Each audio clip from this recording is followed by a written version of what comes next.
PKA 760 with our guest Santi. Taylor? This episode of PKA is brought to you by Lock and Load and our wonderful merchandise.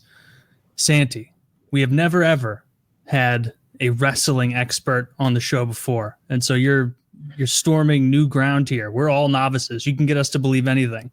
Oh, you know what, Taylor? Let's just talk about hockey for the next 2 hours. I know that it's a brand new topic for you. Maybe the audiences may be interested in the crazy world of the WWE, but just hockey. That's it.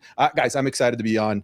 This is a fun little full circle moment for me. I've been watching PKA for, no word of a lie, like 13 years. 13 years I've been listening to you guys. I've been through it all. I suffered through redneck, lefty. I saw Taylor drunkenly berate lefty. I was there with Kyle. I was there without Kyle, and now I'm here. There you go. You know all the history then. That's perfect. Wow. Holy shit, redneck. I had forgotten about him. Totally forgotten about that. How did his story end with the show? Because I remember coming on as a guest when he was never like a host as much as he was a common recurring guest, right? Yeah. I think he was a friend of like Wings especially, and it seemed like it was almost one of those open invite kind of things, and he was on all the time. I don't think I ever considered him a host, but he was on so frequently I can see how people would. And what people don't know, because he doesn't vibe this way, is he's really professionally successful outside of YouTube, and he just retired early and he's enjoying his life, and I think he's doing well. Sick. Shout out to him. Good for him. So Santi, like I said, I don't know a lot about professional wrestling, but the story within wrestling I've spent the most time looking into and researching is Chris Benoit. Oh, yeah. That's the story. I guess he'd be my favorite wrestler. Yeah. How familiar are you guys with the Chris Benoit story? I only know the page Pretty one familiar. who banged all the other wrestlers. That I know one story. Yeah. I know what he did. Yeah, okay. The Sparks note essentially is there was a WWE pay-per-view on a Sunday night, and he was scheduled to be there to have a match, and he just never showed up. And this was a guy that was a consummate professional there every single day, early, incredibly respected amongst his peers. And then by the morning, news broke out that he was dead, his son, and his wife was dead. That's all we knew at the time. Now, it's Monday, and WWE does their weekly show on Monday, and they had something big special lined up. There was a big follow-up to that pay-per-view. Out comes Vince McMahon to an empty arena to tell everybody that Chris Benoit has passed away. They do a 2-hour tribute, and they send out wrestlers to talk about what an amazing person he is, what a great father, what a great human being. It's important to note, okay, this is kind of ridiculous. I'm sorry, can I interject more detail? Vince McMahon was at that moment like in a storyline where he was dead. He got murdered. His limo blew up, right? His limo, he stepped into a limo, it exploded, and the storyline was going to be the clue who done it. Because on his way to the limo, there were like 6-7 different wrestlers that gave him a funny look. And the storyline was going to be who blew up Vince McMahon's limo. Simpsons did it. Yes. So, but then the very real death of Chris Benoit forced them to pivot everything. And they very hastily did that tribute because within like 2 hours, it came out that he had killed his son, his wife, and strangled himself from his Bowflex machine. Like super, like dark, really messed up stuff. If you want to like talk about like silver linings from like that horrible situation, that's the reason why the NFL has such great like concussion protocols, because he was one of the first major athletes that they checked his brain inside and out what happened. And this man had so many concussions. He had the brain of a 75-year-old in his early 40s. And that led to a huge discussion about CTE, WWE putting in a bunch of measures regarding concussions, drug usage. And now it's a much healthier product, unfortunately, started from such a dark, brutal, real life thing that happened. It is funny how many bad, poorly timed things happened in a row, in a way. Like, tragic, he kills his entire family and himself. But then in like a 2-hour window, they do a whole like, oh, you should have known this guy. He was a real champion. And like, and then it comes out and they have to backtrack. Do they pull all that footage? Like, we're not going to air this anymore. Yeah, so basically after that happened, Vince McMahon once again comes on air and says that they will never mention his name ever again. To their credit, they never have. There is, of course, archival footage of all of his matches, but that's about all that you can find from him. They don't mention him. They do nothing regarding him. It is very much a black sheep story when it comes to WWE nowadays. Is that the worst thing that's ever happened within WWE? I would say non-story wise. Yeah. Like, I don't think it gets as bad as that. There was this story of Owen Hart as well. Yeah, I know him. Yeah. It was another pay-per-view. Over the Edge 1999 was the name of the pay-per-view. And Owen Hart, a very respected wrestler, like somebody that was seen as the cream of the crop, one of the greatest to ever do it. He was basically being put through a humiliation ritual because his brother, a far more famous wrestler, Bret Hart, had defected from the WWE and gone to the competition named WCW. And afterwards, this very respected wrestler was put in like tights and a mask, and he was like this like superhero, like the most degrading thing that you could make somebody that was this respected to be doing in wrestling. And they were going to have a bit where he was going to have a match against a wrestler called the Godfather, who came out with something called the Ho Train, Woody, where he'd come out and there'd be like 50 girls behind him, and those were his hoes, and he was a pimp. That was his character. Okay. Yeah. And the Blue Blazer was supposed to come down from the rafters, and he was supposed to, the wire was supposed to stop like 5 feet before it landed. And he was supposed to land all goofily, right? Like, oh, he can't even make his entrance right. Falls from 70 feet from the rafters. Somebody didn't do their job. Somebody messed up. And on live pay-per-view in front of the 15,000 people that were in attendance, this man just falls flat to the ground and just dies. And how did they handle it after, like in the immediate humiliation like, ritual was a huge success. Oof. They went too far. a little far. This is where like there was a lot of like backlash towards WWE. Vince is like, show must go on. They spent maybe 10 minutes after this man died in front of everybody, and it's like, all right, Nation of Domination, get out there. It's time to fight DX. Are you serious? and like these guys they just saw their friend die on TV, and they had to announce it to the people watching at home that like Owen Hart has passed away. And no one wants to go out there and fake fight after their friend just fell from the rafters 70 feet. So it's what we wanted. Taylor, you tell me which one's worse. Well, definitely the family murder. Because more people died. I agree. But that would suck to be like, imagine you're already not in the mood. You're dressed up like a luchador and you're like, it's a job. And then a guy that you like dies in front of you and you have to go out there and be like, listen here, Larry Lightning, you're not the king of the ring, or whatever happens in wrestling. I'm the Shockmaster. I'm the Shockmaster. Yeah, that's a more lighthearted wrestling story that I enjoyed and low effort. How low effort the Shockmaster was. Like, if I don't know if that was WCW or WWE, but if that were WWE, it seems like an inside man from WCW got his hands on a character and was like, and like kind of dressed him like a Nordic pelt trader, and also a stormtrooper hat, and like you would do something like that and like bedazzle it, not a standard stormtrooper head. No, it can't be intimidating whatsoever, because he was supposed to because remember initially he was supposed to be like Billy Badass. He wasn't supposed to be a goober. He was so he was the secret partner for a wrestler named Sting, a legend in Southern wrestling. And Sting is hyping this guy up like, you guys have no chance. My partner is none other than the Shockmaster. Pyro hits. He comes through the wall like the Kool-Aid Man, falls and trips. His helmet rolls off of him as he's frantically looking for his helmet to put it back on. The first second of his debut was the end of his career. Oh yeah. Yikes. For some reason I thought he had a fur pelt on. Maybe that fell off in the tumble. But, because this is post tumble after he frantically put his helmet back on, and he's doing hand motions trying to because he's not talking. It's some guy on a mic, and so he's trying to catch up to the lines. And so the guy behind there is like, the guy started talking immediately like, I am the Shockmaster, and I will come for you. And so he's like, it's me, I'm Boo, and just trying to catch up with the hands. Oh my god.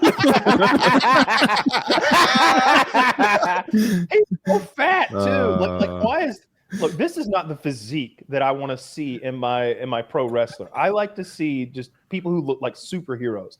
And look, I don't know what contributed to what's his name murdering his whole family, but steroids are required. All right, like if you can't handle your steroids, you shouldn't be a wrestler. They need to be enormous. The bigger, the better. Mark Henry's weightlifting stats are absurd. He's literally one of the strongest human beings who's ever existed. That's the kind of wrestler I like. That's fair. Like they say that steroids are a banned substance in the WWE, but I think anybody that has a semblance of understanding of fitness knows that these bodies just aren't possible. Nowadays, 40s, 50s, and 60s too. It's a lot less prevalent. There are a lot of wrestlers that you look at like you could achieve that with some P90X and a good 5-day routine at the gym or something like that. You definitely could, but like really, yeah. You can, if you want to look up somebody like maybe you pull up a picture of a wrestler named Adam Cole. That is a very popular wrestler.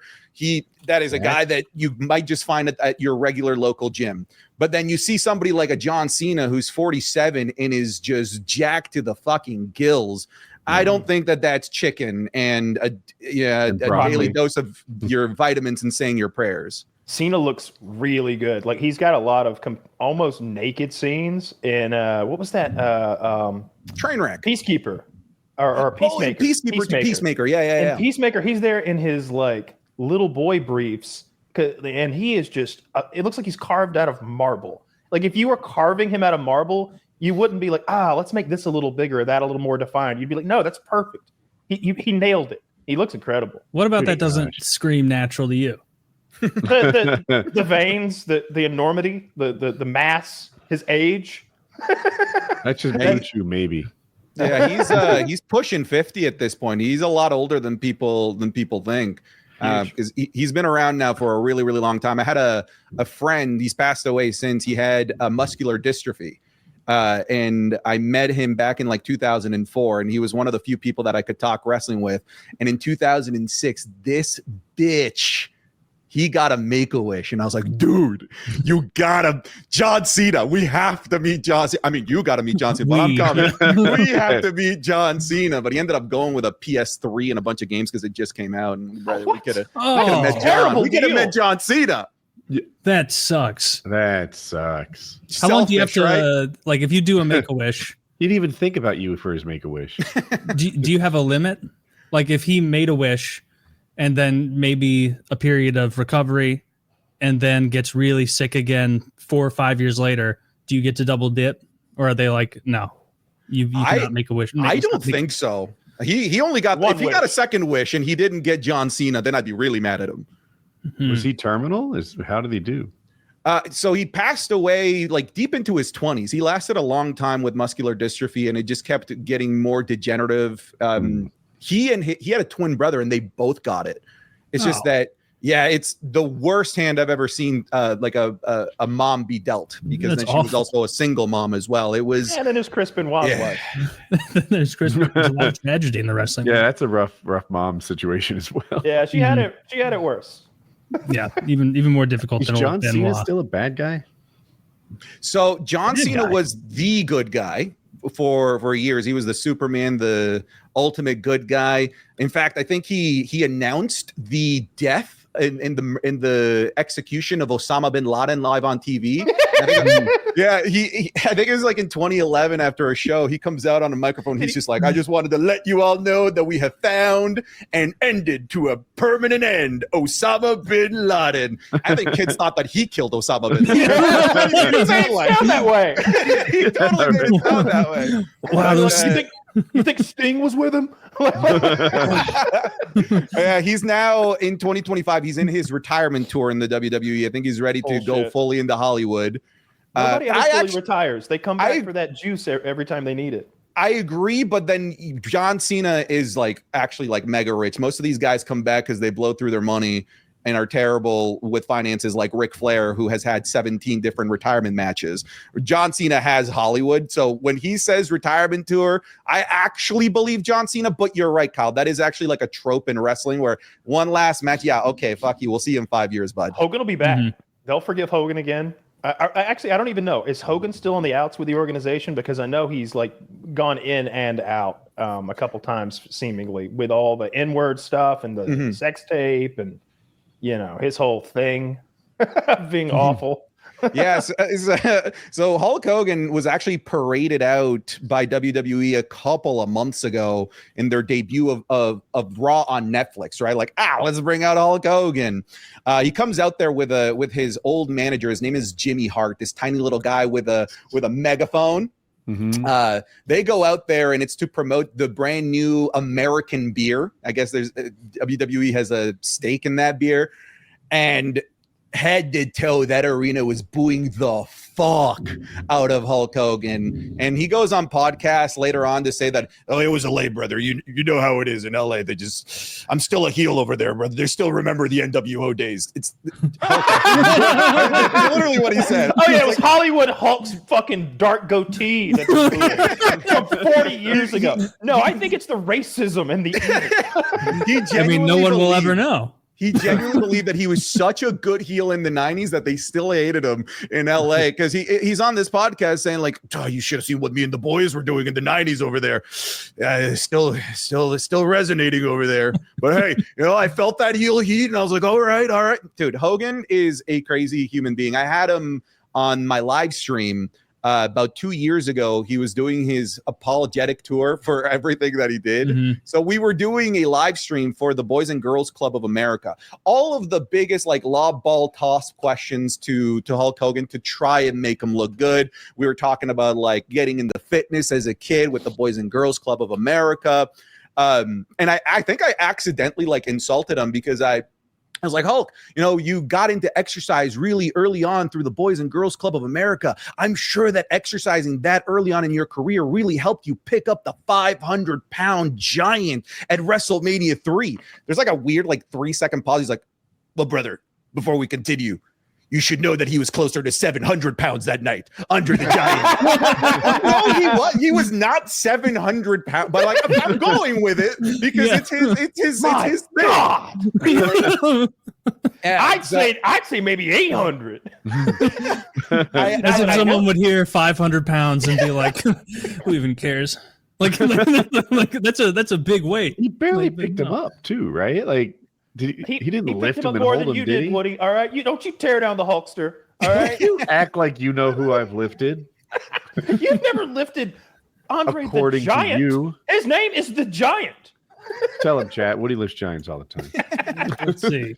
No, you're right. He didn't exactly press him over his head, but he got him up, and there was a brief pause. And I mean, that looks good to me, right? Up is relative. Right, look where his ass is. Right, that's high. That's a guy that can't help you either. His feet, his belly, he just pivoted on his belly button and went head first. I don't think he can pivot. I don't think Andre the Giant was so immobile at this time. Even right now, somebody that's really big. There's a wrestler called Omos, 400 and something plus pounds, is 7'3". He's athletic enough to give you a little bit of an oomph to help you pick him up. But Andre the Giant was entirely immobile at this time. He was a shell of himself. So I do think Hogan picked him up, mostly all him. But hey, it was 700 plus pounds. Fuck me, right? I heard 8, but I did see him do a little. Andre, I just watched the clip a couple times. Andre does one of those little assistance jumps, but a lazy assistance jump, just like a push off with the toe. Not even a full jump. And so it was Hulk doing that. What? I've just watched it 3 times. Maybe Hulk lifts some 6 inches more than he would have otherwise been. Oh, no, there's no way that Andre was barely actually jumping. It seemed like, if anything, Andre was phoning in the assistance part. I'll push off with my feet a little bit. Yeah. He told me that he went out there and he didn't know whether Andre was going to let him win or not. Yeah, I guess Andre had a history of being, 15 years undefeated, never pinned, and Andre just made the call because who the fuck was going to tell him otherwise? Andre got to make the call on the spot, and I guess they both went out there, and even though Vince said, Hogan, you're going over, Hogan always, I got to wait until the Giant actually makes the decision that I am going over, which I think would be nerve-wracking, in front of 70,000+ people. Like, guys, this is a scripted thing. We don't fucking know the ending. What's going on here? That would be fun to be such a physical beast, such a monster like Andre, that like you could ruin storylines. Like imagine being so giant that like a 6'7" Hulk Hogan can be like, hey, can you want to help me out here, please? Like, I don't want to look like a homo in front of this big crowd. Do you think Hulk could beat up Andre at the time? I know Andre's bigger and stronger. I'm not asking who can lift more. Who would win a fight? Because one guy's not athletic at all. Is Andre a lot older than Hulk Hogan? He had he's a lot closer to death. Debilitating back issues. That's true. Yeah, it's hard to tell fights when people get to like freakish size. Because to your point, Woody, they do start getting issues where, like, who's that NBA player? Kareem Abdul-Jabbar. Like, he's just now getting to the point where he's like using canes, from what I see. But just a few years ago, he was like 7'2", walking around unassisted, just like an old man. And it's jarring to see because you never, ever, ever, ever see people that tall, that old, or walking under their, like, without assistance at that age. Like, if Andre was still around, you'd been rotting in a bed forever. And he never would have been around still because he was crushing fucking 100 beers and 20 bottles of wine a night and 600 cheeseburgers. Maybe he's the only guy, if he would have picked a different path in life, he could have been the Joey Chestnut. Oh, I would like to see that. Prime Joey Chestnut versus like a prime, young, hungry Andre the Giant. I would like to see that. I would still probably take Joey Chestnut because that guy's a beast in himself. Have you seen him smile? I don't think he's got so much mouth. I would like Andre in that contest. Like, if Andre trained for that, here's why. Because I feel like Andre's throat he doesn't have to chew as much. Like, he can almost swallow a whole hot dog, right? Like, he's just they won't choke him. He can just throw them down. It's also the holding ratio. He can hold many more dogs than Joey Chestnut's in his hands. So I think the distance of hand to mouth with hot dog is going to always be shorter with Andre the Giant. That's true. And if some judge is like, Andre, you ate 68 hot dogs and Mr. Chestnut ate 72, he'd be like, I ate 73, as he like grabbed your shoulder, and he'd be like, my mistake, sir. 73 for you. I knew Andre growing up from Princess Bride. I knew him as that character and loved him for that. And he was just such a wonderful. It showed through what a kind person I thought in his role, because he wasn't a great actor. He was. I feel like you're just seeing Andre on screen. You're like, man, he seems like a nice guy. And as a kid, I loved Andre the Giant. And I fantasized about like having a buddy who was that big. There's a scene at the end where they all need to get out of the castle, and Andre's like, jump. And he just catches them one by one. Of course, he's not really catching them, but like someone his size could. He was, even in that movie, he was not healthy. I mean, he doesn't. I've never seen a picture of him looking well. Like, he's a giant. I watched the documentary about him, and you see him. I think he's from France, and you see him when he's young. And when he's young, he's a different body type. He's still a giant, but he's not that guy yet. Is that the progression of the disease, though? I don't even know what his issue was specifically. It's usually called like acromegaly or something like that. Acromegaly, something megaly. I'm not sure what his deal. He might have just been a big guy. I don't know what his deal was. If he had it says symptoms of gigantism. That's just being big. Yeah, I think he's just a big fucking dude. Yeah, his voice was so deep. Like, everything about him was interesting. When you see him hold a beer can, there's famous photos of him holding a regular 12-ounce beer. It's like, my God, it looks like one of the little mini Cokes you can buy. That they're just his fingers are these giant sausages. Everything about him is tremendous. This summarized sentence from WWE.com says he did have acromegaly and that he was 6'3" and 200 pounds when he was 12. Fucking hell, that's crazy. That's a big boy. You see 6'3" at 12? I'm impressed by that bracelet. That is. It's a lot of gold in that. I'd still like, this is like an optical illusion. I'm like, that can't be the size of a beer. Like that's probably a wrestler friend to his left. So it's probably not even like a tiny handed man. No, right? I would imagine that's a big man on the left side too. Yeah, that's what I'm saying. Is like it's probably his like 6'2" buddy. Wonder what his dick was like. Oh, probably always horrified. Yeah. Great question. Like imagine like how scary it would be being the lady. He's crawling on top of you, and you're like, this could be the end. Yeah. It's not proportionally big. It's a problem, right? Like my dick would look tiny on Andre the Giant. I mean, that would be tragic if he had like easy a normal sized dick. Gigantism everywhere except the penis. Yeah, That's everywhere upsetting. except that. He's got like giant back moles and other weird giant stuff, but no, but just a regular ass dick. I think he he can't would back off because he has monster hands. I had a buddy in football that had gigantism on his balls, but just his balls. He had a regular size wiener, but like his balls were just so big that we're just like, man, it's just the proportions wrong here, man. You get that checked on? I don't know if he ever did. He was a couple years older than me, so once he graduated, he's gone. Let it ride. Yeah. You just looked at him. That sounds more like a tumor than it was elephantitis. Gigantism Is what it was. Elephantitis is what he had. Elephantitis of the nuts. That's what he claimed he had. Yeah. Okay. Hang on. Oh well, if he claimed, I knew a kid with a. I saw. No. I saw it here, and he said he got attacked by a shark, and I believed it because I was 10, and I was like, wait a fucking minute, we live in Missouri.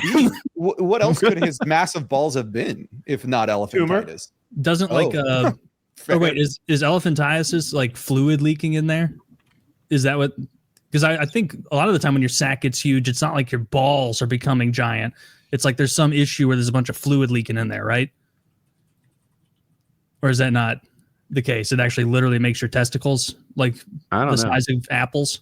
Massive balls is a symptom of congestive heart failure. I got you. Okay, so elephantitis of the testicles, also known as scrotal elephantitis or massive scrotal lymphedema, is a condition where the scrotum becomes severely enlarged due to a buildup of lymphatic fluid. This swelling is typically caused by lymphatic obstruction, often due to infections like lymphatic filariasis, a parasitic disease. Well, I hope it could also be called by tumors, radiation, and surgery. Oh, Jesus. Well, I hope you got that looked at. That doesn't sound good. You don't want that to spread. Large balls are associated with testicular torsion. Just saying. You got some honkers down there, huh? Couple say door it. knockers. I've heard that. The people say it. I've heard it. Everyone's talking on about it. I saw a runner the other day, a sprinter, and his cock was so big. He's at full speed. You know what Olympic sprinters look like. They look like antelopes with this full body movement.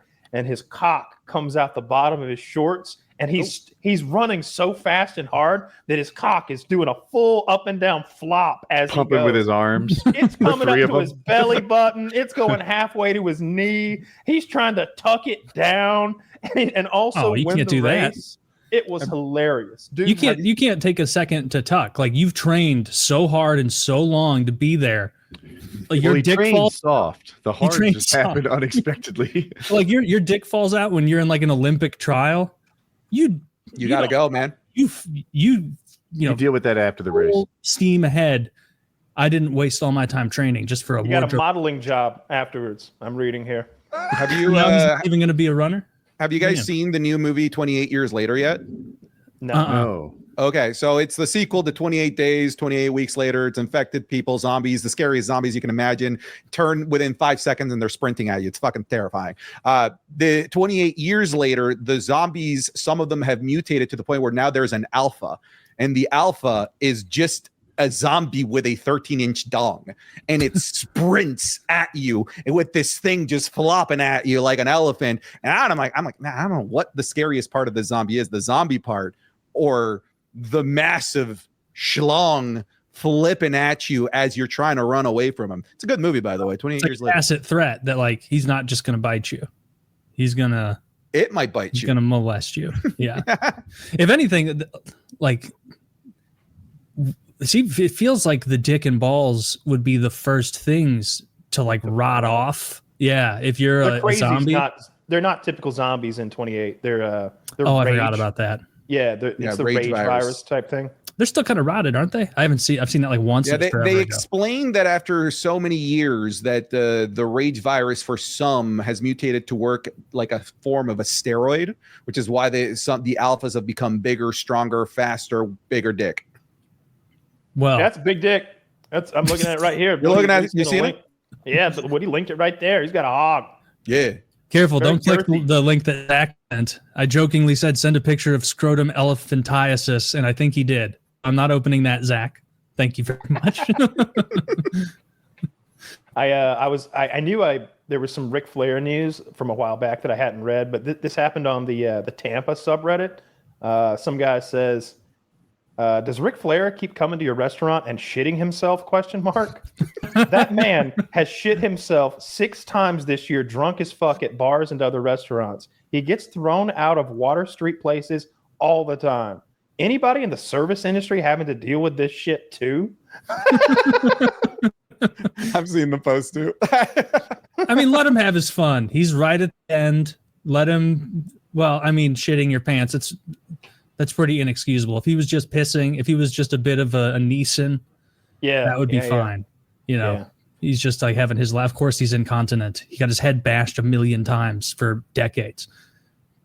But if he's pooping, you got to get I him can out of it. forgive an elderly person shitting themselves, but if you're coherent enough to still go to bars, I feel like now you're being inconsiderate, going to the bar and shitting yourself at the bar, right? Like, Yeah, come True. on. Yeah.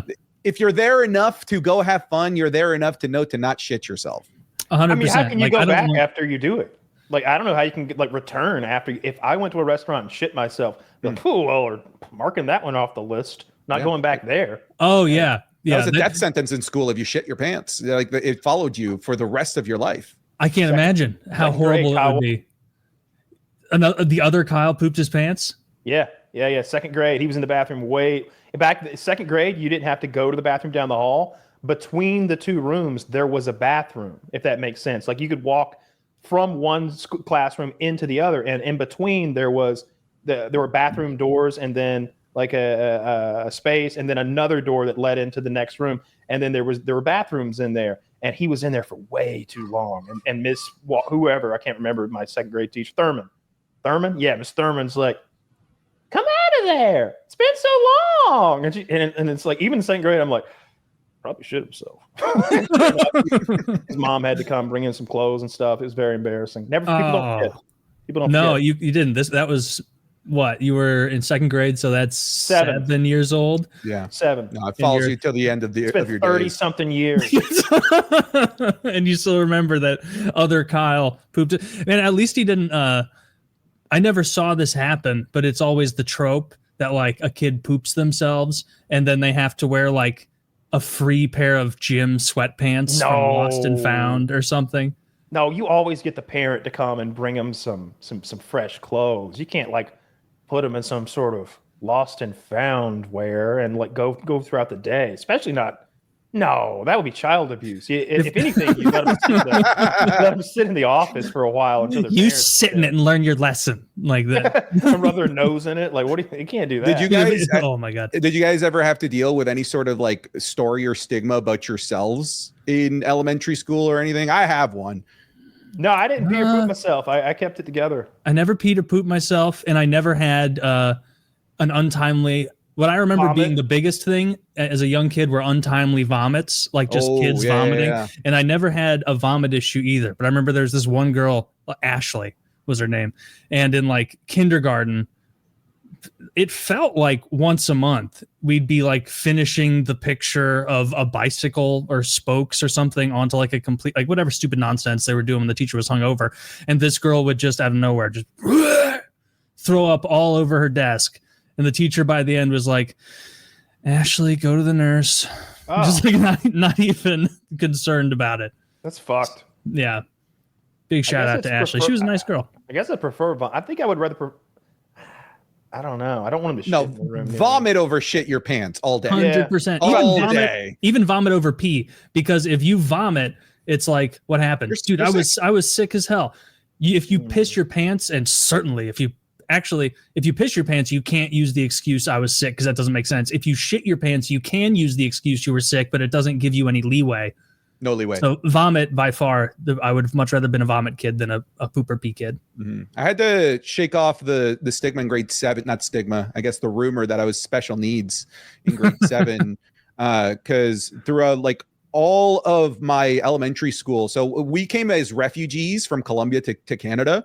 So one of the things my parents always made me do, they're like, you need to volunteer with the special needs classes. So every week I spent like one day in the special needs classes to like play with them, whatever, be a friend with them. And the whole reason was like, once we came to apply for like citizenship, my parents could be like, well, look at this great example that our son is setting. Literally the whole reason why they're they building made your me do resume. it. Okay. It was building up my XP stats for my character. But I came to a new school for grade 7 and 8, and it was like halfway through the year, and it was the start of the second semester. So you're coming back from winter break and Christmas, and the first thing my parents make me do is, hey, find the special needs class, go volunteer. So I go do. How old are you again? It's grade 7, so 12, 13-ish. At grade 7, I would have. I wasn't even in school, but I would have had an option to join the special ed group. It's interesting that they allowed you. You're like going into their classrooms and like to go into their classroom, play with them, socialize. Kyle tested out of the special needs group, and now he's bragging about it. I climbed my way out. I go into this new school, do the whole thing. All right, first week, first day that I'm hanging out with them or whatever. And then there's like a dodgeball tournament that the school is putting on for like a pep rally for the start of the new semester. And I asked like the special needs teachers, I'm like, can we like enter into the dodgeball tournament? So I make a team with like all of like the highest, most elite special needs kids in the classroom. We make a team of like 6. We enter the dodgeball tournament, but this is like my grand unveiling to like the majority of the school. And so I'm trotting out there with the special needs kids for this dodgeball tournament. Everyone just assumes that by the way, at this point, I look like a 20-year-old with a beard. I hit puberty way too early. So I think they just thought that like, did you have your t-shirt tucked into like athletic shorts or something? I probably was wearing something goofy like that. It was the early 2000s, so like baggy athletic shorts was definitely the fit. So like playing with the special needs kids in the dodgeball tournament definitely took like a solid like 6 months to convince everybody that I was also not special needs. We did well in that tournament because they were like all the teams refused to throw at us because they're like, get it together, boys. We're gonna dominate this blind school. Yeah. Just thrash them. They're like lobbing the ball at us because half the other our kids are like in wheelchairs, the other half are wearing helmets, so they're not trying to chairs. You make them play fucking dodgeball. You can't have a guy in a chair play dodgeball unless you can if it's like hey, take the ball and like throw it, and then they'll pretend to get hit by it. Like that's what ended up happening in many of these cases. Except me, I was actually hucking it. Yeah, you were actually trying. I was the alpha of the special needs team. We won a couple games. It wasn't until we and the reason we won is because they didn't want to throw at us. I would hide behind the kids. Like, you're not going to throw at me. You're not going to hit. Jonah, stop swallowing your tongue and get your head in the game. The only ones that were willing to throw at us like adults were the teachers. We faced the teachers and they were actually like hucking that thing at us. But yeah, it's solid like 6 months of damage control. Like, guys, I'm not special needs. I'm not the alpha of the special needs. I'm just that's what they all say. Well, at least you convinced them. Where they're, hopefully that didn't ruin any girl opportunities where she's like, oh, this guy's cute, but I saw him playing dodgeball with, button eater and wheels. And so I don't think I'm going to be hanging out with him. The girls didn't become a thing for me until high school because that's when my dad convinced me, like, don't shave, keep waiting until as late as you can before you start shaving, because otherwise it's just going to become a daily thing. So like grade 7 and 8, I've got like the most like vote for Pedro, like mustache through the last couple of years of middle school. That was not going to win me any girls at the time. Later on in high school when you can shape the beard, shave, then girls became a part of the things that I could achieve. And then you even had that in your back pocket there where it's like, guess what? I got a beard and I help mentally handicapped kids. That helped a lot towards the older years for sure. Absolutely. Yeah. Man, I helped mentally like autistic kids from my senior year of high school. They had this thing where it was like we had to pick a charity to go work with like every Thursday morning in high school senior year, and they had a giant list. It was like part of a project thing, like so we all had to do this, and you had to pick a charity. And a lot of people were like phoning it in, picking the absolute easiest charities. And I picked like a dog kennel charity because I was like, good one. I want to be able to hang out with pups and see dogs. That was not what they ended up doing there. My friend ended up getting that one, and he said it was an enormous amount of cleaning up shit and piss and vomit. Oh yeah. Not a lot of petting. But my dad asked me, my dad was like, "You're going to do the dog one? Like, really? Aren't there a ton on there with like handicapped kids and shit? Come on, don't do the dog one. Like, do a real one." And I was like, "Geez, Dad, okay, I'll sign up for this autistic school." And this was what, 2008. And so autistic wasn't what it is now, where people are like, I have a fixation on a TV show. I'm autistic. I like to play video games. I'm autistic. I have an interest outside of, scrolling social media. I'm autistic. It was like these kids were like screaming, a lot of them nonverbal, and a lot of them like way too verbal. And there was this one massive kid, bigger than me. Like I was a big 17-year-old at the time, and this kid was every bit of like 6'4" plus. And everyone who volunteered there and worked there other than me, there was one other like large adult man who was in charge, but it was all, other than that, it was like all women and female volunteers. And they had foolishly, the second I walked into that office, and like it was kind of like a playhouse with like a lot of foam and things to play with, and there was a tire swing in the middle of it.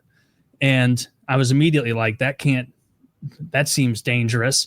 And then a lady told me, she's like, Oscar loves the tire swing, and so make sure he doesn't push other kids off the tire swing. And I'm like, okay, why do you need a preamble here?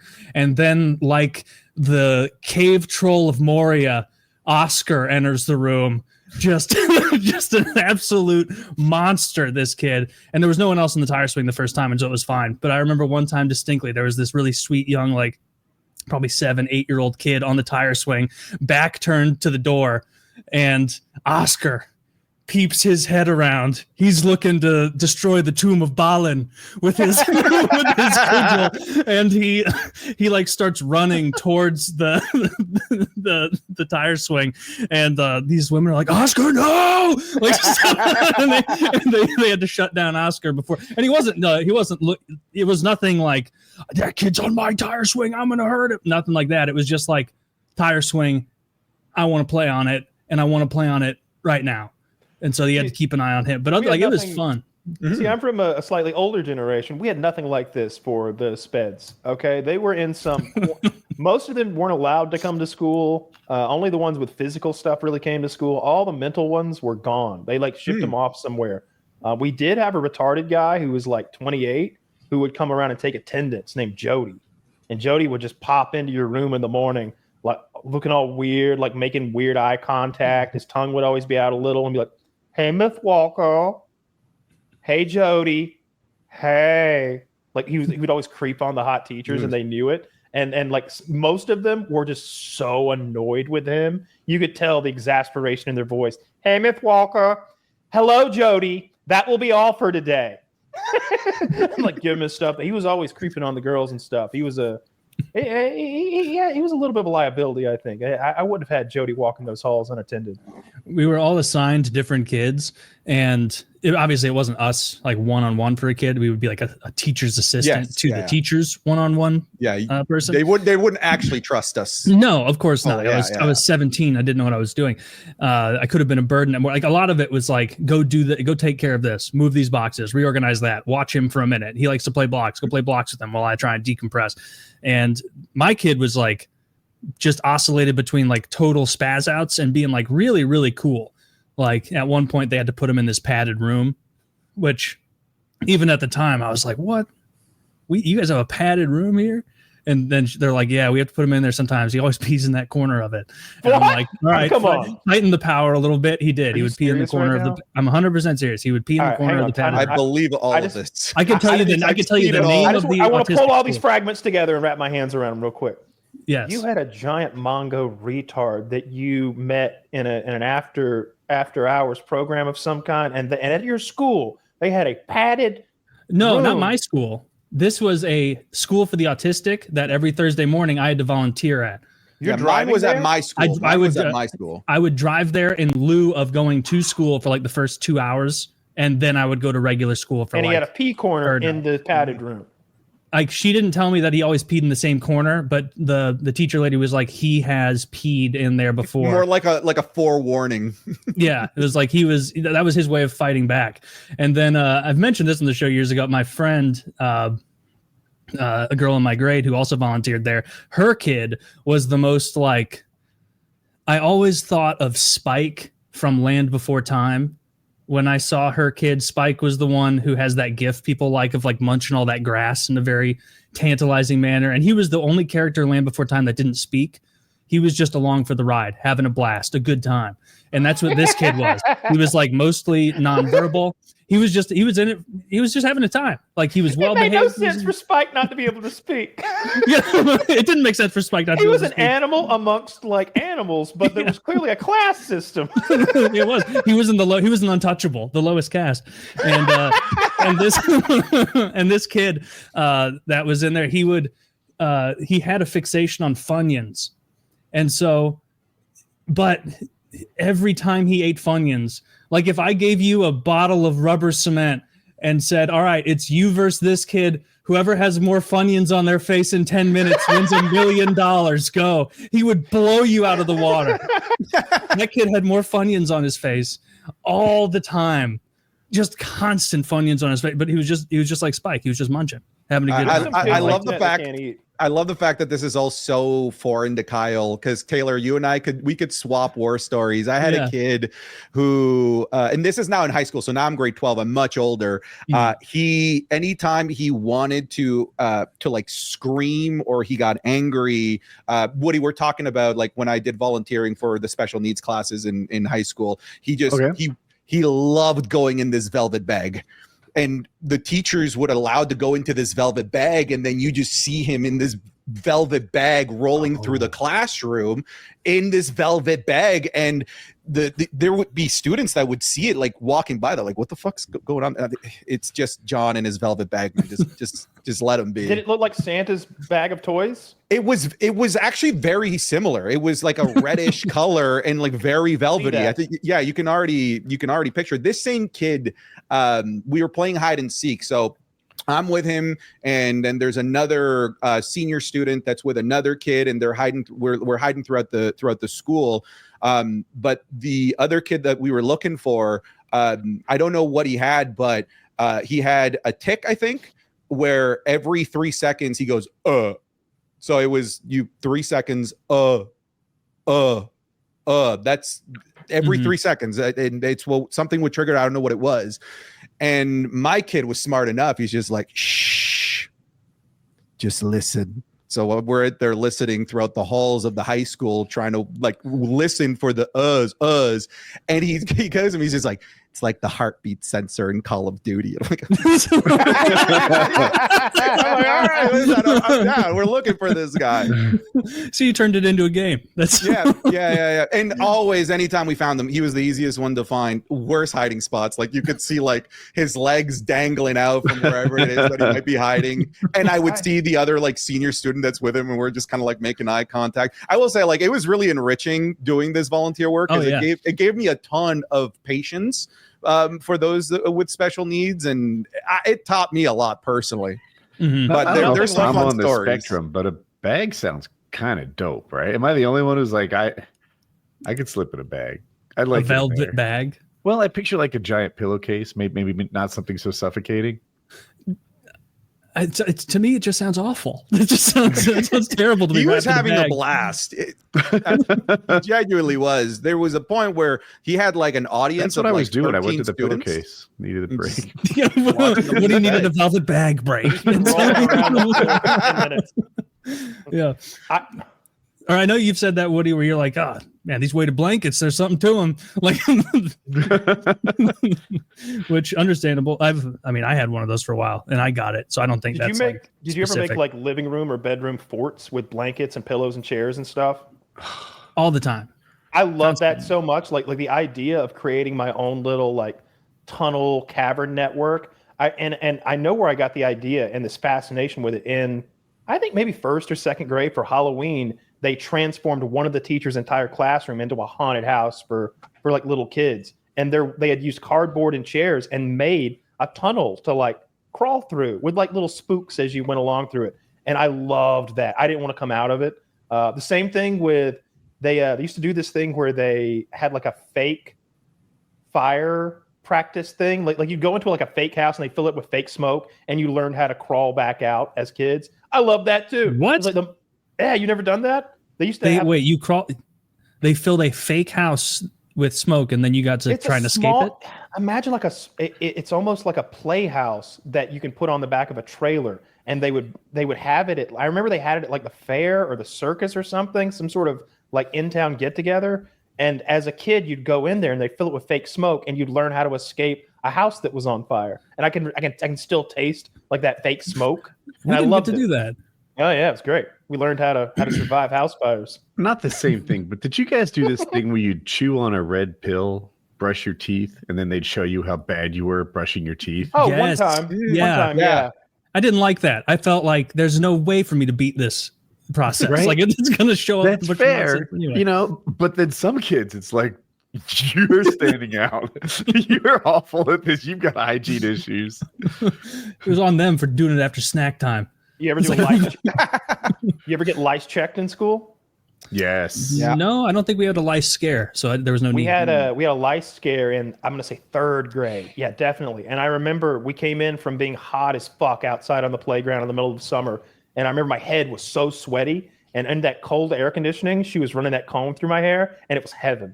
I remember thinking like I was like, don't stop looking, because like she would part my sweaty hot hair. And the air conditioner would like blow into that crease of skin. And it was like, oh yeah. It was like when a dog starts kicking. I almost did that. I still think back to how good that felt. And the realization that black kids can't get lice because they just didn't check their hair. And I was like, what? Why isn't DeMarcus getting into this? This feels great. Yeah. Black people don't get hair. Online they call us black people call us lice lieutenants. It needs to be shorter. It's too many syllables. I think it was a Canada thing, but we had lice checks like once every 2 months, especially during winters because of all the toques and stuff. I remember when we moved from Colombia, like we escaped like the Civil War, a bunch of the cartel stuff landed in Canada in grade 3. That was like my first, like, what the fuck? You guys check for lice, you dirty, dirty people. How am I the third world kid and you're needing to be checked for lice? You're disgusting. I had that realization as a child, but then I did get lice eventually, like many of these kids, because they would put all of our toques in hats. What's in like one little, a toque is a winter hat, winter hat. Okay, I was picturing a proud foot and a toque and a... Oh, is it like a beanie or is it like beanie? I think if you guys use the word beanies, yeah, we use toque more here. Okay, yeah. How do you spell that? A toque? I think it's Tuque. I think it's a French word. That was not the way I was going. I would have taken 5 or 6 tries. It's I know it would have for me. Okay. I would have started off like Tuuk or something. I was Took. Okay. Took. All right. It's kind of took, but I've never been asked that, how to spell it. Okay. It's like it right. Oh, I instantly found it. And it's what most people, well, what I would call a beanie. Mm-hmm. I never understood the stigma that came with lice. It's from filthy poor people. It's where they come from. Like you can like the rest of us can get them like because of the filthy poor kid in school. That is 100% what it is. It's bad hygiene. It's like not washing. There's some sort of a fucking they're at your house and like that's where they're from. It's like, where do the lice come from? Billy's house, because it's filthy and his parents are scum. That nobody wanted to say it, but that's what's going on. Mm-hmm. I mean, I'm not saying you're wrong. It just doesn't coincide with my experience. You know, like hot girls would get lice. I got lice. It was always from in class. you would hang your coats in like, the closet, and they'd all be stacked next to each other, and lice would transfer from one to the other. And that seemed to be where it was from. Movie theater seats can give it to you. Yikes. Don't like that. Don't like that. Never had lice that I remember. I don't think I've ever had lice. Never had any crabs either. At this point, I'm not sure crabs exist. Y'all ever have crabs? No. I feel like you'd get lice long before you'd get crabs. You know what I read? I read that crabs used to be a much bigger problem before women started primarily shaving down there. That there's so many people now that at the very least groom, but often just completely shave their pubic hair off, that now lice have lost their habitat. That's good. That's outstanding. We're destroying their habitat. Yeah. They mowed the rainforest. Yeah, exactly. Now the monkeys don't have anywhere to swim. The sloth population has dropped. I don't know why swimming doesn't kill lice. You'd think you just dunk in the pool for 40 minutes. They kill turtles. Apparently. I've seen some of those little tiny bugs do goofy shit and they can hold a bubble of air for up to 40 minutes underwater. And it's like, all right, well, fuck. Like, I can't do that. So you're going to die long before your head bugs do. Yeah. Zach, find out how long lice can live underwater. Mayonnaise is apparently was a lice killer. I never did the mayonnaise. A bunch of the kids in my school did. We just used medication because I got it. I did get it, and confident it wasn't from our household, but because I always thought it also came from dirty people, as Kyle said. That was my understanding of lice as a kid. I think that's everyone's understanding. Like, if you're really banging on all cylinders hygiene-wise, you're not going to have animals living on your scalp. I always thought it was from communal areas. Do you check your coat at a restaurant? You could get lice. No, it's true, Woody, but I think the question is, where did they come from? Because they weren't born in the communal area. I think the idea is, some dirty kid brought it to the communal area, and now they live in that guy's Woodworth house. has the lice. If they're detected in your home, your parents will do everything they can. They will eradicate them. We got to throw the beds away? Shit, that's going to be expensive. New carpet? Damn, that's expensive. But there won't be parasites living in your house, whatever it takes. But some people are just like, I'm always itchy. What's wrong? You just get some people live like that. Bed bugs is the real problem, though. From what I understand, bed bug infestations are incredibly difficult to deal with. Maybe they don't respond well to pesticides, or maybe the pesticides they do respond well to shouldn't be used on your sleeping surfaces. It's something about bed bugs that make them difficult to get rid of. I think I had bed bugs in college. The first apartment I had in college, my sophomore year, was in a building that I think 3 or 4 years after I moved out was condemned. Just a horrible, disgusting apartment building. It was one house that some weekend warrior owner turned into 4 separate apartments, and my floor was totally slanted. And because of the layout and how slap shot it was together, stuff didn't make sense. The kitchen was bolted on to a bathroom area, and the living room was weird. And if you could stand in the corner of the bedroom and see a straight shot through all the rooms, through the hallway to the end of the kitchen, and you were visibly taller if you were on the other side of the apartment. You could, if you dropped a marble in my bedroom and you could keep it from bouncing into walls, it would have just rolled and gained speed by the time it got to my kitchen. It was so slanted. You could, when you're walking on uneven ground, you can just tell. And that's what it was like. This is my sophomore year in college, the first apartment I had. And I remember waking up probably a couple months into living there and being like, man, what are these bumps on my legs? What's going on here? And it wasn't a crazy amount, and so I wasn't worried. And then I kept getting them for a bit, and I had this realization of wait, is this what bed bugs are? And so I just Googled what do you do about bed bugs? And it's you can do this and that, or a lot of people buy a hypoallergenic mattress wrap that seals around your entire mattress, and then all the ones, if there are bugs there, they're just going to suffocate because now they can't come out in the middle of the night. They're just going to, over time, not be able to reproduce, and they can't get to you. And I put that on my mattress, and immediately the marks stopped and the bug bites went away. And so that was the end of that for me. Easy peasy. Do they only infect a mattress? I mean, I know they're called bed bugs, but I I thought they got in your luggage and came home from hotels and stuff like that. I've heard that as a Oh, rumor. I thought it was always mattresses, but like I think you might be right. Like we had a bed bug infestation in my first year of college, and it spread to the entire floor. I tried to deal with that thing like you would like a zombie apocalypse. I tried to like Lysol everything when everybody around me was getting bed bugs, but eventually they just get in.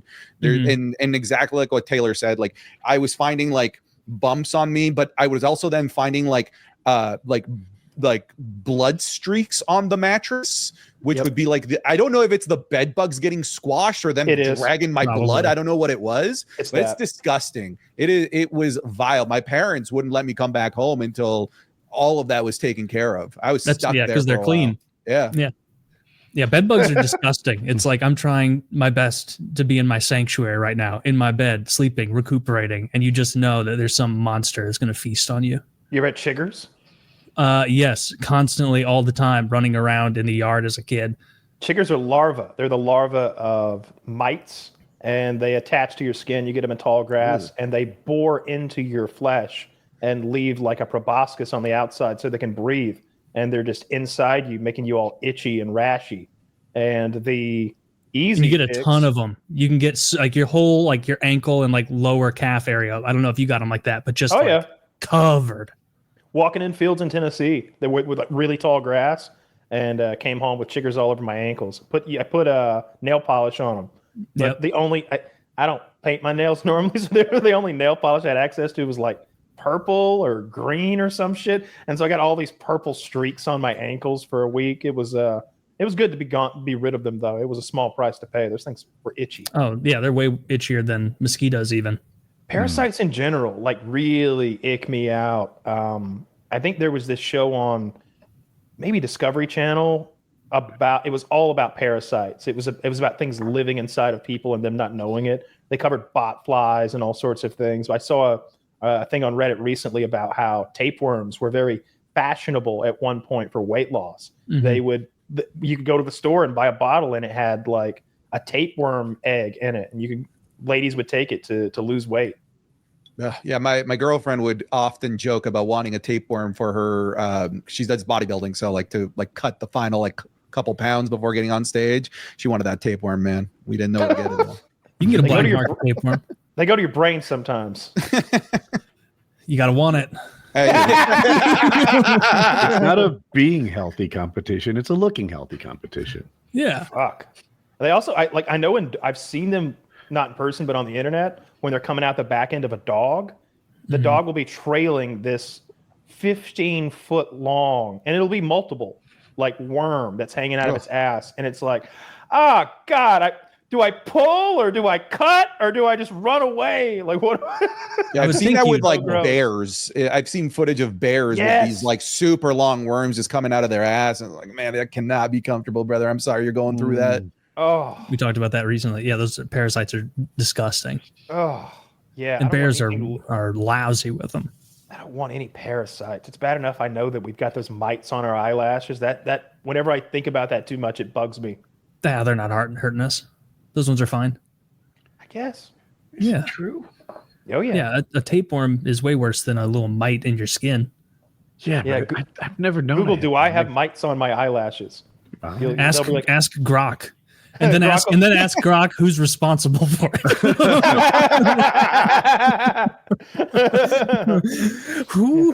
What group is responsible for the eyelash mites? It says this.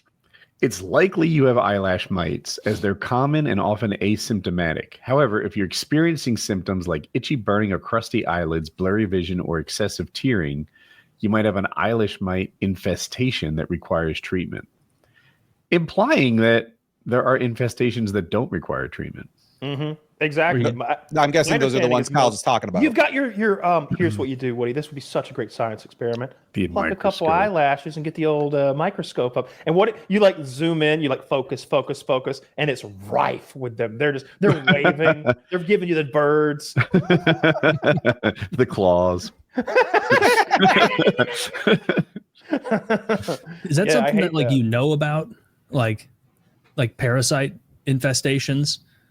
Like if you have one, you would know, right? No. Probably. Depends. Because what it that's is, one right? thing, like, you know how occasionally you get sick and maybe you need an antibiotic? I don't think in my entire life I've ever like been put on something for parasites. You could be full of them then. Who knows? Yeah, take your Have you? ivermectin. Well, Oh yeah, I take my anti-parasite medication every 6 months. daily? I know Woody does. He takes his daily, just to be sure. But like, you never Now we take know where lice comes from. Taylor's house. I'm a super spreader. That's where the buttworms come from. Yeah, I don't know. You No. might be rife with parasites. I don't know. My take, or at least my belief, is that I think in the Western world we've kind of dealt with all the parasites. It's when you go to a jungle or something that something bores its way into you and starts living there. Those human botflies are terrifying. They literally lay their eggs in your flesh, and the maggots grow and eat you, and you have to pick them out of your flesh. That was like a person being infested with human botflies was like the first internet video that really like made me realize that the internet is a fucking vile place. That was there was something called the Gauntlet. Did you guys ever have to do the Gauntlet? Yes. I think we watched it on the show one time. I think one of the Just first ones is a human botfly infestation, if I'm remembering the Gauntlet correctly. And then it gets to like, this girl breaks her femur. Then you have to move on to the next one. But I remember specifically the human botfly, and like I think like an old woman's eye or something. Yeah, I everything else in that gauntlet we had to run was totally wiped from my memory after that Ukrainian guy beat someone to death with a hammer in the woods. Two man's Suddenly I was like oh man, can we go back to those sweet botfly videos? You're right. I wonder how current me, internet hardened 15 years later would deal with that video, because at the time I kept watching it with this mind towards it's not too late. It's not too late. And then you switch over and you're like, could you just hit him harder? He's still alive. It's too late. I feel like with a lot of the internet content, it starts because I remember like in high school and college seeing more of like the intense side of the internet with that violent stuff and being like, this stuff doesn't even faze me. I've seen so much horrible things on E-Bombs World or whatever other sites in the early 2000s. And then you come around to being like, oh no, actually this stuff does upset me again. And I'm back to that now where I'm like, even if I could watch this without it ruining my day, it is not an image I want in my head at all. That's why I don't like any of the death videos or war videos. I'm so with you, Taylor. I went through a stretch where I was like, hey, look at this. I'm like trying to like show it to other people. But now I don't know if it's like I've grown like empathy for like the person going through something gruesome, something horrible. It must be that, because now those types of videos like really, really get to me. Like they ruin my night, actively ruin my night. The only thing that's even close to that I watch is the Ukrainian war. And I almost exclusively watch Ukrainians killing Russians. And so I'm like, these are the bad guys. So when bad things happen to them, they have it coming. But every now and then something so bad will happen to a Russian that I'm like, goddamn. I mean, you already got him. Stop. Did you see the guy? He was hit by something dropped from a drone, call it a grenade or a mortar or whatever. And he's in really bad shape. So he pulls the grenade that he had on him already to finish the job. There's a certain kind of hopelessness to it. It's awful. I've seen every iteration of that. I've seen them suicide with the rifle. I've seen suicide with grenades. I've seen their buddies finish them off without like clearly they'd had a conversation. Like if I get blown, we hang out in the same internet spaces. It would seem. Yeah. The best or worst maybe is when the drone is coming after the guy and you're seeing through the camera on the drone, and they'll throw stuff at the drone. Like they'll throw their rifle at it. And then the one guy who threw a can of gasoline at it. And it was like, dude, you should have just taken the explosion. Now you're going to, because the gasoline explodes like a fucking internet fireball and just roasts him right there. He's all on fire and stuff. I don't like seeing people burn alive for sure. I've seen a good bit of that. Saw some Israelis burn alive, I think, a while back. They got blown out of a tank. I saw, maybe it was during Syrian conflicts from 15 years ago, where they shot a rocket at a tank and they blew it up. And the inside of the tank had become an inferno. And the guys are crawling out of it, just fully engulfed. Like they're not going to survive. They're just trying to get out of hell. Just crawling out of it's a furnace basically that they're inside of. Don't like that either. Don't like seeing people get burned. Yeah. I just avoid all of it. I don't like any of those drone videos where it's like someone sees that they're dead and they're going to die and there's no avoiding it. And it's like, sometimes they beg. It's like literally shooting. It's like the least sport. And I know it's war. It's not hunting, but it's like the least sporting thing ever. And it's just like, oh my God, like this person is probably like dragged to the front line. Like, wonder what their family's like. Like, you know, they probably don't want to be here. Like, just probably an 18-year-old kid too. That's the like old man. Oh man. I said when I was like a teenager, I'm like, I draw the line at cartel videos. Those are the ones I won't watch. Now, like it's everything. Like I don't want to watch any of that stuff. Those guys have like a very Looney Tunesy, gory way of doing things where it's like, hey, check this out. We're gonna cut his fingers off and his head off, and then he's gonna be picking his nose. It's like for them. for them, it's art, man. It's like performative art for these guys. It's disgusting. In Colombia, they was literally called cartel art. They would leave as gruesome a scene as possible. There's something called the Colombian necktie where they would like bring your tongue through a slit in your throat, and they'd leave like a scene of like pretend businessmen with all Colombian neckties doing all sorts of business with money in front of them. But like that was just, it's called cartel art. It's disgusting. That's so horrible. The amount of time you have to have. Everybody's a critic. To be like, all right, you know, we solved it. We killed our enemies. Well, we've got 4 hours to burn because we also control the police. So have fun with it. Like bring in the most sadistic guy ever. Give him a fucking paring knife. Give him the lime knife from behind the bar. It's psychological warfare, and it works. When I remember when I first heard about that guy getting castrated in Ukraine, I was like, "Whoa! I'm not even going to go over there to take pictures," because I was thinking about going to at least record something or watch or see or like I wanted to be there and see what was going on. It seems so monumental. And then they're like, yeah, they caught an American, they raped him to death, and then they cut this Ukrainian's balls off. And I was like, dude, I don't even want to be on that continent now. I know better. And the cartel, I feel like same thing. Cartel's so scary. Like, can you imagine? Like, there is a lot of money in that, and the drug distribution and smuggling business in Mexico. I think I want to fire my own little startup up. Oh wait, they did what? That's the competition? Nah, I'm gonna go back to accounting school. Like it's so scary. You don't want to be part of that. Yeah. Yeah, it is scary. They're pretty ruthless. Yeah. I've never seen just like a normal killing on there. Like they do. I haven't watched it since it's probably been 15 years. I remember I was at the gun store and my buddy was like, check this out, man. And it was the chainsaw video. That was the last cartel thing I saw. And it was almost against my will. But since then, I've heard, because I watch these podcasts with guys talking about the cartel and how crazy it is down there, that they'll blow people up in fields with like dynamite and stuff, and all sorts of like wacky, over the top, almost theatrical killings. You know, and again, it's psychological warfare. I would be so scared to like fuck with those guys if I knew that's what was going to happen to me. Like you could see being gangster enough to get into a gunfight with somebody. Like, oh yeah, you're gonna shoot me? Well, I'll shoot back. And they're like, no, we're gonna torture you for days. We're gonna pump you up with drugs to keep you alive extra long, so we can torture you for weeks. We're gonna bury you up to your neck with just your head sticking out, and then we're gonna take an elephant that we trained to play soccer. And we're gonna have it run at you, and it's gonna kick your head. And then like, that's a pet detective. That's a pet detective. Dude, well, it's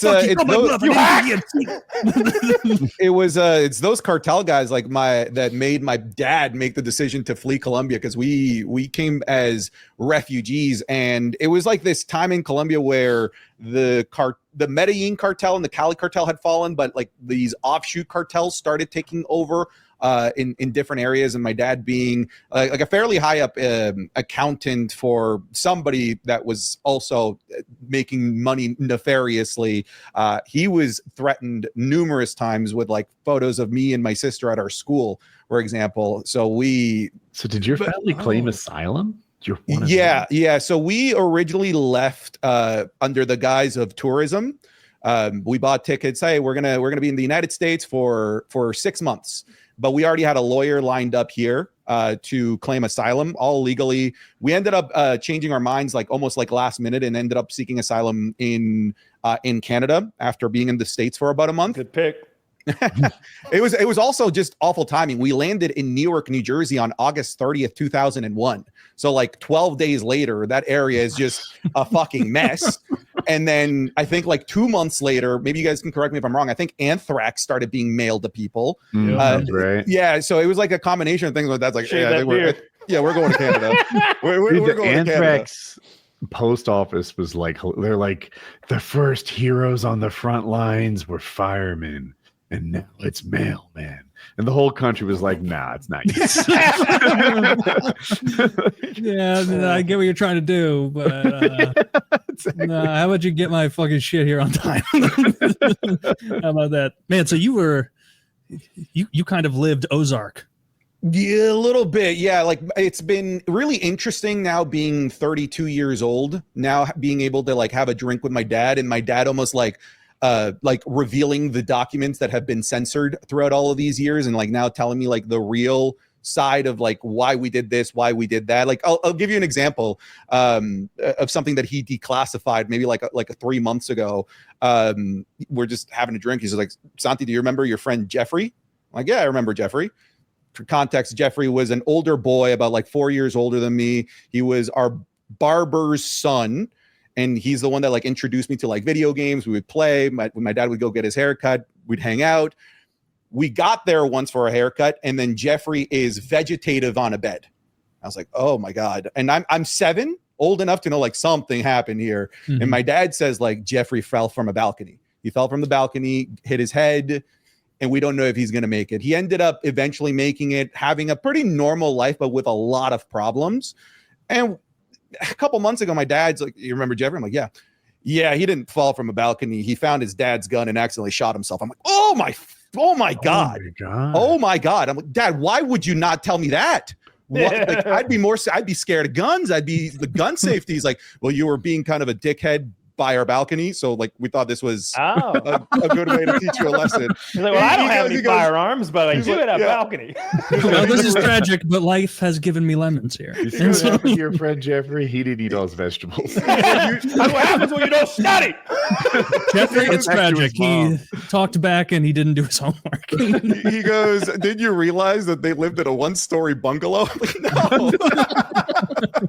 Oh, that's So he's great. been like revealing a lot of these in like his time in the 80s and 90s, living in Medellin with the cartels, like some pretty crazy stuff. Like my mom has seen some really bad stuff because she lived in like a fairly dangerous suburb in Medellin called La Estrella during the height of Pablo Escobar, and she lived right next to the police station, which you would think is the safest place that you could possibly live in. But in the late 80s, Pablo put an unconditional hit on every police officer in all of Colombia. Whether it was a police officer, federal agent, whatever it might be, you kill one, you get money. And so my mom said like daily bodies being dragged in and out of that police station. Oh man, like fuck. Thanks for coming to Canada, man. Like this is I have it pretty good. Guys, what it's like to be raised by an accountant, and they laugh and laugh, but here we are. It's intense. Yeah. High risk and reward. One and the same, Woody. Yeah. Woody, I saw this video and I thought of you. I saw this paramotor trike Can you show it, triumphantly flying over a river, and then there's a video here. It's real short. This is great. I sent this to everybody I know. Like, everybody was like, "Oh no, Woody!"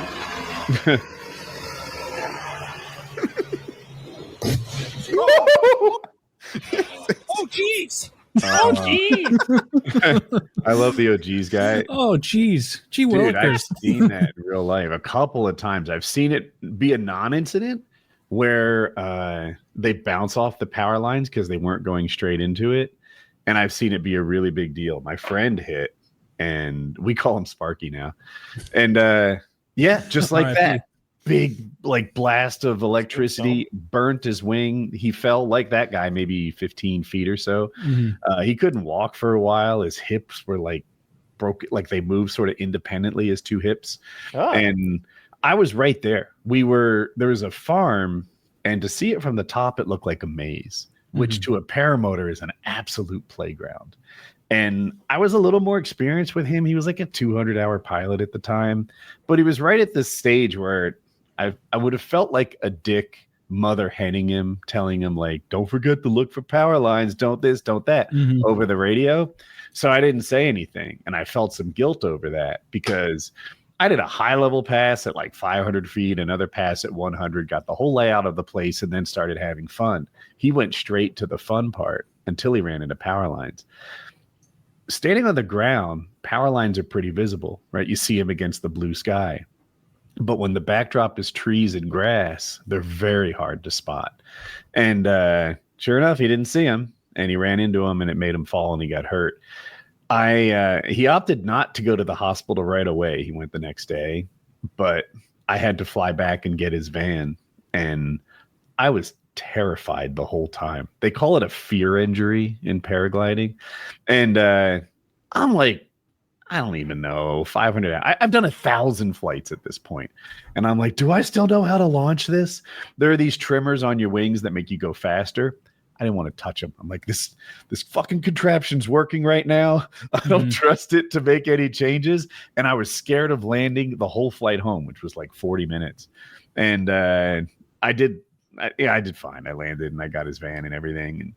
And he turned out to be okay, like long term, but he had a rough month or two where he was kind of like walking with a cane and not walking and stuff like that.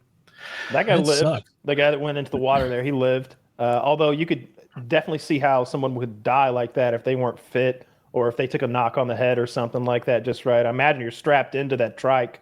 That's what I would want, I think, if I were doing the paramotor. That's how you'd want to go? Drowning in a river, semi-concussed. Yeah. Attached to $12,000 worth of aluminum. I texted you today, like as you're like gurgling into the deep, you hear some guy over the water going, "Oh, geez." Oh, geez. The fuel tank's on the bottom. It can be like the densest weight. And when you hit the water, oftentimes it's the lightest thing because it's empty and it floats you upside down and creates a real problem. It wants to sort of dunk you. Yeah. The water's a problem. I imagine you got like a quick release thing on you. Like I wouldn't want to be like clipping stuff. I'd want to be like, woo, and I'm out kind of. Quick release goes both ways, right? Like you like quick release when you're trying to get out, but you hate it if like in the automotive world, right? It's at least mine was like a lever across your chest. And all it would take is one like bicep swipe on it. And now every clip that's keeping you in this flying contraption is undone. You frantically be like, well, it's a little different with a trike though. You know, it's a little different with a trike because you're in, and that's why I know it's not safer. It's probably more dangerous because of the extra mass and everything that you're carrying around and being wrapped in. I don't know. I don't know if it's more dangerous. There aren't stats, but I would feel safer being in even that small of a craft. And I remember that was my first exposure to paramotors when we'd be out hunting and there was some guy in the area who had a trike and he was, I'm like, what the fuck is that? Scaring every deer within the tarnation up there. Yeah. I flew by, same situation, was a different place, but like a farm that looked like a maze from above and not just a big field. And I'm zooming around and the hunters pointed their guns at me. And it's like, you don't have to do all that. And I thought I was alone. If I knew I was bothering anyone, I would have never flown. This was probably after October 7th, and so it's understandable. Maybe is it? I like to believe they were just trying to get a better look at you through their scopes. I didn't even consider that. I want to say they were shotguns, though. You know, I was only 12 feet up. Like, well, all right. Well, never mind, because I've definitely done that. I have looked at paramotor pilots with my scope before. I unloaded the gun and everything, but I was like, what? I want to look at him. But like, it sounds like they were threatening you with their guns, which is just right. It's actually, they didn't even have to do the hand motion. I never. It's noisy, right? It's a flying weed whacker. It's a 2-stroke with a exhaust meant to be lightweight, not effective. And I know it's a bother to be near anyone. I don't even like to scare cows. So once I saw there were hunters in a place that I thought was empty, I was going to leave. They took it too far. But what time of year was it? Do you know? Fall. Oh yeah, it's deer. Hell, it's doves too in September or so. I guess it probably varies. Wouldn't know. Yeah, I didn't have anything against the guy flying. I was like, I'm You doing wanna my see him. sport, and he's doing his. And like They teach us in training. I'm sorry to cut you off. The first time people see you, you're interesting and kind of neat. The second time, meh. The third time, you're a noisy flying weed whacker. And that burned into my head. I'm like, okay, first time, just leave, and it's a cool thing. What time do you fly, Woody? I feel like that also matters, like in terms of like how annoying I would find you if I just see you flying around in my neighborhood. I'm curious, when is like your typical flight? 3:45 Sunrise a.m. and sunset. That's when the air is the calmest, and that's when I fly. The quiet ones with no engine, they fly midday. So if I'm paragliding, midday. Paramotoring, evenings and mornings. One last question, Woody. That guy that hit the power line right into the water, like a scale of 1 to 10, like how like deadly was that? Like, is that just like, shucks? Or did that guy like genuinely have a fear for his life? No, that was a problem. The water adds a lot of complexity too. Like it's much harder to save him. It's much harder to save yourself, to self-extract. All that stuff gets complicated. I did a training parachute deploy, right? So you have to repack your parachute every year. So why not fucking throw the thing? And so I went over a lake, put my wing in this like messed up condition where I'm just tumbling with a bed sheet. It's not a wing anymore. And I throw my parachute from that condition. All right, cool. It lands. But then it's doing this thing where in this case, it was a paragliding thing. And I've got a big like foam bumper under my butt to protect my spine if I do a bad job. Well, that big bumper under my butt is now like an inflatable that's trying to flip me over. So I'm using my arms doing like sort of this thing to like right myself. And I want to sit on top of the inflatable. Well, gosh darn it. Like my arms and legs kicking. I managed to put my legs in the 112 lines going from like my chair to my wing. And I'm bundled up and I can't get out of this thing. And I'm a guy who's really comfortable in the water. And it was eye-opening. Could I have lived? 50-50. But did I live? Yeah, the rescue boat was there. This was a controlled situation. And he pulled the boat right up to me, put his arm out. And then once I had a grip on somebody, my head wasn't going underwater anymore.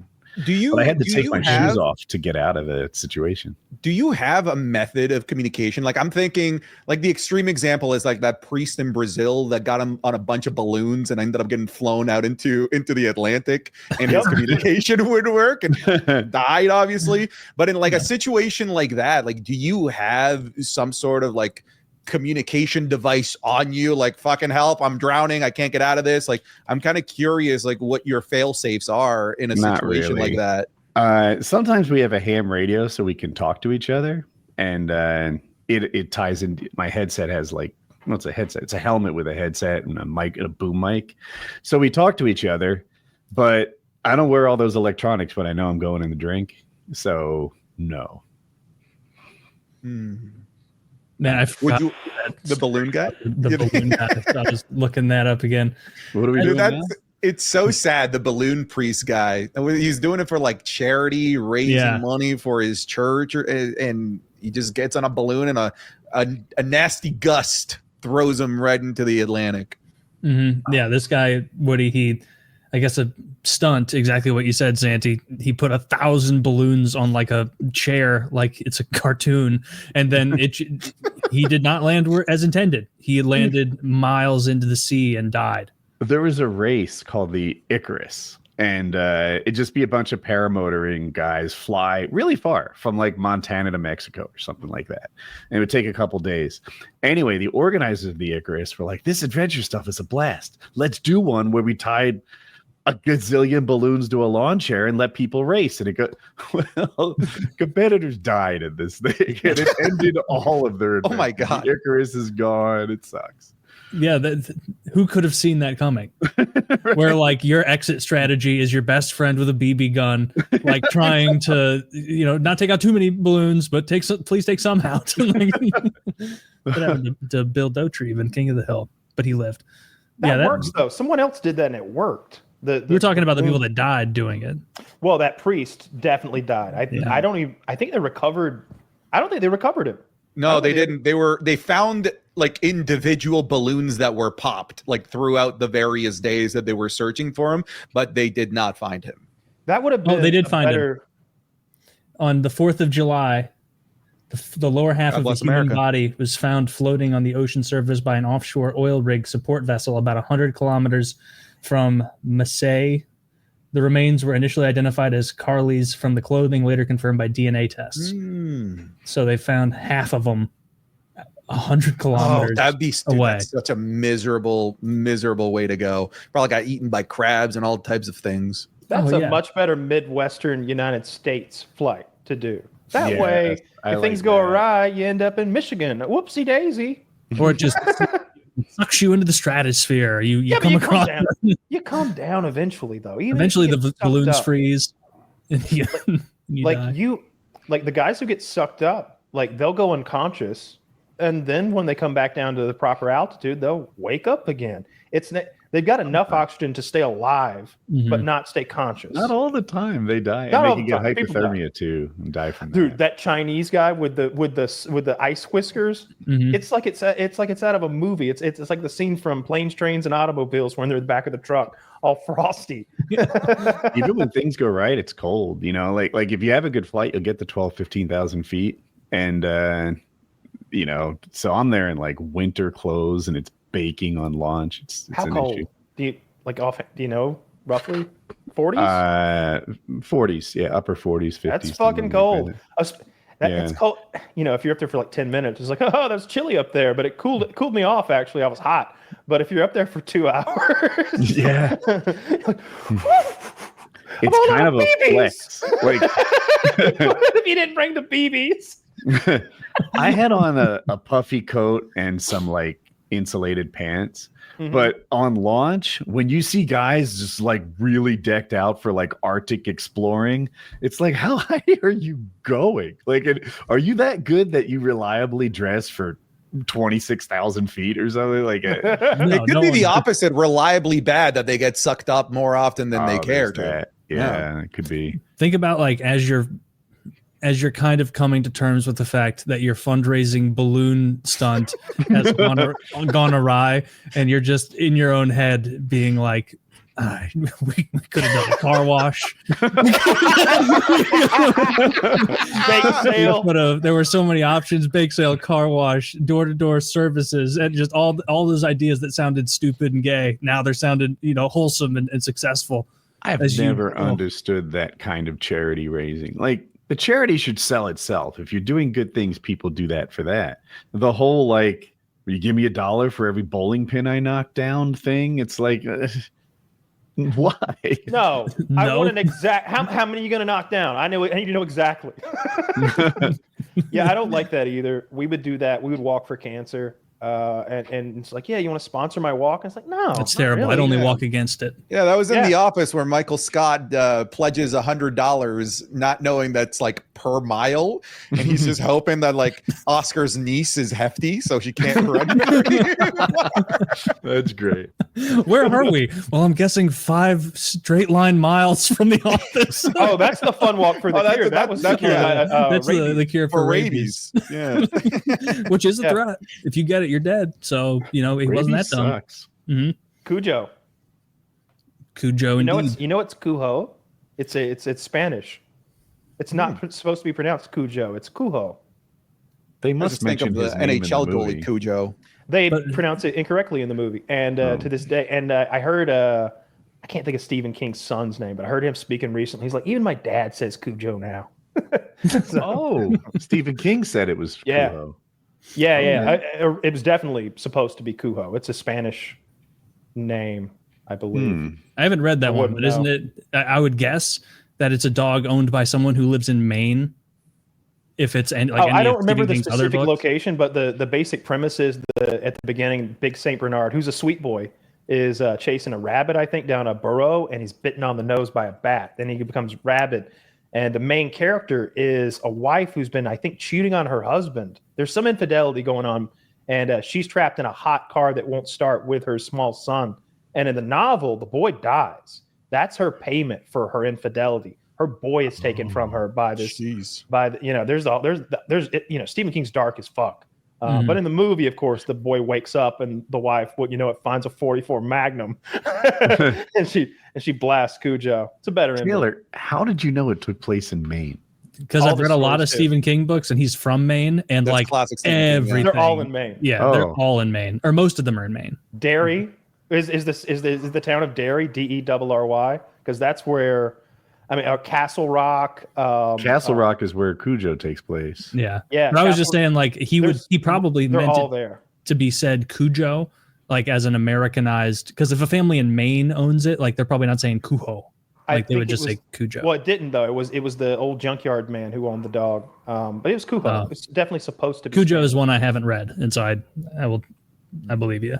And we used to joke about sniffing or snorting straight rabies before our football games. It was just pre-workout because I was wondering, like I was fascinated with zombies, especially as like a teenager, and when I was 18, especially. Zombie movies were on the resurgence, and we were into the zombie survival stuff. And I remember thinking, like, what if you just got yourself like a shipping container full of homeless men, and you infected them all with rabies, and waited till they were foaming at the mouth and turned them loose? Isn't that essentially zombies? Yeah, a short-lived zombies. How long? I think it takes a while for them to die. They'll live long enough to infect others. People with rabies, they get what is it, hydrophobia? Like they can't, their throats don't work. Is so there a die. desire for people with rabies to spread the rabies? Is that a thing? Well, they're going to be like, I know with animals they get fucking kooky. Like it's eaten away their brains and made them insane. So they'll come around people and attack. I've seen people get just attacked by raccoons and possums and stuff, like seemingly for no reason. There was that video recently where the guy's attacked by a squirrel, and it's like, why is that squirrel so angry? Like the guy was just sitting there minding his own business, and this squirrel doesn't just run up and bite him and run away. It's all over him. It's like there's it's trying to kill him, and then he finally gets it off, and it jumps on his dog. The dog's yelping and trying to get away from the squirrel. Like this, then the squirrel runs away and goes up a tree, and it's like, we gotta kill that squirrel and go to the doctor. Like I was always afraid of getting bitten by something rabid growing up. You get afraid of water. You get afraid of fresh air. Yeah. That's a terrifying way to die. Just a miserable way to die. I have to imagine rabies. Mm-hmm. Yeah, something's awful. Immune to rabies. Possums or raccoons. Is it armadillos? Or wait, no, the disease thing. I think armadillos can carry leprosy. That's their weird disease thing, right? Yeah. Okay. Or maybe they're immune from leprosy, but they can carry it. I don't know. I didn't think anything was immune from rabies. You're right. Some are less susceptible to it, according rodents, mice, squirrels, rabbits, opossums. I like the idea of a zombie Bats. apocalypse with rabies, though, as some sort of fiction, because it's all like the zombie apocalypses that start with something that's realistic. Those are to me always the scariest ones, like the cordyceps in The Last of Us. I didn't like the show, but I love the idea of cordyceps because that's a real thing that turns ants and slugs into zombies and is actively trying to spread to other life forms. Like that shit is scary. And I love the way that they explained it in The Last of Us. We're like, they're not capable of jumping to humans unless they're able to adapt to hotter weathers. Then they get into climate change, the world getting warmer, and all of a sudden cordyceps are able to jump into bodies because of it. I think that's a fascinating way to tell a zombie tale, but The Last of Us TV show did a terrible job at it. It did. How was 28 years later? You said you saw it.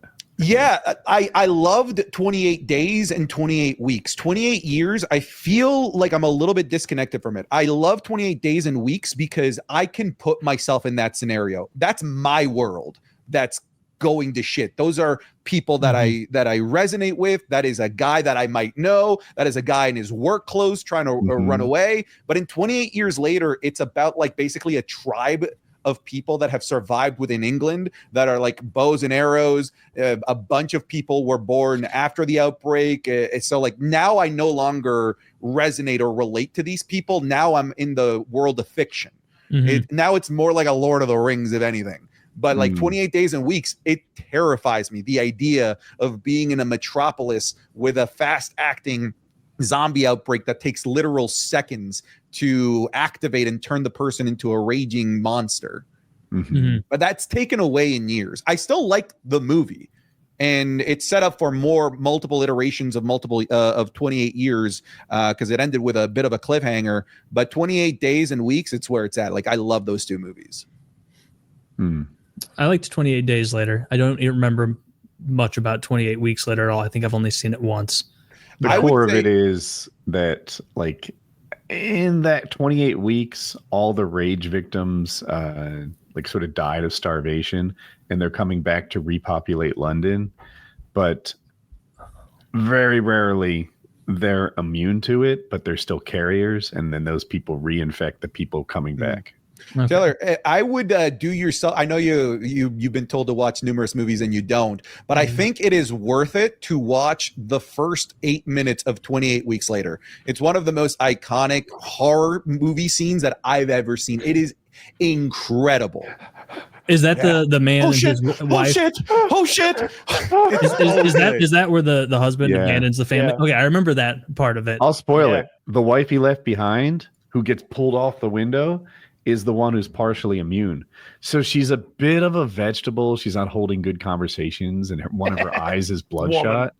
But she doesn't tell good stories. So one of her eyes is bloodshot, and it turns out she has the rage virus, but she's not really raging or anything. She's half with it. Yeah. And her husband kisses her, and he gets the virus. He instantly murders her, and then murders a bunch of other people. And now, of course, he told Jeremy Renner friends, has to step in. Oh, that would be horrible. That would be as traumatic for him as leaving the family. Is he's like 3 days later, he's like, man, what a horrible thing I was forced to do by my circumstances. The only thing to do now is be a weirdo vagrant and just keep my head straight and try and survive. And then you see you're kind of still with it, ex-wife, and you're like, dude, that's a really good couldn't scene. You have just died? The kids go back to their old house as they're repopulating London to, see the old place, jump on their playground trampoline, stuff like that. And mom's there. And they're like, oh, good news. We got your kids. We recovered them. They're safe. Other good news. Your wife is still alive. And he's like, what? I told everyone I saw her die. He should have had a girl. He should have had a girlfriend. That would have been hilarious if his girlfriend, wife. That would have been a fun scene. That can't be true. I abandoned her. I watched her. If you torn limb from limb. So I don't like movies where it doesn't get going if you don't have morons doing moronic things.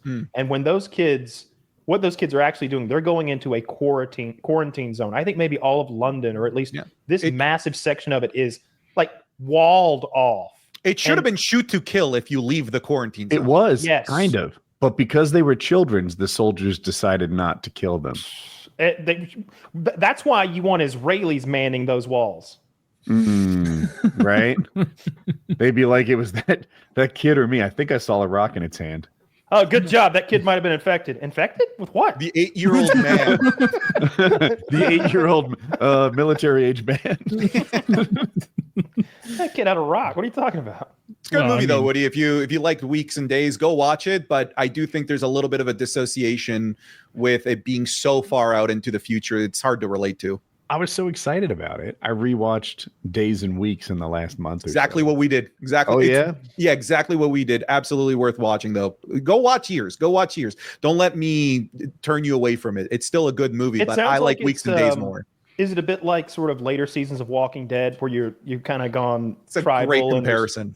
Okay. It's a great comparison. I bet there's a lot of interpersonal stuff, or is there maybe other factions and resources fought over, and then eventually we leave the gate open? Yeah, this isn't a spoiler, but it's cool to know that the virus is only in the UK. So this virus works so quick that it's technically impossible for it to jump outside of the UK unless you bring it out physically, because it's not like somebody can get it on a plane, because they'd have to get infected on their way to the plane. And they'd instantly turn and get crazy and start running. You can't board the plane. You can't board a boat. So it's an interesting way to tell the story of UK being isolated for the 28 years versus the rest of the world. In 28 weeks, Taylor, I need pronunciation help. Is it heterochromia? The two different colored eyes? Yeah.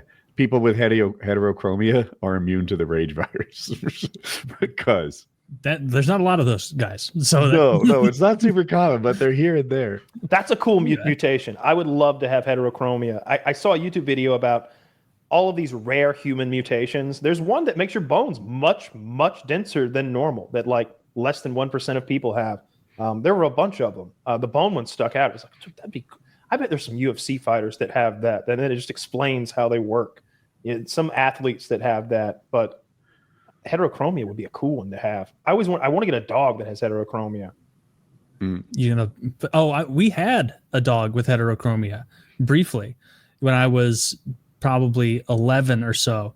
My dad bought us a new dog. His name was Chase, and he was a mutt, and he was like a fluffy little, you know, funny looking dog because he had two different color eyes. I think one was like blue and one was brown or something. And heterochromia was not his biggest problem. Like he was untrainable.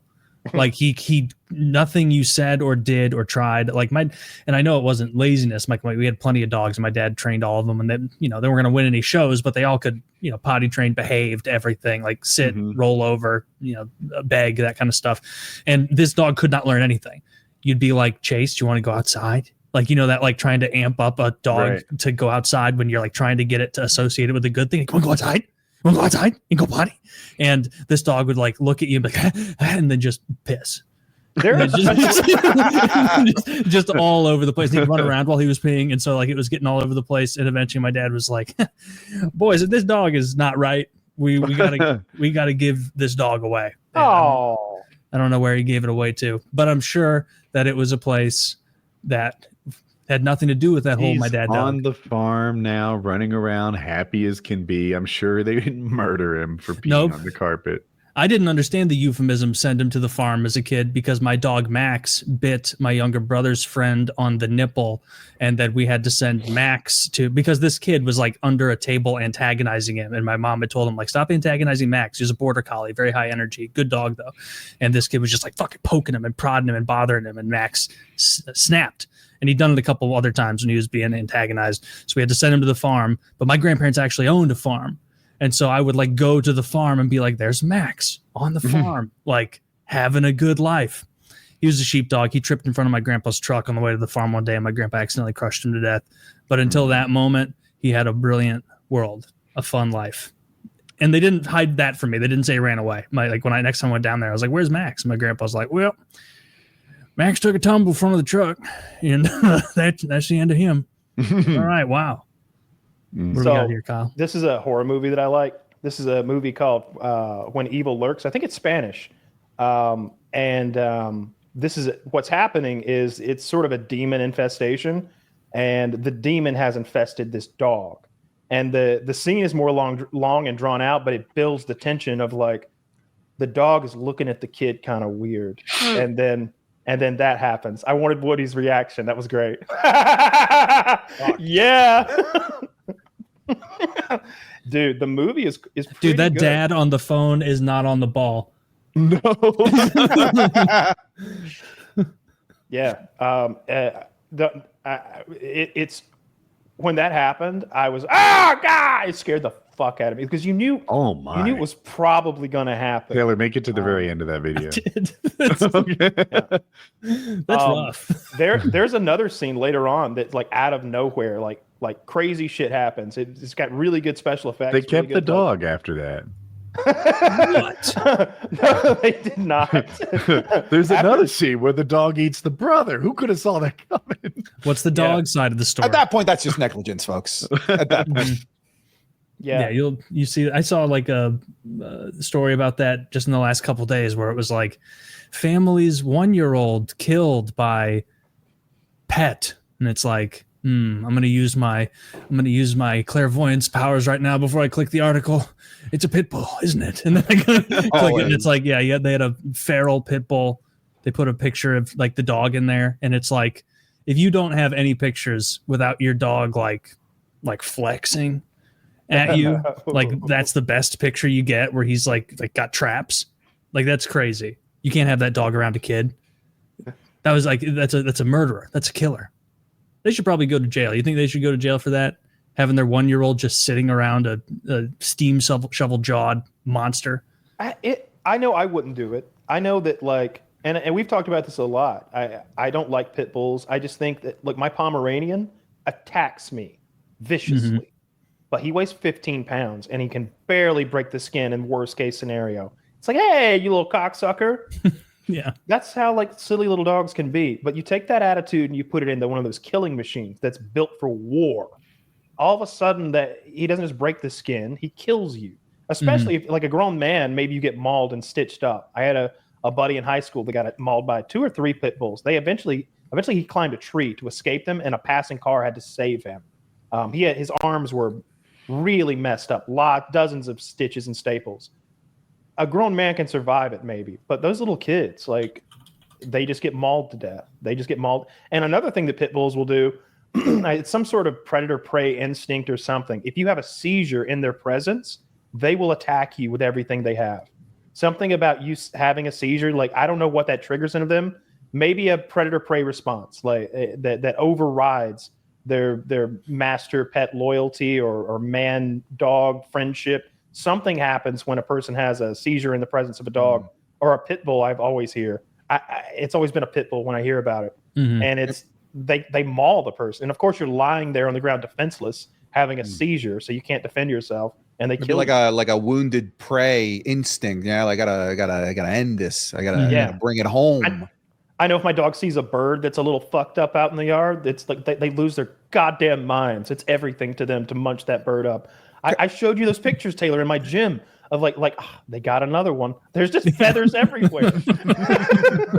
What for you, Kyle? Somebody who's got a small dog. I've got a little wiener dog. What would be your play if you're walking with your dog and a big ass pit bull tries to chomp down, like has your little dog within its jaw? Because like, I don't have a gun or anything like that, but like, I like to imagine that I like pull out my keys and try to start stabbing this thing to try and save my little one. I gotta get my hands in the dog's mouth right away. That's what I'm gonna do, whether it's a good idea or not. And I'm gonna try to physically pull his jaws apart. I don't That's think what I'm you gonna could. do. I think I can. You think so? A pit bull? These things are monsters. I'm pretty sure I could tear his head apart if I really wanted to. If I can get my legs wrapped around him, I'll tear his bottom jaw off before the end. I'm going to start screaming, let me at him, let me at him. And no one's going to be holding me back. And I'll bite too. If I manage to get my hands in his mouth, I'm coming down for some biting. See how you too. like it. Yeah. Have you seen those videos though of like a pit bull charging and like they'll eat a bullet and then like the second like when a boss in a video game dies too early and then he resurrects? Like that's what these pit bulls are doing. They go down for a second and they pop I've back seen up that. fury. And when I hear all these stories of like, the cop had to put down the dog when they went into your house, like that's what I would expect. They put down a pit bull when they came in to search the house, but like more often than not, you hear these stories like, yeah, he just killed a little Pomeranian who. Some cops like shooting dogs. That's fucked up. That's fucked up. Yeah, you shouldn't be shooting dogs for no reason. But if it's munching another dog, you got to put that one down. You got to save the little pup.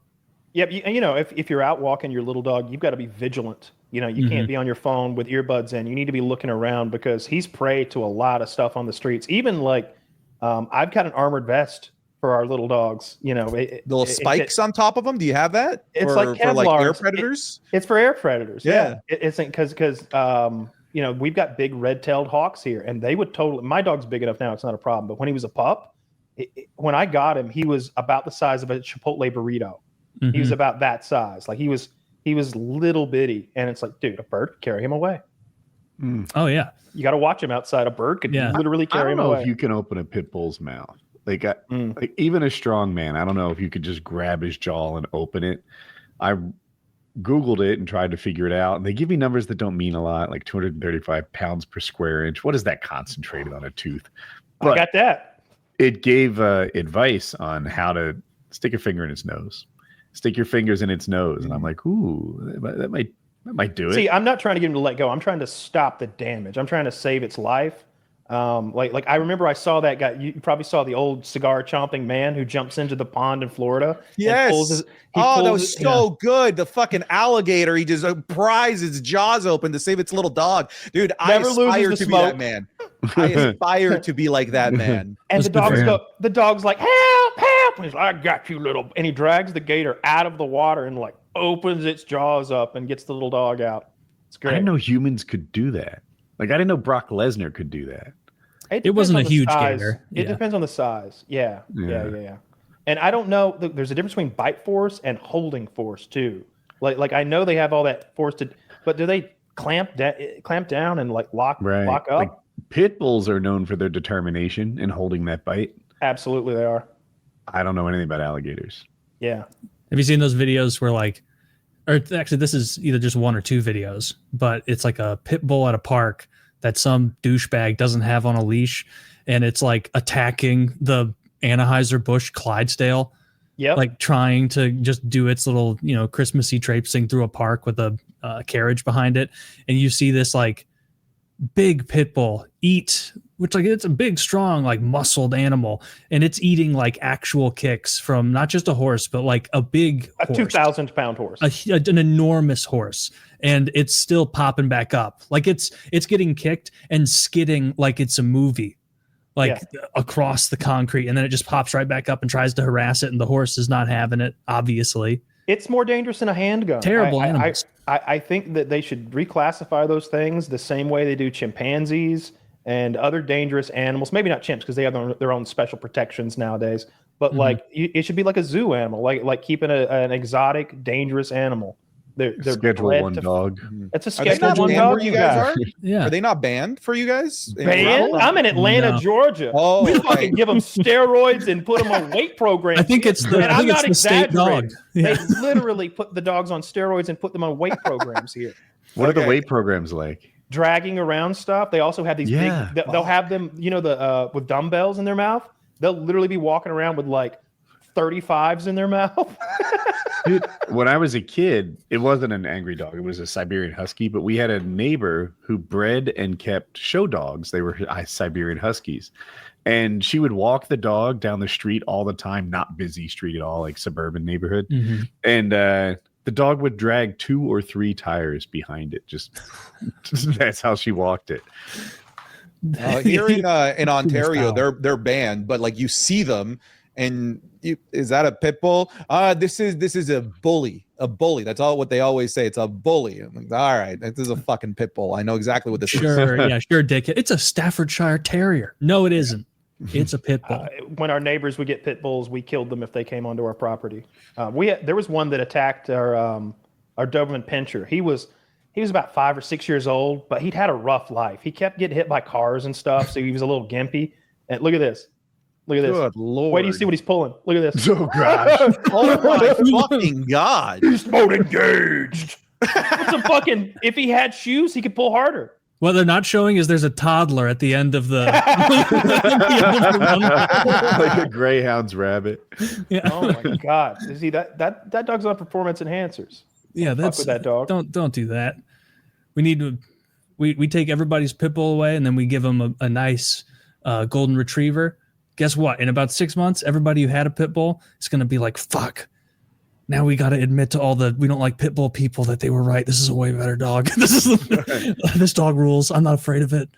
Like dogs are just naturally wonderful and sweet and loving. I bet your pit bull is great with you. But again, the problem is that like my Pomeranian bites the shit out of. When I get up, he comes from under the bed like it in a Stephen King movie and like gets my Achilles. If he was 20 pounds heavier, it would be a problem, much less be a pit bull or something. And I know that attitude is not just Pomeranians or just little dogs. I've had Dachshunds that were mean like that. Yeah. They're just dangerous weapons that should be treated like that. That's not a family dog, if you ask me. I wouldn't have one around my family. Because Of course not. what if everything's straight, but your son develops a seizure one day? It's his first one ever. Like that risk alone. It's like, what do you do? Like the kid in that movie you showed us. Just like the kid in that movie you showed. Yeah. Which, by the way, great movie. Y'all check that movie out if you want some fun horror. Again, I think it's Spanish language, but it's great. And it wouldn't even take a seizure. It would be like what if the child laughs too hard at Toy Story and it startles the dog and he sees the teeth and his primal fight training kicks in. He goes in game 7 mode, tears your kid's throat out. Not good. There aren't like you would expect there to be some balancing stories where it'd be like this dog like no adults and no lifeguards notice this child drowning at the pool and this heroic pit bull jumped in, saved the child, and now, you know, the kid's going to be okay. He would have died otherwise. Never stories like that. It's always like, well, he had never behaved like that to me, and so I went to Sonic to pick up, you know, a couple of burgers, and I came back to a house of hell and horror. And it's like, yeah, of course you did. You left like 3 murderous animals around a 9-year-old, which was a story from last year. You know what the worst part about this is, Taylor? I Googled hero pit bull, and I found this wonderful story about a hero pit bull who saved a woman who was stuck in some train tracks, losing his leg in the process, but surviving. And then later, and the story is that that hero pit bull has passed. Look at the picture. That's not a pit bull, is it? That's not a pit bull. I was literally looking. I'm like, all right, why do they have a picture of some other dog? Well, they got that sweet old feller there for. Where's that mean pit bull at? It's like, that's not what. Well, I was waiting for where the story. Yeah, I was waiting for when the story was going to turn dark. This is a good boy. This is a Dude, good if we boy. gave that thing, if we gave that like a 23andMe, it might get like 1.5% pit bull. Does this dog identify as a pit bull? Because I can see it's not. Do you see how the flesh of that person holding it isn't in the pincer jaws? That's how you can tell it's not a pit bull. I saw a video just a few days ago. I found it here, and I guess this is old, but I just saw it. Some dude was getting chased through a alleyway by 3 pit bulls, and he jumps on the hood of a truck and grabs a 2x4, and these things, I'll link it here. It's violent, Zach, so you probably can't show this one, but you guys can see it. He's up on the hood of the car, and these things are like leaping with fury. They want to kill him. They don't want to bite and play. They want to kill him. Dude, and this so is nightmare fuel. Swinging. Holy fuck. He's swinging this 2x4, and he's cracking these things on the head, and he like kills 2 of the pit bulls. And part of it's because he has a gigantic 2x4. And so the amount of leverage or momentum or whatever fucking inertia, whatever physics word, where you swing something longer and it has a bigger pop. Oh yeah, what I was going to say earlier, our Doberman, like a pit bull came to our farm and attacked the Doberman, and the fight had gone under my dad's Chevrolet truck. So now we can't help the Doberman. Like now they're under the truck and we can't provide assistance. So Dad reaches in the truck and gets an 870 12 gauge, and he's laying on the ground like aiming back and forth, like trying to just shoot the pit bull off of the Doberman, and does so. Like, shoots the pit bull off the Doberman, and then the Doberman, of course, like beats the shit out of what was left. I'm sure he thought he did all the heavy lifting. That's a cinematic thing for your dad to do, like shooting a dog off of another dog. That's not the only time we've done that. There was a time when Max, our Labrador, was in a standoff with 3 big dogs in the field, and one by one sniped them out. While I was like, Max thinks he scared those dogs to death because they're 400 yards away. Max came home, balls hanging low. You guys wouldn't believe what happened. You got to give him the props at that point too, right? Like you can't take that glory away from him. Good job, Max. You scared him to death. Yeah, we gotta. I know a lot of like dog parks, and they will like independently have rules of like, no pit bull mixes, no purebred pit bulls, none of that here. Pit bulls with muzzles. We had an aggressive dog. He was a Great Dane, Jack, and you were telling me your story about your untrainable dog. I related to it. Prior to Jack, I thought there were no bad dogs, only bad dog owners.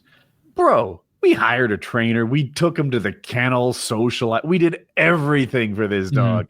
We could not get the aggression out of him, but we could put a muzzle on him. And like Kyle, you came over.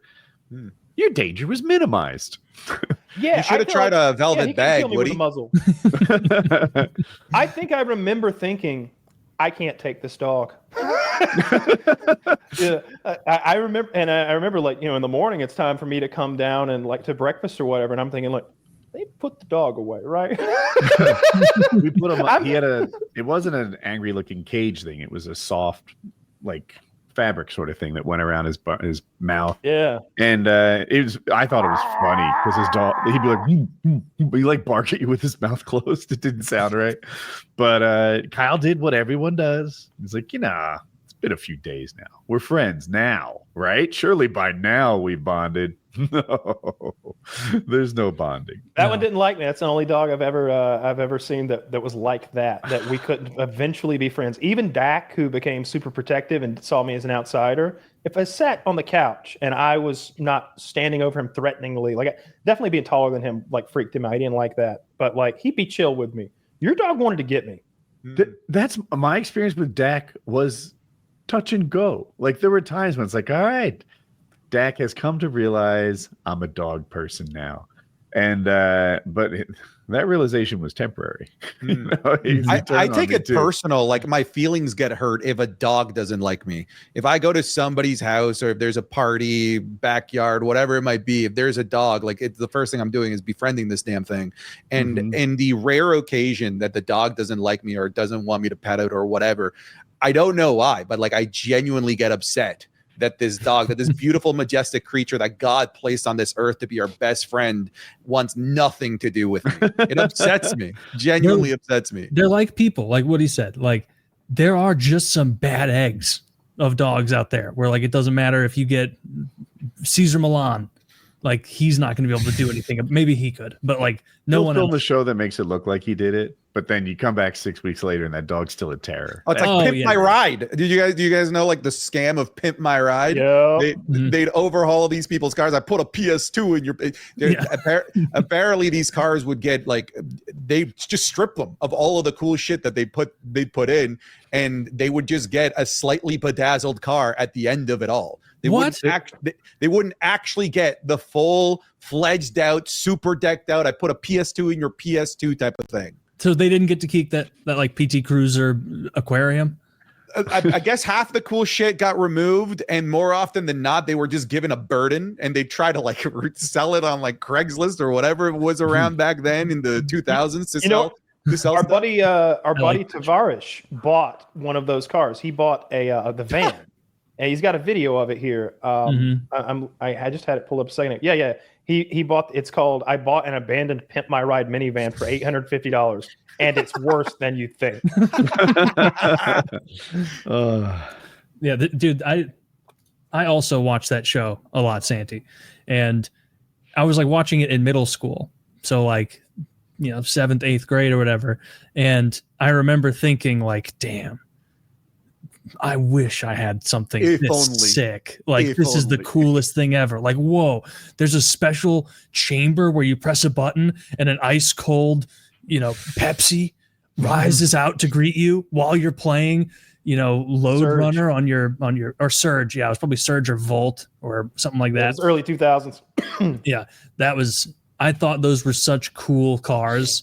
Other than the colors on the outside, I was even tasteful enough at like 12, 13 to be like, okay, the entertainment systems, the multiple TVs, I can even deal with the fish, the Pepsi or the Surge container. That's great. But this color on the outside is a little garish. It's a little much. It's a little look at me. And so you don't need that. But there were cool. And something I liked about that show is there was never even the pretense of road legal. There was never even the idea of like, it was never like, hurry up. We got to get this finished by 5 p.m. today because I got to take it on a 2-hour drive and get it up to 75 on the highway to make sure this is safe. It's like, hurry up.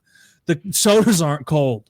Like, and the guy's going to be here soon. The thing was, they picked people who were like, I need a reliable car to get back and forth to my job and take my kids to school. And they were like, great. So I put a cotton candy machine in the back seat and a fish tank in the boot.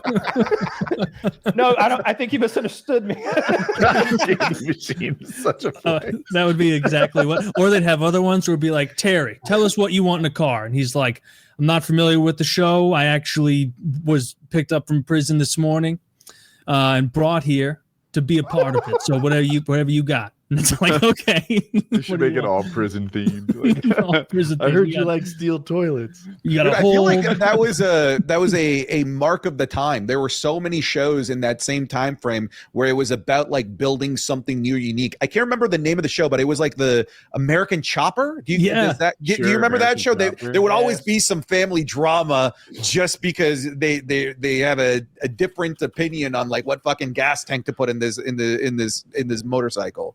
All those shows were bullshit. What was the one? Yeah, it was like Cribs. Cribs was all bullshit. Those houses didn't belong to those celebrities. None of them did. Oh, that level of bullshit. I can't remember who. There was one celebrity who was like, "Yeah, I'll take you to my shitty apartment," and they legit had a shitty apartment they took him to, and that was like the only real one. The rest were like, they don't own them. They don't even rent them. They just went somewhere and filmed some shit. So Avril Lavigne would be like, it wasn't always that clean. Like, no, it's those. They don't own those houses. They don't rent those houses. They've never been in that house before. Avril Lavigne's like, yeah. So like, this is my fridge. I keep it full of Yoo-hoo. Just a whole picture of it. Yep, that's what I like. I empty the glass into the picture. I love it. Well, Cribs fooled me. I didn't know that. But I didn't know that either. Fool me. Scrapyard Wars. Do you remember that? Junkyard Wars. Junkyard Wars. Yeah. Dude, it's like, all right, we're making a car that drives into the water. They're like, if only we had some sort of impeller here in the scrapyard. There's like an outboard engine just sitting there. It's insane you brought that up because like this past weekend, I had family in town. My brothers were in town, grandparents. We were just sitting chilling one afternoon, and my brother was just like, I really want to watch that show Junkyard Wars. I've wanted to for a while. This is my first like little bit of time to do it. And so we found on YouTube Junkyard Wars and watched some, and it couldn't have been faker than what I remember watching as like a 12-year-old, because as a kid, I was like, fuck, they got 6 hours and they haven't even found a Ford Hemi V8 motor. And then there'd be one guy. I hope there is an airplane fuselage in here. Yeah. He'd be like the one guy's like, all right, our plan is we need an entire Jeep chassis. And I'm like, what are we going to find that? And then some other guy in a hat's like, look what I found. Like, an entire Jeep chassis and every single thing they need. They just walk into like this nondescript but very well-worn pathed fake junkyard to find like perfectly behind a staged washer and dryer combo is exactly the piston they need. Yeah, the other shows that I remember from that era, like the History Channel, it would always be like, did Hitler make a pact with the aliens? Yes. And then by the end of the show, we won't truly know. Fuck! I spent 40 minutes trying to find out if Hitler made a pact with the aliens or whatever it might be, and there was never an answer. Every single time in every single one of those shows, it was always, we'll never truly know. Yeah, because they were making shit up. They're like, was Hitler closely aligned with satanic powers and spells? And then it's just like a bunch of guys being like, well, the guys who are into it getting interviewed, like, I mean, frankly, there's too much evidence to even hide. And what about this? He launched this attack against France on this date and using this code 666.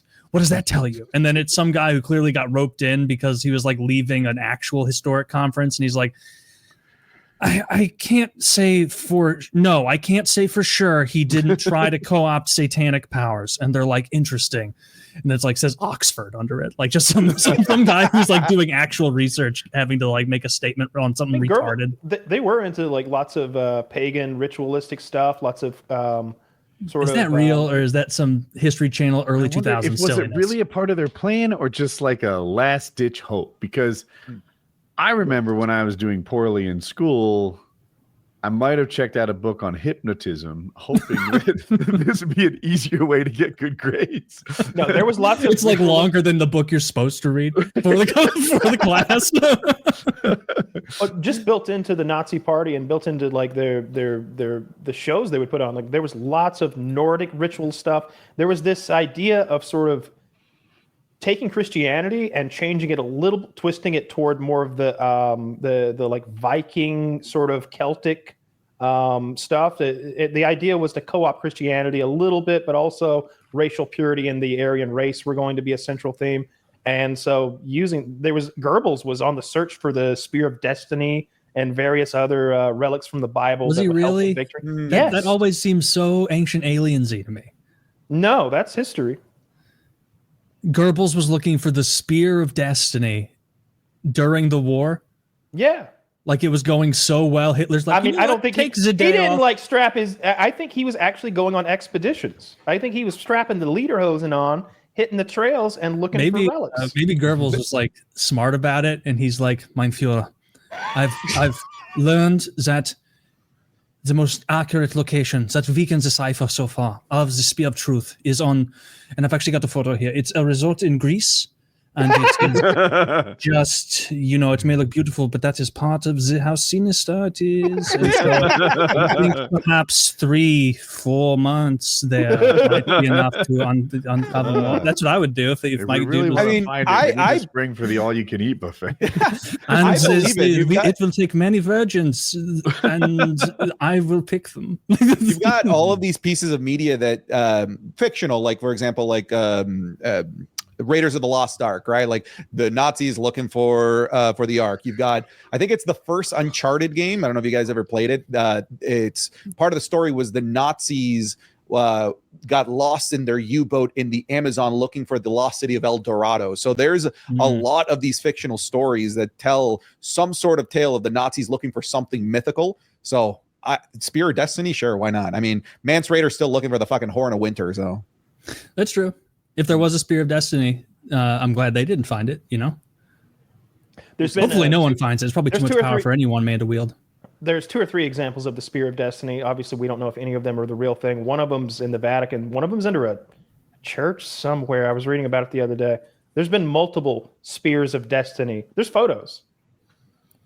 And what's the, not that you have to know all this, but what is the lore? What is the origin of this? Stabbed Jesus? Well, it's the one that stabbed Jesus, but if there's they multiple, even know that guy's name. The Roman soldier's name is a known quantity because I always hear them use his name. And it's the spear that he killed Jesus with while he was on the cross.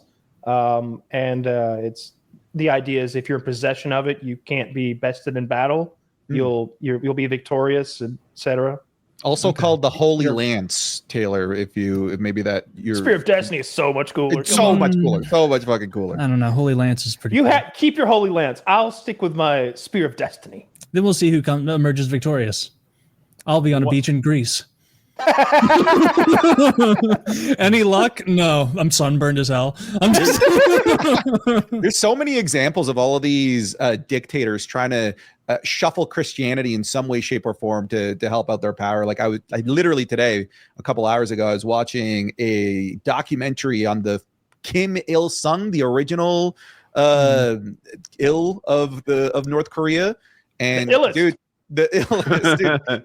They crafted some Jesus story for this guy that he was born in the mountains of Sputnik or something. He's got pure Putnik blood. He was born beneath a shooting star, and it was like April 15th or something like that. Is now it's like their 4th of July, but it wasn't like the formation of North Korea. It's when this guy was born, and their calendar starts, if I'm not mistaken, on the day of his birth.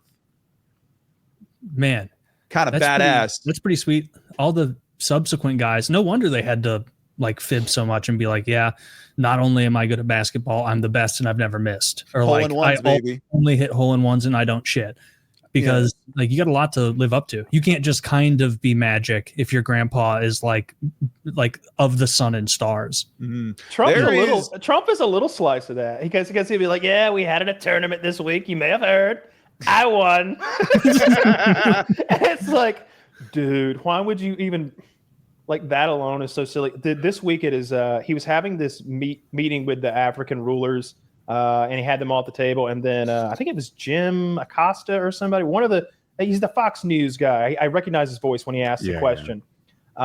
He says, sir, someone in Iran, I don't know if it was I think it was an Iranian official, said that what was it? It was like, while you are sunbathing your fat belly in Florida, they say they will, quote, fly a drone into your navel and explode you. Sir, do you take that as a threat? I don't know if you sunbathe much. He's like, no, don't sunbathe very often. He doesn't know I've how seen to. his tan. Exactly. But he was like, I guess I take it as a threat. Maybe it is. Maybe it's not. And it's like, what a bizarre question. And I'm just thinking this guy from Liberia is over here like, where the fuck am I? What is this real? That's a very Tom and Jerry threat. Yeah. They said they're going to fly an explosive drone into his navel while he sunbathed his fat belly in Florida. That was the President threat. Trump, the mullahs in Iran say they are going to place a delicious cherry pie on a windowsill, and then when you are floating towards it, they will remove the pie and you will fall into a previously unseen pit wherein you will be killed. Do you take this as a threat? Not a big pie guy, me. No, you couldn't tell by looking at me, but I wouldn't be swayed. I wouldn't eat it.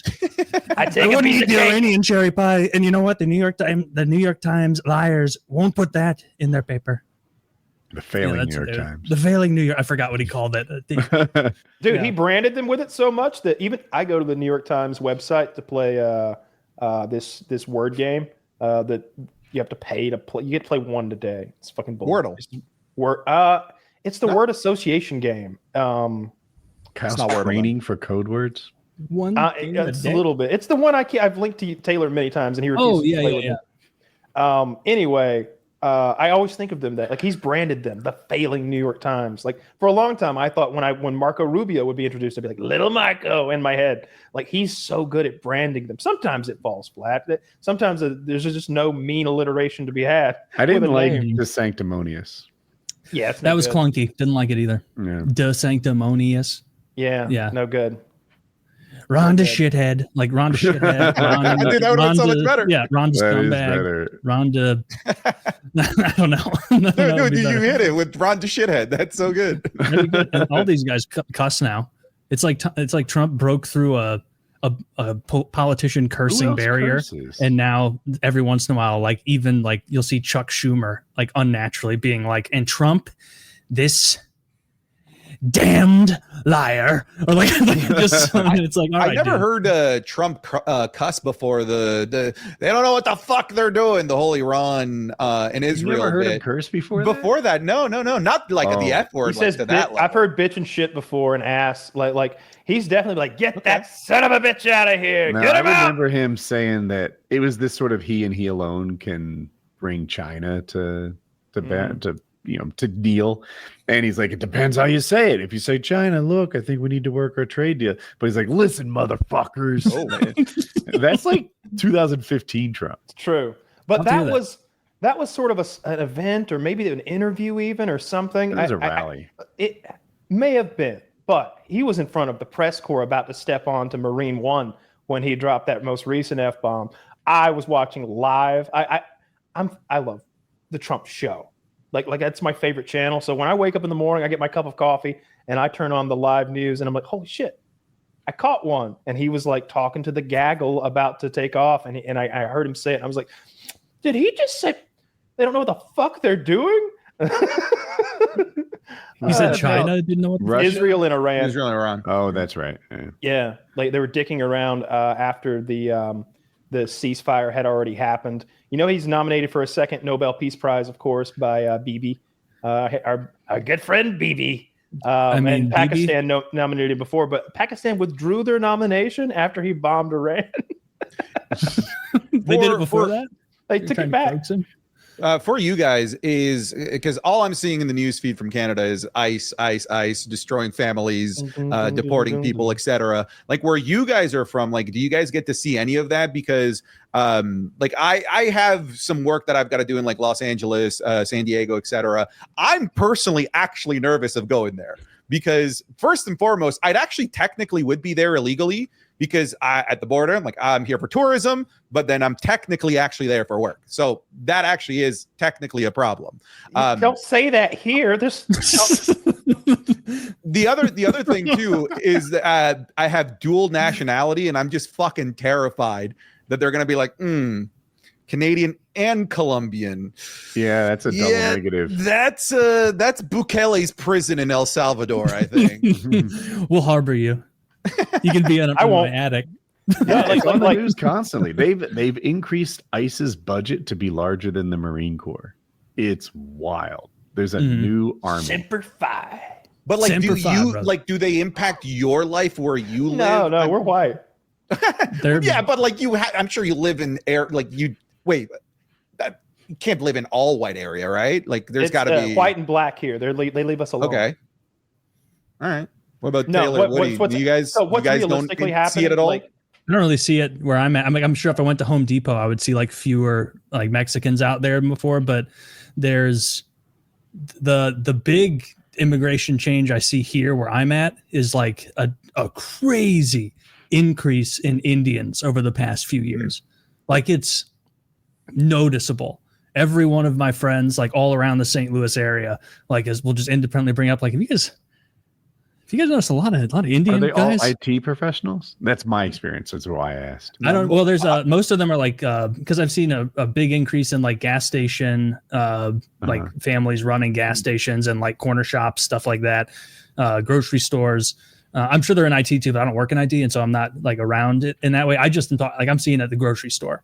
It's like an amount that like 5 years ago it was not like, even 3 years ago it wasn't like this. Yeah, like so many Indians. A huge portion of the Indian immigrants that you guys are getting come from Canada because there was basically like an open faucet. They were allowing pretty much any and all Indian immigrants for any type of reason. More often than not, they would come in as students, overstay their visa, and often they would go into the United States, but they would start here in Canada. They would come through whatever Canadian loopholes would happen. And many of them from Canada, because where I live, there is a lot of Indian immigrants are now flocking to the United States because a bunch of them are being deported. They're being deported.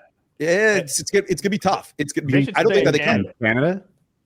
Sorry, they're being deported from Canada. So they're being deported from Canada because in the last election, the immigration was like such a big sticking point for us.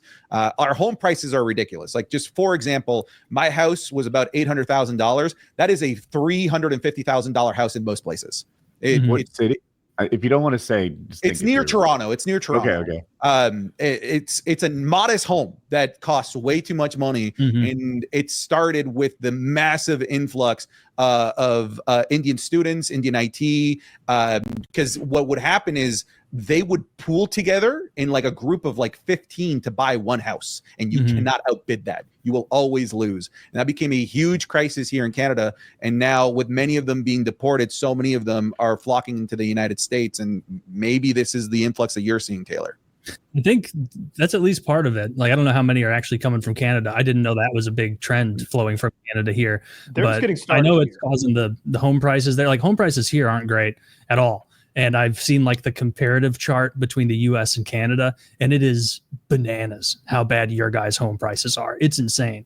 The best example is like, look at Niagara Falls, New York, Niagara Falls, Ontario. Yep. It is like $300,000 in difference from homes that are 30 meters might be an exaggeration. You throw a rock. You can literally jump to the other side, and the one on the other side is significantly cheaper. Yep. There's not a better location. It's just you're in Canada versus you're in the States. I've heard that said in your parliament. I've heard your politicians like talk about that. They even bring up maps. Like, this is a home on this side. This is a home on the other side. And, like, they break it down per square foot. They're like, the math is not going to jive no matter how you want it to. Like, you've got some fun politicians over there. But dude, Canadian Parliament's amazing. It's so good. We had Pierre Poilievre basically insinuate that our prime minister at the time took like a bath with another man or something like that, and they were like, "You must retract this." And Pierre Poilievre would go something along the lines of like, "I do retract what I said that may have hurt some feelings. No, we need you to retract that you said that he bathes with other men." I will not. I refused. It's not been sufficiently proven to me that he doesn't take bubble baths with other men. There's an hour on Rob Ford on Netflix, you know, the crackhead mayor. Yeah. I watched that the other day. It was fascinating to get all the behind the scenes dirt and like hear from the people that were surrounding him at the time and all that stuff. Very good doc. But the ICE here, like what he said, September 30th is when their new budget kicks in. Although you would imagine that there's spending whatever they have now because they know on September 30th they get billions of dollars. I know that for a fact because I watch C-SPAN. Yeah, it just makes sense intuitively that they would just be spending it as much as they can now. They're going to be massive. It is going to be a different thing on the news next year. They're just getting started. I saw that guy in LA. He's like the border commander or something. He's like, hey, it looked like a shot from Afghanistan when you'd have like a colonel or a general or whatever, and he's like, Well, I know I'm new here, but I've assessed the battlefield, and rest assured, the enemy will fear us. We are moving quickly. We are moving with determination. We will not be stopped. And it was like, he's doing it in LA, though, in front of a big MRAP. I think he's wearing camo. He's got the crew cut and the gray hair. I sent it to Taylor, and he was just like, yes, sir. Sir, yes, sir. Colonel Carnage. Get moving, because so far it's been a bunch of bluster, a bunch of this, a bunch of this. Dude, I send you videos of illegals being taken. They haven't posted numbers since like February because they're really not doing that much. I don't think that's true. I think there's a rolling graph, but I could be wrong. I thought I saw stats recently that, you can imagine what's going to happen when they get that budget, though. They're building those huge facilities, billions of dollars worth of storage. They're going to line facilities. their own pockets, is what I imagine. Maybe, see, I mean, that's how a lot of this stuff often goes. Is like you can put a bunch of money behind it, but if you got a bunch of people peeling off their portion and redirecting and misappropriating, it can go away pretty quick. Yeah, we'll see. Private I don't think that's going to happen. I think they've spent so much money that there's a little spillage is going to be fine. It's so many tens of billions of dollars a year.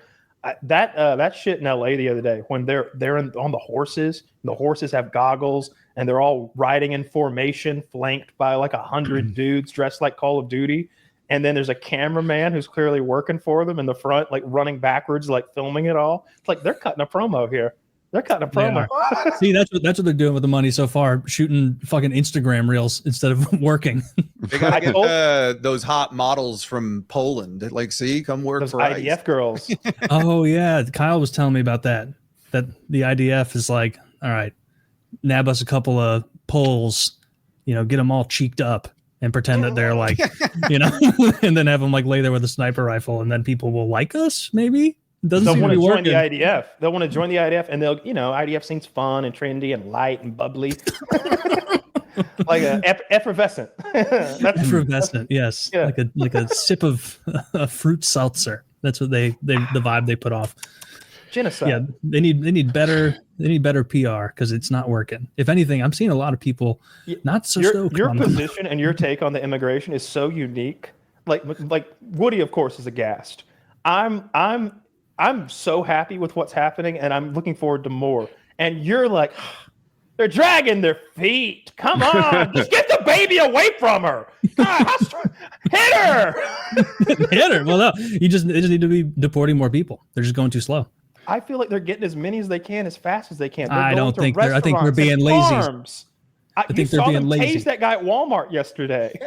Well, and then Trump does his like shit where he's like, actually, yeah, we're definitely still doing this popular deportations thing, definitely. But we're actually gonna write some provisions for farm workers and construction workers and this. And then then he reflipped it, and then he unflipped it again, and then he reflipped it again. This was a couple days ago. He said this. So they instituted a policy, then they reversed the policy, and then he's mealy-mouthed to whoever wants to hear it. The policy is get them all. That's what's going on right now. I saw them at farms in Cali yesterday. They were clearing a farm out of farm workers. They were like picking nectarines or something. It's like, not today. Get out of here. Let me, Nope. You either got to pay an American to pick your nectarines or you got to automate. Our good friend of the show, Jeremy, one-time watermelon cleaner for me, extraordinaire, going through divorce, of course. He didn't take Kyle's advice, as few do. And he's on his first divorce now, I'm sure. And his life is essentially ruined because he's got all them kids and all that child support. I forgot about all the kids. All kids. I lost count, Taylor. I lost count. It's somewhere between 3 and 6. I don't know exactly. Some of them are stepkids. They're all, little Jeremys. And I was talking to my dad about this. Dad, of course, just living the good life, pickling tomatoes and hanging out in his pool in the afternoon. And he's like, I don't know what he's going to do. I'm like, well, Dad, ICE is going to be hiring. ICE needs people just like Jeremy, guys who aren't afraid to get their hands dirty. And hey, if you can't get accepted, you can become a bounty hunter, and ICE will pay you for every person that you catch for them. And it's very loose and nebulous with the legality of how hilarious. Collecting cans on the street is no longer the way to do this. You grab yourself a couple Mexicans. Yeah. then you take them to the 50 weigh cents center. a can, $50 a Colombian. You Welcome put to them in ice. you have to put the family you caught it's on over like $1,000 on like a truck scale. And you're like putting lead balls in their pockets so that you make more money.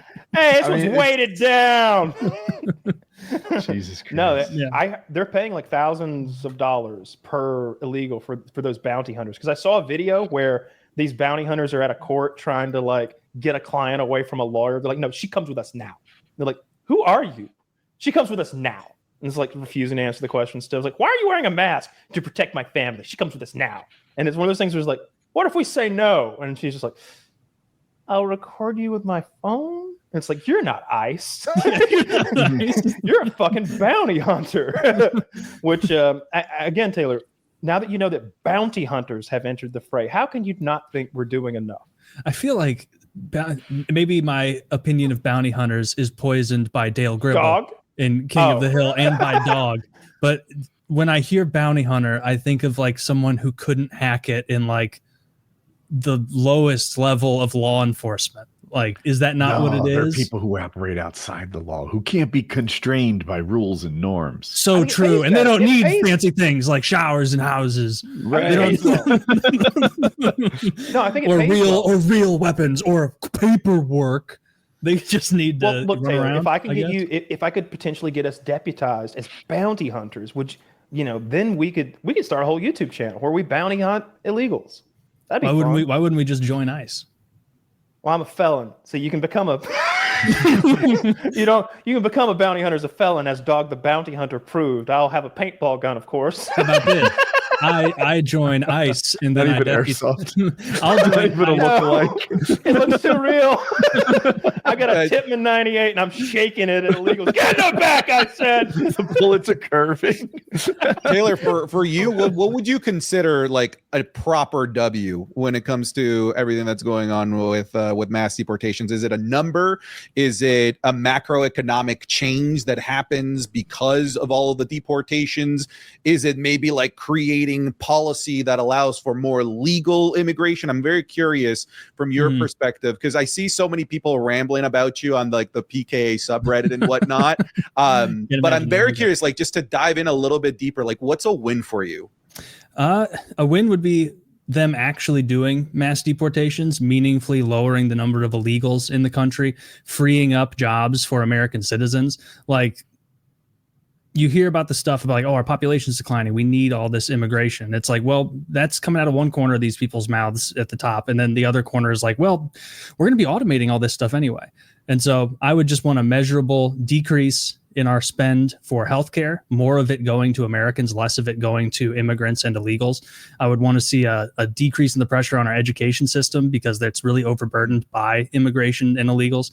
And I would have to see them actually doing mass deportations. It doesn't seem like they're really mass right now. It seems like the media surrounding it is very mass, but the numbers themselves, even when they posted it, didn't seem that significant. But I could be wrong. I could be out of date. Similar to Obama numbers, which were quite high, by the way, but still similar to Obama. And even that is a little different because, like, I think, and I don't think this ever changed after Obama, because during Obama, they changed the definition of deportation to include people turned away at the border. And I would imagine that hasn't been reversed, that they've kept that now because, like, what's Trump going to do? Like, get rid of that and make border. it. That's so that is Santi, that is a measurable win from what I can see. Like, I'm just pushing it because I want them to win as much as they can. No, I hear you. For the window they have, but the reduction. If there's 20 million, and I don't know if that number is true. Trump has said everything from 2 million to 20 million. But if there's 20 million, we need about 13,500 a day for 4 years. Yeah, and that's not going to happen. That's too high of a number. Yeah. So that's only one term. When I visit my parents, they watch a lot of a channel called Univision. And one of the stories that had me kind of like giggling is that now there are protests in Mexico about that they're giving too many jobs to Central Americans that are trying to like make their way through Mexico to the States, that are no longer going to the States, that are staying in Mexico. And my dad, who is a huge advocate of legal immigration because he did it, right? he's just like, oh, look at you now. I'm like, well, it's kind of true, because you've got like El Salvador, Hondurans now taking Mexicans' jobs in Mexico because they're willing to take a lower. They're literally doing they took our jobs, but now it's happening in Mexico. Yeah, and it's that same concern mimicked up here, I guess, to a larger scale for us because it's been going on for so long. But yeah, I mean, large levels of immigration and illegal immigration aren't good for the middle class of America. They aren't good for the working class as far as expenses, healthcare, schooling, home ownership, like we just talked about. And so, like, if we could see a measurable improvement in all those things via the deportation, I would be happy. You remember when God came and he hardened Pharaoh's heart so he wouldn't release the Jews? Yes. That happened to me a little bit when I saw those LA riots and them all burning cars and waving Mexican flags. Yeah, I don't like people like rioting in my country waving a different flag. That's not a good look. Too. Yeah. I'm about as sympathetic from a Latino household. We're like, guys, flags. Yeah, get the hell out of here. Yeah. Look, I'm very, like, obviously I'm very sympathetic to those that are fleeing like genuine life or death situations. We did it legally because we had money and we could. That's such an unrealistic thing to expect out of just random people, right? We came here under the guise of tourism, planned a lawyer. And the reason we did it under the guise of tourism was so that they wouldn't alert any of the people that were like threatening my father and whatnot, right? That's and then we had lawyers to be able to pay all the stuff to expedite our status and all that stuff. Like that's rich people shit. Like in Latin America, most people can't do that. I just wish there was a proper system for those that are genuinely fleeing for their lives. Because if I see Jose and Jose is fleeing with his entire family, he's uprooting a decent job in Mexico. He's about to get killed. His entire family is about to get killed. Brother, go wherever it is that you need to. If you go in the States, don't get caught, I guess. But I wish, like, for that guy, there was a way for him to prove, here is what's happening to me. Please give me refugee status. Help me. Oh, I lost you. Oh, I thought it was me again. No, we lost you a little bit with your internet connection there. I think you still haven't recovered. Maybe give it a beat. Yeah. I'm good now. I think he's back. there You go. Right. There you go. Sorry, Yeah. Basically, what I was saying is, like, I wish for those people that are like genuinely fleeing for like life or death, there was a way for them to prove and easily, quickly, and expedited, I'm in danger. Help me, whether it's refugee status in the States or access to refugee status in a different country, whether it's like, hey, we've got partnerships in Ecuador and fucking Canada, whatever it might be. I don't know why Haitians are coming here. Shouldn't they go to France? Somewhere like I don't want them here. Yeah, same. This is something that my wanting. Shoot. Give another beat. We'll give you a minute. Sorry, Santi. All good. I'm even while his internet comes back, sympathetic of people who just want to make a better life, even if their life's not under threat.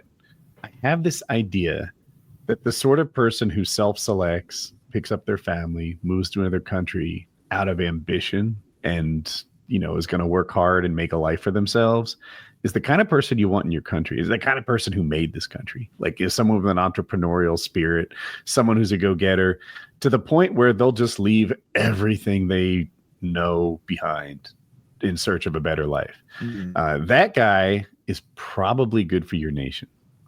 It depends what he does for a living. If he's a dentist, come on board. But I just don't know if we have vacancy for unskilled labor right now. And look, those people from Haiti, I think every Haitian is in danger of their life right now because their country is ruled by barbecue, the cannibalist. Dude, Haiti sucks. It's really awful. Haiti has fallen. Every time I see an update on Haiti, which is like few and far between, shockingly. It's the CNN does not talk about Haiti. You've got to find some YouTuber who's like, no one's talking about this, but they're eating people in Haiti. And you're like, what? They're not eating people. Oh, God, that's an arm. It's like the whole country has fallen in a way that's hard to understand. It's like something out of a science fiction movie where, like, the presidential palace, there's gangsters living in there now. You know what I mean? Like, all the prisons were emptied months ago. It's a series of gangs who rule the island of Haiti, or at least that half of it. What's the other half? The other half is the Dominican Republic. And you want to see a country got a wall. you want to see a country that does not fuck around about deporting Haitians? It's the Dominican Republic. They throw them right back. They're like, get the fuck out of here. You're going to wreck our country. That place. Now I could be uneducated. Maybe it's different, but I'm like, if you look at it from from 50,000 feet or maybe 200,000 feet, it's just an island with a split down the middle. The left and right, to me, look the same. Like they were both given the same raw materials to build a nation. And for whatever reason, the Dominican Republic, not that it's a thriving, futuristic wonderland, but it's fun. But it's a reason. I've been there a couple times. It's a reasonable place. It's fun. They have a organized society mostly. I mean, we literally paid the mafia to keep us safe. But compared to Haiti, it's a joy. Haiti, on the other hand, run by a cannibal. There's no government. It sort of demonstrates the importance that, like, you think you don't need your government and that they don't do anything for you. But Haiti versus Dominican Republic, same raw materials. France fucked them up. Yeah. France fucked them up. I think France ran their slavery sugar plantations out of Haiti, and then I think there was a big rebellion maybe, and then somehow France forced Haiti to pay them back for taking their own island, and like it was this massive debt. And then they were completely deforested at some point. I think that had something to do with American business. That might have been where the lumber ended up, but they sold all their lumber. And now the island is subject to every fucking hurricane that comes through. There's no plant life to slow it down. They lost this forest. The DR kept them. Not like they both don't get hammered every year by hurricanes, but not like Haiti does. And then about 15 years ago, they had that earthquake. Oh, yeah. That tremendous earthquake that was ruinous. Like it would have demonstrated the importance of building codes, right? That you don't use rebar in your concrete and you get Haiti after an earthquake. In Dominican Republic, I can tell you see the rebar sticking out of the top of the building. Like someday, trust me, second story, it's going to be mine. Yeah, because I'm pretty sure that Japanese earthquake was significantly stronger and did nowhere near as much damage as what happened in Haiti. Because that Haiti earthquake felt like it completely decimated the country, like completely ended it. Yeah, the Japanese live on a volcanic island. They've been dealing with earthquakes for their entire existence. And you guys seen Shogun? They've got it down though. Those Japanese, they smile at earthquakes. I just found an article, an academic article that was like talking about the deforestation of Haiti, and this is from 2015. It says that 93% of Haitians rely on wood and wood charcoal as their primary household energy source. This has resulted in mass deforestation, leaving only 2% of Haiti's original forest cover remaining. In addition, Haitians spend on average 50% of their income on cooking fuel. And so they literally don't have infrastructure for anything but to like burn wood as fuel. So Kyle, you think that France should pony up for Haiti? I think that Haiti should become once again a territory of the French, because like nothing's worse than this. They have fallen. Like the president of Haiti was in Africa or Europe. I don't remember where he was visiting when the coup takeover gang outbreak happened. I don't think they have any form of government whatsoever. So I brought that up because Trump just took away the asylum status for 500,000 Haitians who had fled that. So they're all going back. They're all subject to snatch and grab. I don't understand the footage I'm seeing with the ICE raids, frankly. I have a hard time interpreting it because sometimes it looks like ICE gets bullied out of a neighborhood. And I'm like, what happened there? I get it. You call them the Gestapo, but it's like, I think they got ran out of this Mexican neighborhood. They just shot that ICE guy with bear mace. So I see this weird disparity in like it's almost like I'm looking at fucking propaganda that's not even real sometimes. I don't know what I'm watching. Sometimes I'm like, no wonder it takes $1 billion to deport people. They have like 37 people handcuffing one dude. And then the other times I see 6 people get bullied out of a neighborhood and unable to get the guy. Yeah. I don't know what's going to happen, but I know it's going to be wild to see because I don't think the Trump administration can take another L like this. They have just put their foot down with that Tom Homan guy, and every official I hear speak about immigration, they're very much like, we're coming. We're serious about this. It's going to happen. Get ready. This is over and over. And You said take another L. What L has the trumpet? Aside from the Epstein stuff, where I think they're looking terrible. Yeah. Epstein stuff is a huge L. The lack of mass deportation so far is a huge L, because that's a popular issue, and that's what a lot of people voted for him for. I just imagine Taylor like, the train's barely full, guys. Come on, pack them in. Yeah, do you remember when Hitler was like, "And stay out"? he grabbed him into the border, or did Hitler fucking Holocaust him? Well, you know that at first he did tell them get out. That's how like those boats of Jews got to the U.S. that we turned away. Yeah, but not everybody. He told them to leave at first. He tried to set up a nice place in Madagascar. I'm trying to speak factually about this without it making it seem like he warned them. He told them what would happen. Like, that's not what I'm trying to say, but it is kind of what I'm trying to say. He showed them pictures of Madagascar beaches. Just because it's historically accurate, that is what happened. At first, it was like, pushed them aside, marginalized them. You remember, you've seen them wearing those Stars of David and everything. Their businesses were subject to all sorts of, not only just burning and trashing, but different laws and different procedures and stuff. But then they also just told them, get out. It was a while before they started cramming them into ghettos, and then later trains, and then later concentration camps. Grok told me all this last night. It was about 4 a.m. Grok is the truth, Dude, what happened to Grok? Every time I'm skeptical of almost all news sources, and whenever I see something that makes Twitter look like Kanye wrote it, I'm like, is this true, or is this like Photoshop or something? A lot of them are real. I mean, and with anything, I'm sure there's some. Yeah, those are real. Fakeries, but all that was real. Apparently someone made a change to like what it was allowed to say, say what you want and don't be PC, and then it kind of went off the rails. But that was training. No, it's not just that. So I don't know. It's also what they're training it on, because there was that one quote that it made. I'm scrolling up through our conversation to try to find it, but it quoted a book about. I think the question was like, if you were going to worship any god, who would it be? And it was like the light and it's like the lightning and the fire or something. That is Adolf Hitler, the avatar of Vishnu.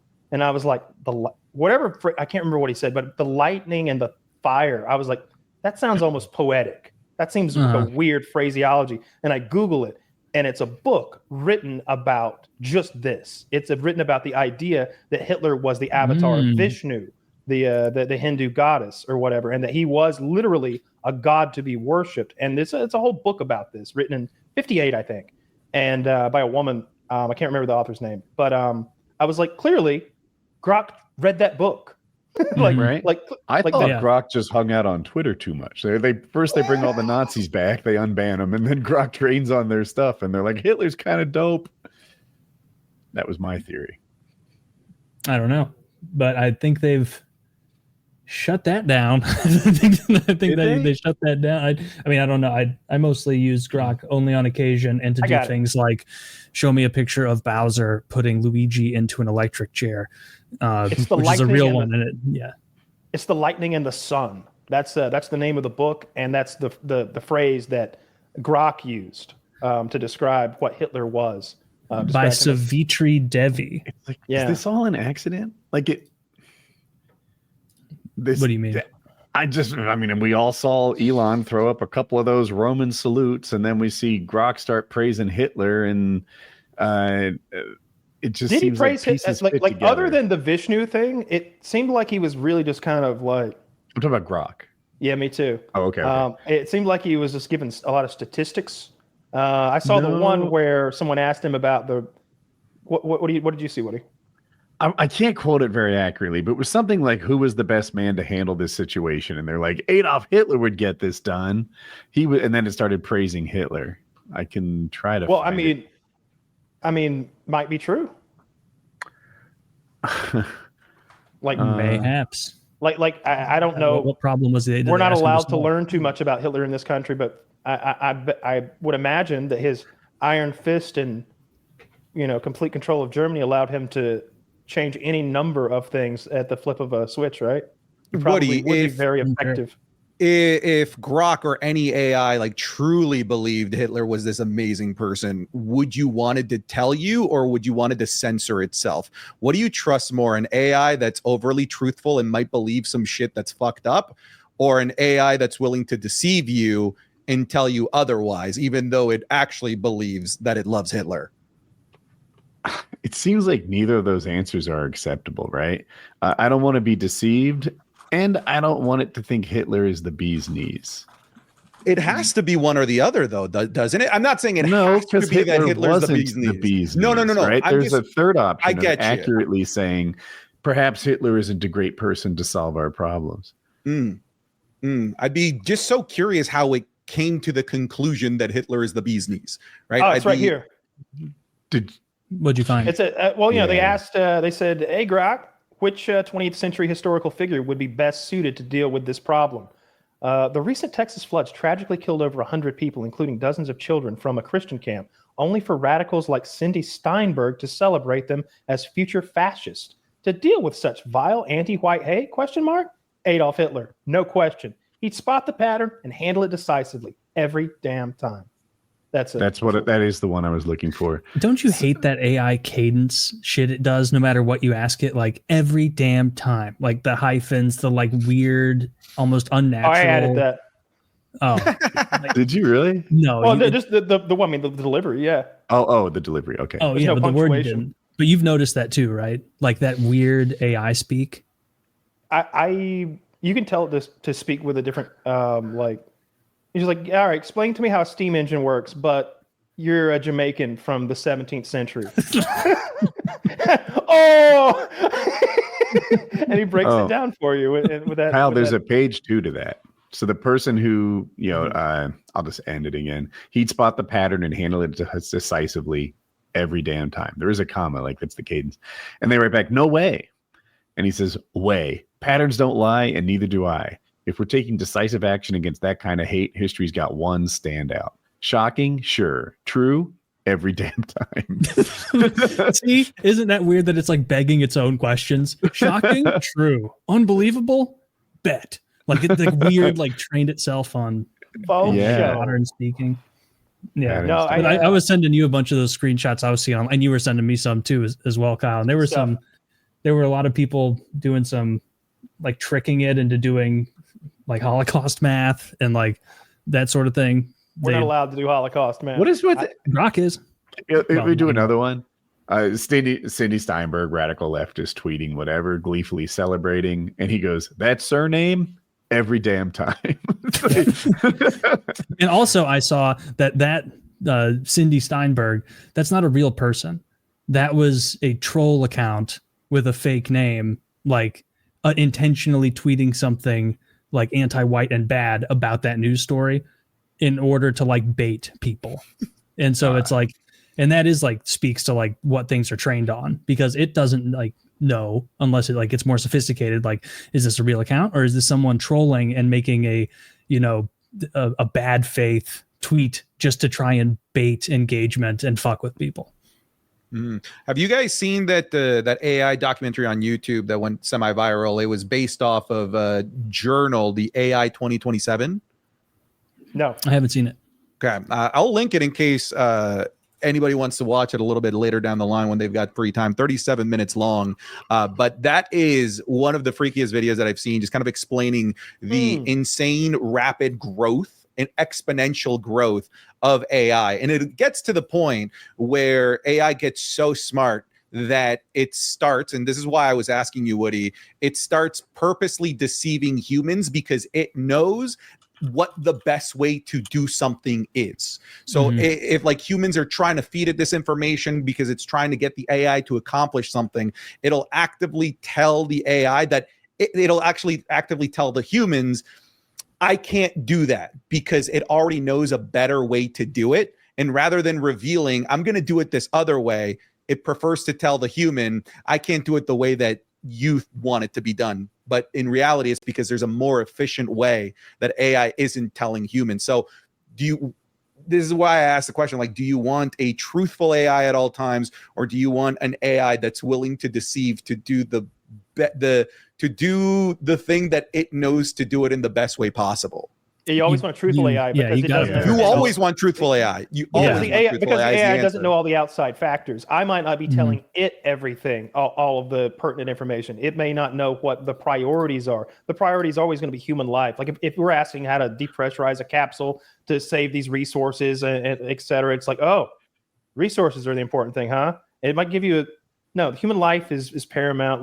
I think that you want the thing to tell you the truth all the time, so that a human can interpret raw data. Based on humanity. The AI is really scary. I don't know if it's going to be a personal assistant on your phone or a fuck bot or an overlord, but it's going to be maybe at least 2 out of 3. Do I get a vote? Because I have a strong preference. Dude, the fuck bots are coming. The fuck bots are coming. Aren't they already here? Not the way I have sex. They won't come even once. But that's okay. You don't have to care. They're not real. I saw at a Japanese trade show. They had a fuck bot at a Japanese trade show. I mean, if you look hard, you can tell it's not a person, but you have to look hard. I'm talking about if it's. I swear, it was like, what is that? It was so uncanny. It was like, as long as it doesn't move too much, like just the skin that they'd stuck on this thing's face was so real looking. We'll have our fuck bots any year now. In the next 5 years, fuck bot V1, and then 5 years after that, the V3 comes out, and we're fully 52. No more. Hurry up with this development schedule. It's like, when are we going to the moon? No sooner than 2020. I want a fuck bot while my dick still works. I want to look like Charlize Theron in her prime. Yeah, it'll probably just explode onto the scene the way AI did, where it went from like not really public facing at all. No one used it. And then suddenly every single company was like, hey, use this instead of Google. And also some of them can make neat pictures that kind of look still talking about the sex bot, dude. Oh, here's my prediction though. I do think that when they sell fuck bots, there'll at least be a plausible other thing that they do. Like, sure, this thing's got 3 holes and it also washes dishes. So I have a big dish problem in my home. And that's why I bought it. That's how my bot company would go. And it would be like the just dishwashing one was like $60 and the other one was like $103,000. The only difference are the orifices. Never sold the dishwashing one. Orifices, yeah. No one bought it. They made one prototype. No one purchased it. No one cares. That's the future. As soon as you replace women, that and if they ever figure out the technology for artificial wombs, that's what we should be pouring all of our money into. If ladies don't want to get pregnant, or at least, I think it's not that ladies don't want to get pregnant, I think it's that they don't want to deal with bearing the child, and I wouldn't either. Like we were talking about parasites earlier. Let's talk about the worst case of parasite you can imagine. Imagine a parasite that makes you gain weight. That's the worst. Imagine an 8-pound hominid living inside of your belly, and while you're like doing stuff, it kicks and punches from inside you. That's a horror movie. I wouldn't want any part of that. But if you have an artificial womb, if you just have some fucking goo bag down at the hospital that y'all like fertilized you put your stuff together and made your little person, and they put it in that goo bag, and you go visit the goo bag and look at him in there. Maybe he can start learning right away because he can see through the goo, right? These kids are going to be weird, dude. Why would they be weird? Why would they any different? Man, keep them in the dark then and play Gattaca kids. No. Oh, we put the Gattaca kids in the goo bags. Yes. Yeah. It's genius. We'd start small scale, see if these kids are fucked up and weird, because this is also how a horror movie could start. Maybe being in the womb is something that's like integral to the human experience. Oh, we play lady noises and fucking like soap operas in the background. What if there were only like 3 models of Gattaca kids and you could easily recognize them, like 3 boys, 3 girls? That's true. Yeah, you would. You got a Tinker diversity. Tom there. You got a Latino. I feel like that's how it would start. That they'd have like half a dozen perfect kids, but that's it. It's hard to get perfect kids. You really want one that's not as good as the other 6? Or you'd have to like make different decisions where it's like, damn. Well, the Steve model is like professional athlete level, But he also has a tendency to get like bowel cancer at 42. But the Todd model, he's only 5'8", but he's totally immune to all cancers. We programmed the cancer disease. in. Actually, it wouldn't happen otherwise, because that's what you'd have to do. Like that, you've seen Gattaca, right? Yes. Yeah. Ethan Hawke and Uma Thurman, tremendous. It came out in the early 2000s. I still will never understand the swimming thing. Your trick was not saving energy for the swim back. How is that a magic? We're not doing this. I can picture you watching that, Woody, and after seeing everything in that movie, you're like, unrealistic. He goes to space at the end, and then Woody's like, that swim makes no sense. It doesn't make any sense. I like how he like jeopardizes a multi-billion-dollar spacefaring trip because he really, really, really, really wants to. It's because the genius kid is always playing it safe. He's always playing it safe. The other guy is throwing caution to the wind. He's not saving anything back. Not to mean that he's expended all he has getting there.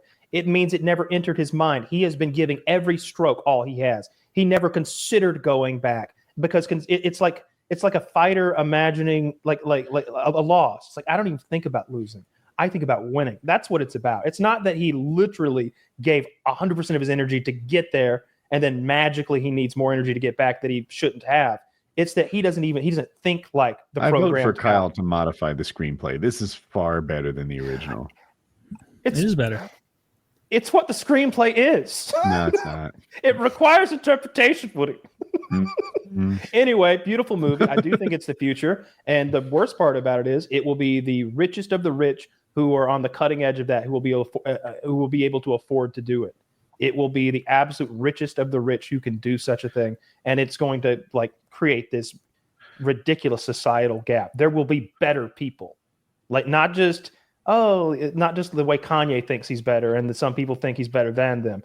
They will be a better human. They won't get cancer. They can't get it. Their blood will clot better. They'll be. Why is it important that it's the rich who do it? Because it'll be expensive to do. And that's why it's realistic that the rich will do it. But you seem to think it was preferable. Of course, it's preferable to have a perfect child. You can decide. First of all, it's a designer kit. It's instead of getting like whatever Ferrari comes off the line, you're getting the unique one. Yours has fucking carbon fiber now. Oh, my kid's 6'2", blue eyes, blonde hair. He's beautiful. He's got the chin of Brad Pitt and the eyes of Ethan Hawke or whatever you want. You know, he's got 20/10 vision. His reflexes are second to none. We're thinking either Olympics or President of the United States. We don't know. Maybe both. Maybe both. Perfect kid doesn't need a leg up. Perfect kid, he thrives in life anyway. He's not going to be some failure to launch, unless they have like some weird. I'm saying poor kids won't be able. Like a poor family won't be able to afford a super kid. Like you can barely afford to have a kid now if you're a poor family. Just the process of like I don't know what the ER bills or the hospital bills are for a birth giving, insurance a delivery. pays for most of it. I forgot what the word delivery is. But I bet it's like birth giving. A birth giving. You sound like an alien. I know. I couldn't come up with the word for a sec. But I find out for us, Zach. What does it cost to do a birth giving in the United States these days on average? I'm not talking about like extras and ancillaries. I'm talking about literally like going to the hospital and everything that's covered in that. I bet it's over 10 grand. Oh yeah, I bet it's 15. That's crazy to me. Yeah, that would be. I'm gonna go 12.5. I'm going 12.5. I'm gonna go 12.4. Fuck you, dude. Fuck you. 12. I'm gonna go 12.49. 12.499. That's why I don't like playing with you. I'm gonna go 15.1. Oh, he said 18K. 18K. Wow. That's the average. There's actually kind of two averages. One's 14.5 and the other's 26 low, based vaginal and C-section. Oh, C-section is 26? Yeah, it's more about expensive, 12 obviously. grand more. Yeah. Worth it, ladies. Have you seen the like infographics of what they do for those? That is so much more of a real deal major surgery than I used to think. You could do it.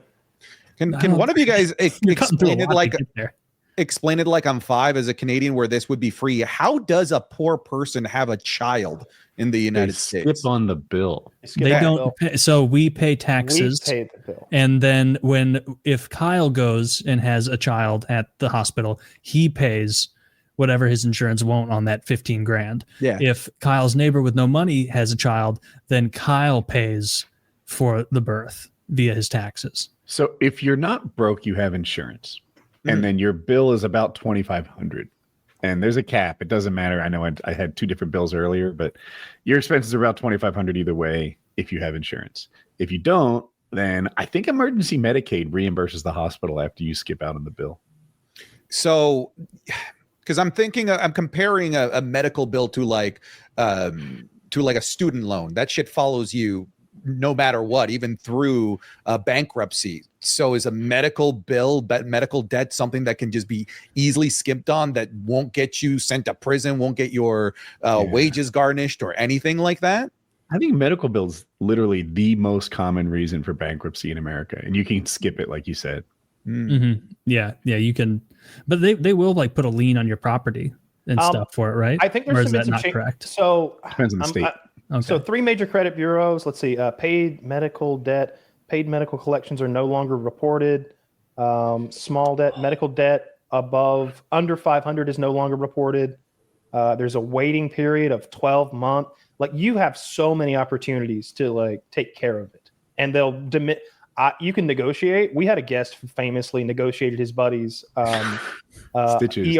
ER stitches down from, it was thousands down to hundreds, and it may have been like $250. How about, like, I got $225 on me. He started at like thousands, and they got down to like something like that. I think that whenever I had my cancer surgeries, I think they tried to bill me 3 times instead of just 2. I had 2 surgeries, and there was like a 3rd bill, and I was disputing them about it. And they're like, how about you just give us like $93? I'm like, what? I don't think I owe you anything. And it was, but it was like they had gone down from thousands to like pennies, like that. They just wanted anything they could get. Did you feel like you overpaid? Because it happened to me. I hired an attorney in the Woodycraft days, and I forget what the bill was, but I think it was $17,000. If not, it was close. And I paid the bill right on time. I don't like debt. And then he writes me 9 months later. He's like, "This bill still isn't paid. I'll take $7,000." And I was like, I already paid you 17. He's like, "Oh, you're right. Okay, my bad." And I'm like, "Motherfucker!" Like, I could have just skipped on it. No, that fucking sucks. I wish I didn't know that was a possibility. You're just sending out invoices, hoping for the best. That you're just gonna pay it. Like the people that send out wedding invitations to billionaires around the world, hoping to get some gifts. Right. That's probably a good idea. But yeah, it's a pretty weird system we have here.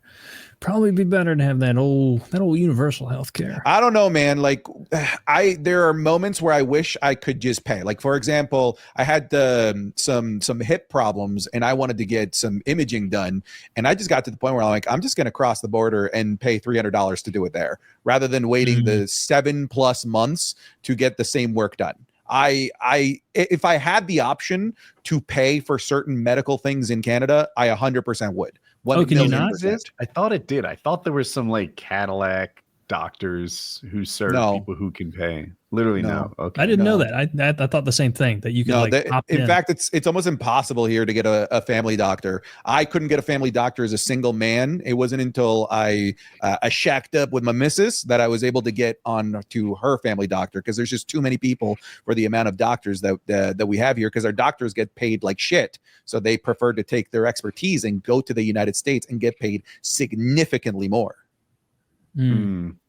Makes sense. I don't know anyone who fusses at doctors' salaries. Like, that part of the bill, we're all kind of like, well, maybe some do, but mostly Americans are like, they should be making halfway to 7 digits or even 7 digits, depending on the specialty.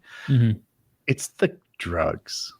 It is hard for me to swallow how much we pay for drugs when people get the same drug. And I'm talking about like prescription drugs in other countries.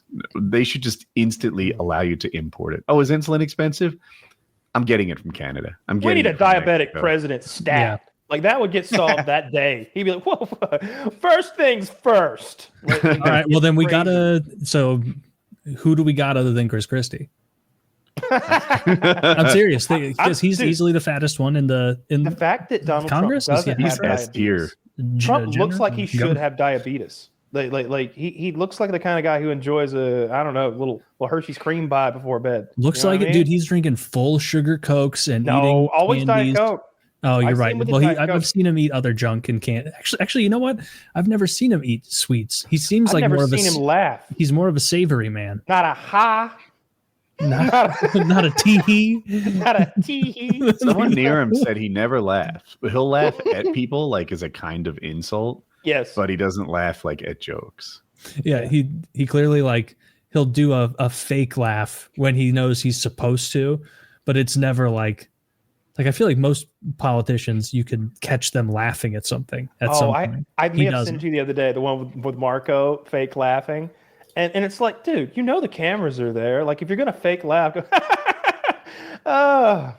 and then like have your smile fade away slowly as you like readjust to the non-happiness.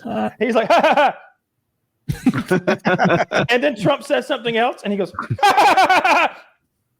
and it's like you're behind the fucking Resolute desk. There's not one camera. There's not 12. There must be 30 pointed at you right now. There's flashes going off. Dude, Marco Rubio has. Melania does the same thing, but I feel like it's spiteful for her. It's almost like she's sort of signaling, I gotta do what I gotta do. You know what I mean? We all earn our money. She's included. Yep. She can't smile. She'll get wrinkle lines. I saw the clip of Ted Cruz, and it's before Trump was reelected. And he's like, and we're gonna do our best to reelect Donald J. Trump. And everybody starts clapping. And his wife, who Trump famously called ugly, she's clapping. But Ted Cruz's oldest daughter goes, and then she goes, don't clap for that. Don't clap for that. And the wife is just like, won't even fucking flinch. She's a real one.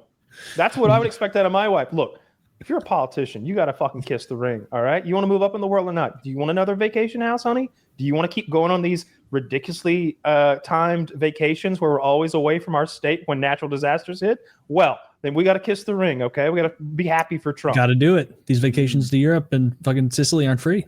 I don't know where Ted Cruz always is, but every time a natural disaster happens, he comes back in like flip flops, board shorts, and a Tommy Bahama shirt. Has it happened? Like, what happened? I saw. Yes, he was gone for the freeze. He was gone for the freeze last year. The one I'm thinking of is longer, like farther back than that. Maybe 3 times now. I don't remember a third one, but I did see a picture of him in like Greece. Little girls getting swept away. This week. He was in an incredibly unflattering pose taking a picture of the Parthenon. I guess he was in Greece during all that shit. And like, man, someone needed to tell him like his service agent or whatever being like, sir, you sure you want to go with those shorts and that t-shirt? Like before we step outside, because he's got a big old belly, his legs are like spindly, and he has a real diplomat body. And it's like him doing that like bad back arch picture where he's kind of slumped and his head's forward and his belly's out and his legs he looks awful. And he was just traipsing around Greece looking like a schlub. On the other hand, that beard does a lot of heavy lifting. He looks so much better than he used to. That's true. You know, so he's got that gray in the beard, Woody, who he is less gray than me. Am I older than Ted Cruz? I don't know. Distinguished looking gentleman. I do think it's kind of insane how closely attached your top politicians are to like the WWE. You guys got like Linda McMahon. Who's that on the left? Daughter, maybe. How old is she potentially? I think she's underage, Kyle. The one in the red dress that I saw the same video, I'm pretty sure she might have. Why would they blur out a picture of like a member of the family? Like I would imagine that's just some random person. Yeah. I don't know. They didn't blur out the background people, so maybe not. Yeah, I don't know. Maybe it's his daughter. Either way, not you should leave her alone, Woody. Jesus. I do.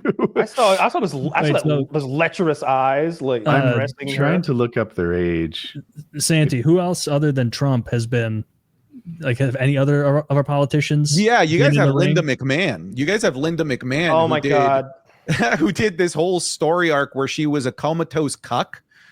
where she was being wheeled around by Vince McMahon as Vince McMahon would fuck and make out with all of the hot women that he would hire in the WWE. And the big reveal was that at WrestleMania, she stands up and everybody's cheering that Linda McMahon is awake from her comatose state. So like when I saw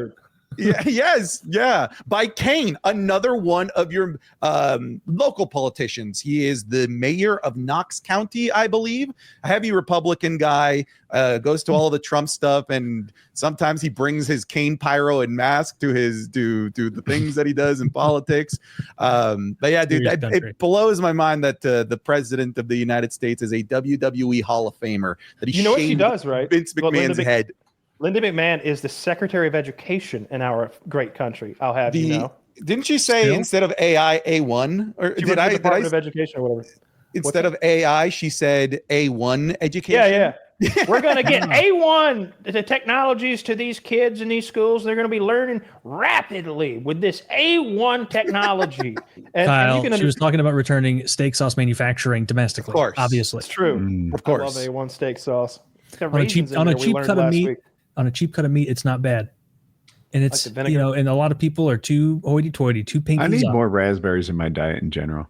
It's raisins. I think it's an underappreciated. Is it raisins? It is. I think you're right. But you're right. Yep. Raspberries are solid, as are blackberries and blueberries. Every time I'm at the store and I buy berries, I'm like, I should buy more berries. Dude, blueberries are amazing. Strawberries are duds. People overestimate strawberries. If you're not home growing your strawberries, these things they're great. They look wonderful and they taste like nothing.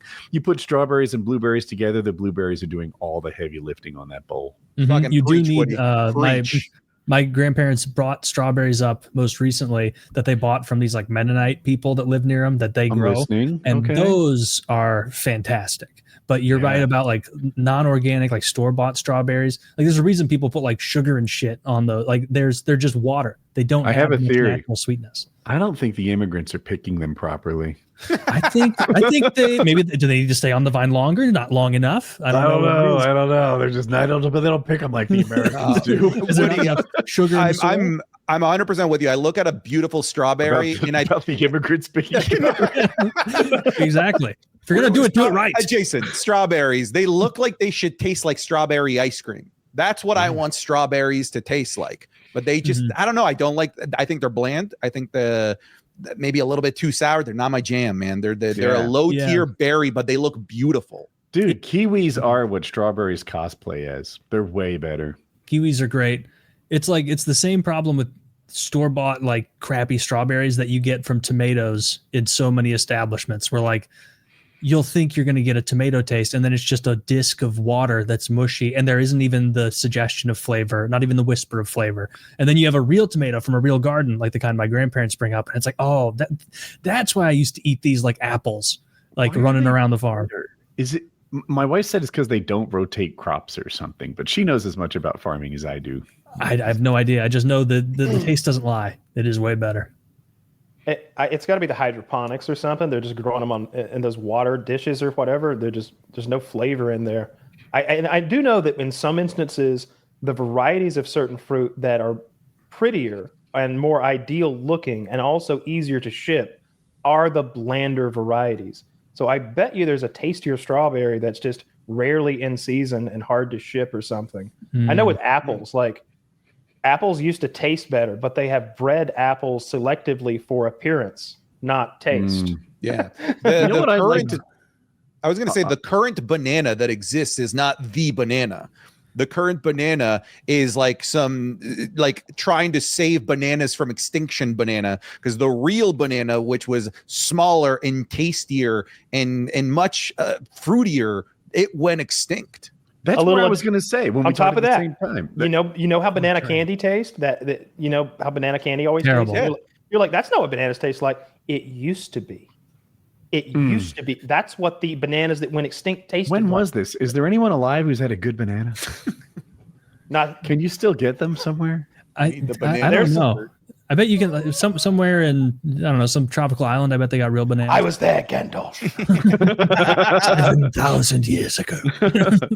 Yeah. No, I mean, like because when you talk about that artificial banana flavor, I think of banana runts from when I was a kid. That's the flavor. I I would eat around the banana runts. I don't like those. So if that's the change they've made to bananas, but modern bananas taste better than banana runts. Well, that's the candified version. You can imagine the fruit was just a stronger taste to your taste. Runts as a whole were a shit tier candy. When some fucking idiot was handing those little boxes out on Halloween as a kid, I wanted to burn their house down. How you feel about nerds? Better, but still not. I want something with chocolate on it. I don't want. Well, I mean, ideally, but if I'm going for a sugary confection, then nerds can get on board. I feel like Taylor's, I like gourmet candy better than crap candy. Okay, let's talk about crap candy though. Where are you, Smarties guy? I would prefer Sprees to Smarties. Smarties were too sour. I don't like Sprees. I like. What are your Smarties? I'm sorry. Smarties? They're like these. Smarties here are chocolate. Oh no, ours they're like candy that's like it's like a shock Sugar tart tablets. almost. Or I guess I think I'm thinking of Smarties as shock tarts because I always hated shock tarts. I don't like sour candy. They're very similar to Spree. They're that sort of large, rounded disc that's like, and they're like the size of a pill. Like anti. What am I pretty big. For? They're like Mentos size. They're chewy. They're not chewy. Smarties. That's blowing my fucking mind. In Canada, your Smarties are something we called rockets. Yeah. Okay, well, I'm thinking of something else then. Yeah. I'm thinking of. Let me find. Are you thinking of shock tarts? Well, the picture I had here, they were big. I think these are Canadian Smarties that I'm looking at. Yeah, Sprees are bigger than American Smarties. Sprees are similar though. The Sprees are they're like smooth, like they're almost like they're sprayed with a candy coat. Except there's no delicious chocolate on the inside. Yeah, the Smarties I'm talking about, the American ones. If you hit them with a hammer, you just have dust. Those they also came on the little bracelets and necklaces, the candy bracelets. Remember those? Yeah. Oh, those were great. They'd be like the dye would be melting to your sweaty skin, and then you'd have like a rainbow pattern on your skin after. Those are great. Yeah. The Canadian one is rockets. That was a low tier candy. I would be upset with a home if they gave me rockets on Halloween. Terrible. Amongst you were the right gourmet candies, I think I would rank Junior Mints far higher than most people. Junior Mints, peppermint patties, they're top tier to me. That's a premium candy. I'm thinking Ferrero Rocher. If we're talking about some premium candy, I want a candy that flaunts. I want it to. Do you think a child would appreciate that though? Yes, Ferrero Rocher. Yeah, I did. Okay, all right. Hazelnut and like milky, deep, gooey chocolate. Those things are incredible. It's because they were on it's because they were on the top shelf of the candy section of CVS, and like my mom would never buy us Ferrero Rocher. Like, and in my head it was like these are like pricey as hell. Like this is rich person candy. And then like growing up and being like, she just didn't want us fucking dropping, because every single candy in a Ferrero Rocher has like 7 pieces of trash to lose. It's an absolute mess. Dude, I never buy that kind of thing. Or like the Valentine's Day shaped chocolates. Like it'll be like March 12th. And I'm like, you can have that if you like, no one stops you.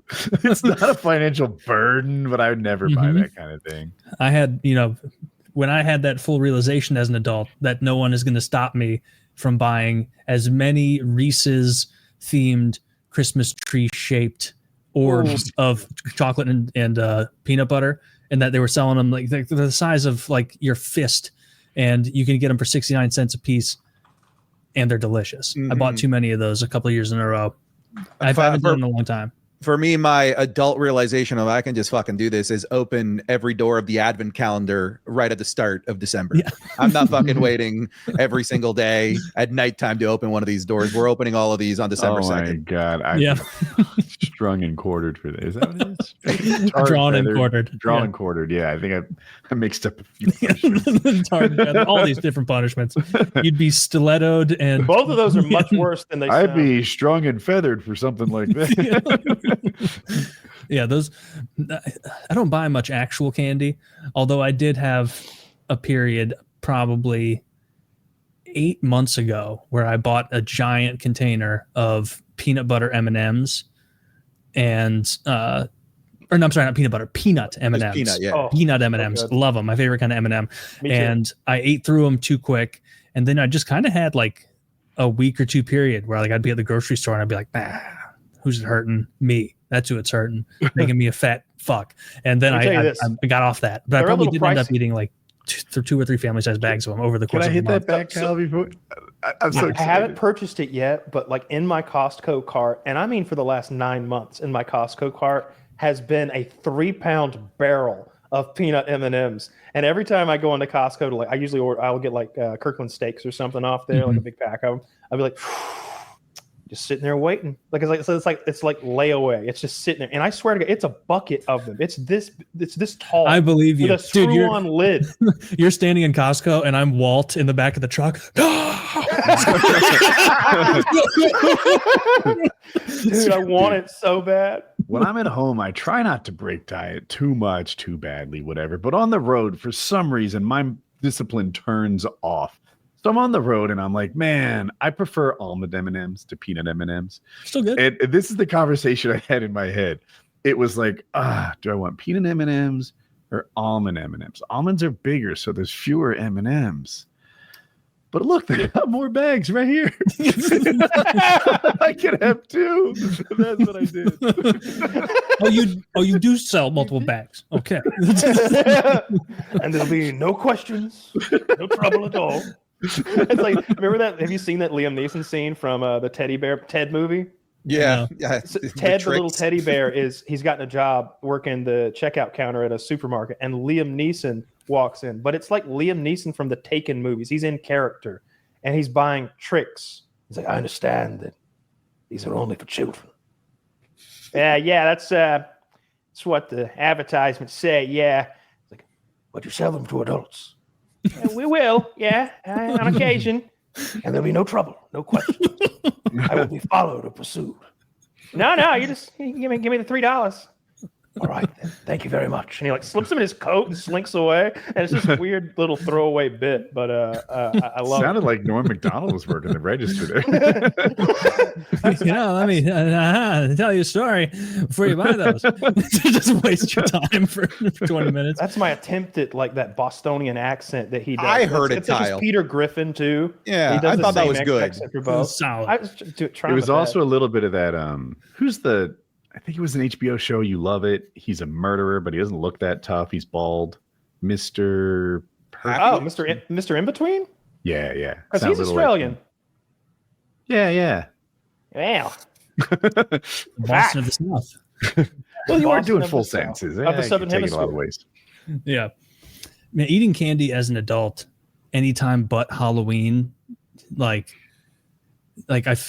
is almost embarrassing. Like if I'm just munching on a bunch of peanut M&Ms and someone A walks steak? in, I feel like I need to make an excuse where it's like, I never do this. Like this isn't, and then they look at me and be like, you do. Yeah, Taylor, what often happens in our household, like we have a fit household here, but sometimes Sarah will bring like a bunch of candy from work or whatever, some function. She'll now have a bag of chocolate or like Easter candy is now in here. And my logic is, you've ruined my diet until I get through these. I can't ignore them. Yes. I have to now eat all of them today so that they aren't here for an extended period of time, ruining my diet every day. So let me fuck myself up now with all of them, pay my penance, and then get back on my diet as soon as possible. That's how I do really it. a heroic act for you to eat them all. agree. You're saving everyone else's diet. It's bravery. Thank you. It's your own sort of Bronze Star, you know, that Tim Kennedy admitted to fibbing about in a big tweet. Yeah, Dude, he acted like it wasn't his fault or he was the victim in that apology. It was funny. He's like, I sometimes would overtly claim on dozens of occasions that I had won a Bronze Star. Did he say inadvertently claim? Like, let me see. Let me see his Twitter. He posted a giant thing, but it was like many paragraphs. I didn't read all of it. I unintentionally misstated aspects of my military service. Unintentionally? Like, you know what? Sometimes I get mixed up on whether I have a medal for valor also. You know? Sometimes it slips my mind. Like, do I or do I not have a silver star? I don't know. I was under fire by Bosnian snipers at the airport. You know, no big deal. Most notably, I implied, directly or indirectly, that I had been awarded with the Bronze Star of Valor.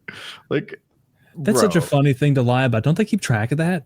Like Yeah. isn't that a high enough thing? Because I think it's like Medal of Honor, Silver Star, Bronze Star, right? Like it's up there.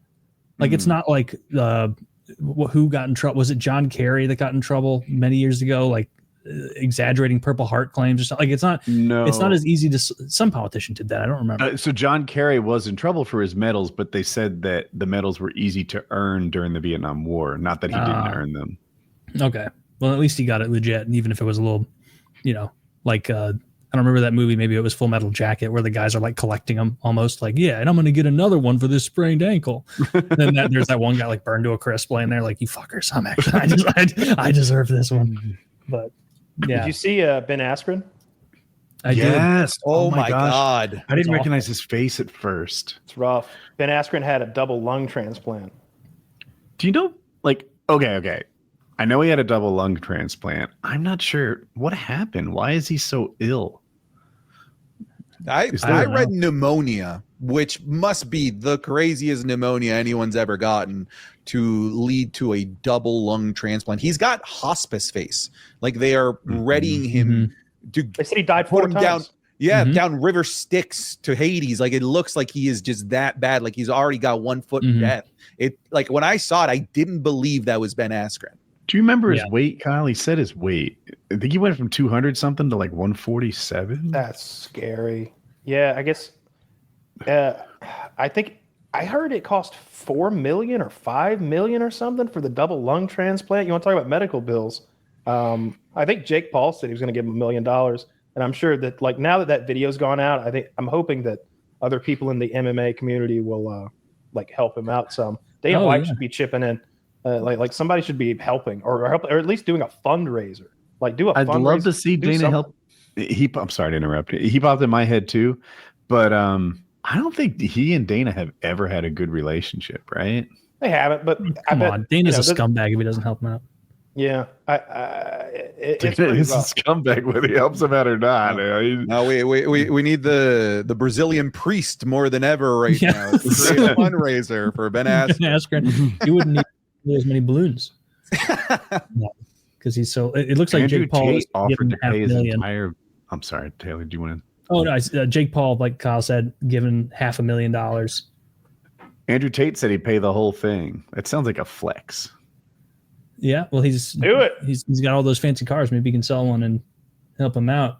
Yeah, that is so sad though. You see someone who's like a titan, like you kind of are a titan of a dude if you're fighting in UFC at all. Like you're not only a fighter, like even if you kind of stink, it's like any other professional sport where it's like, oh, this guy who's kind of like the worst tight end in the NFL, isn't that great?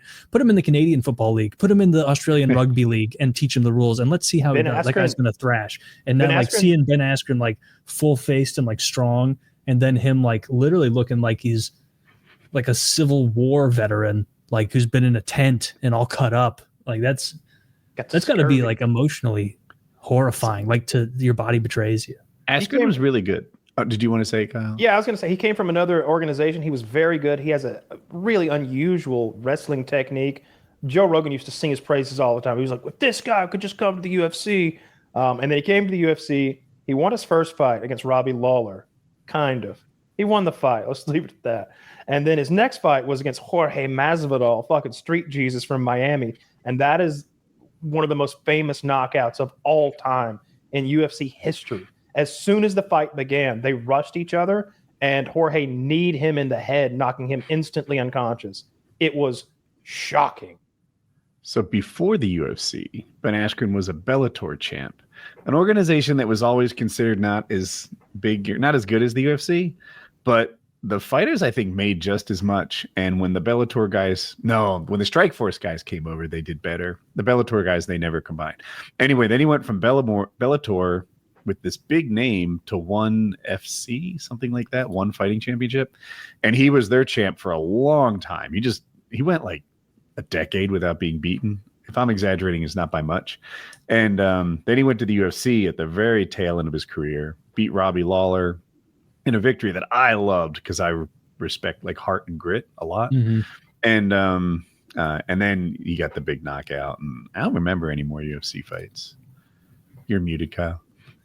He may have retired after that. I don't remember him fighting anymore in the UFC either. So wish him the best. I hope that some people step up.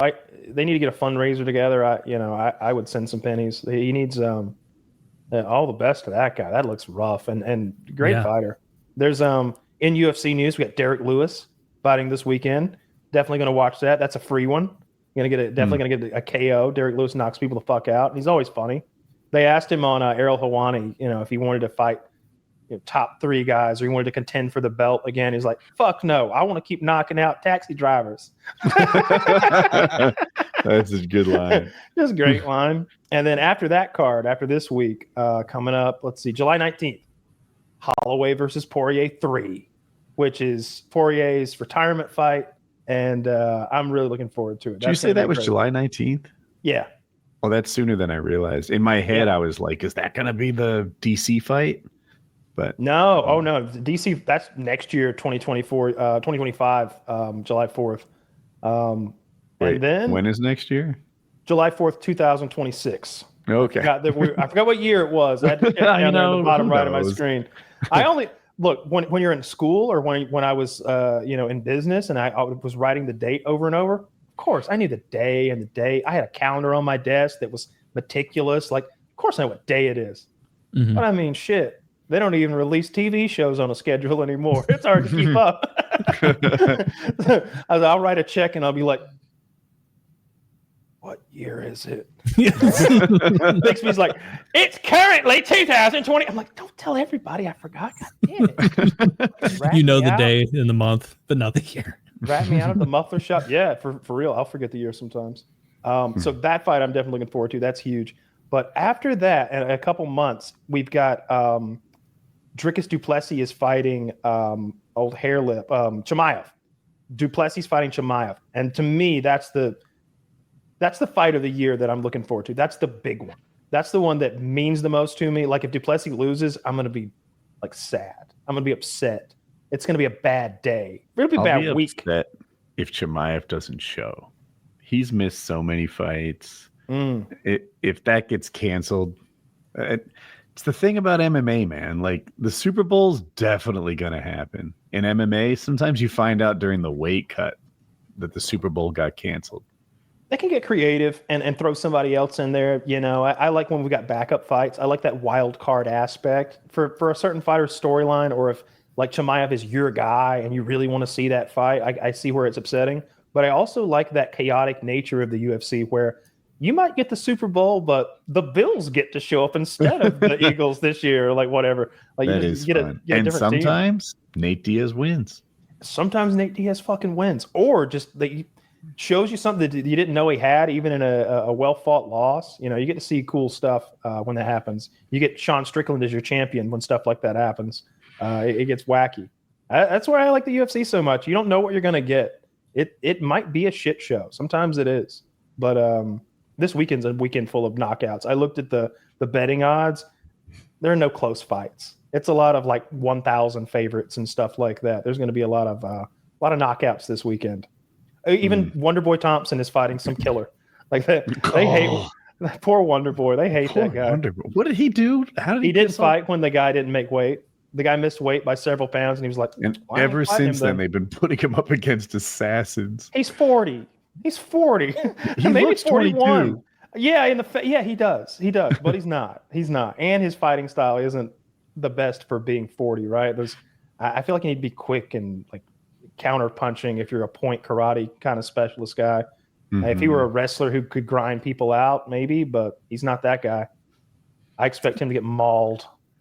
Santi, are you pretty invested in UFC as well, or just not as much? I became a lot more invested when Brock Lesnar went down there. I'm like, a guy that I know, and I actually kind of fell in love with MMA there for a little bit because of the showmanship that was bringing out this genetic freak Brock Lesnar out there.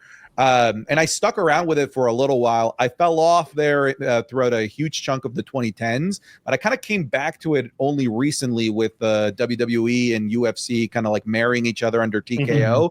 But like there's a gap in my knowledge there that I'm still trying to piece everything together, and as I become a fan again.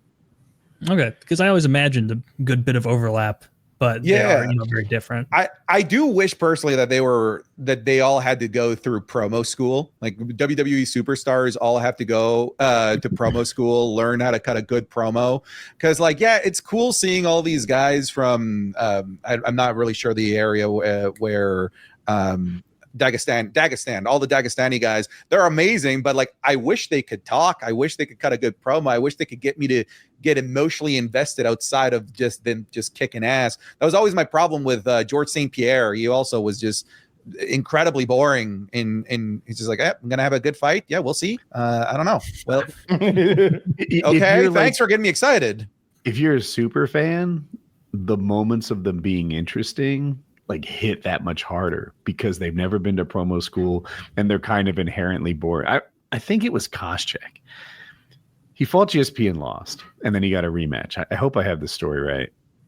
And he's like, if you're like me, you want to be champion. And after I beat you, you're 37 years old. Do you think you'll ever get a shot at this? I am not just beating you. I am destroying your legacy. You will never have the career you aspired to have because you are not going to work your way back up to a title fight ever again. You're on the downhill. And it was just like, holy shit. He's dropping truth bombs on this guy. That's fucking cool. Then he did it 2 days later. And it was just like, holy smokes. It was inspiring to me. I love that shit. And the Dagestani guys, same sort of thing.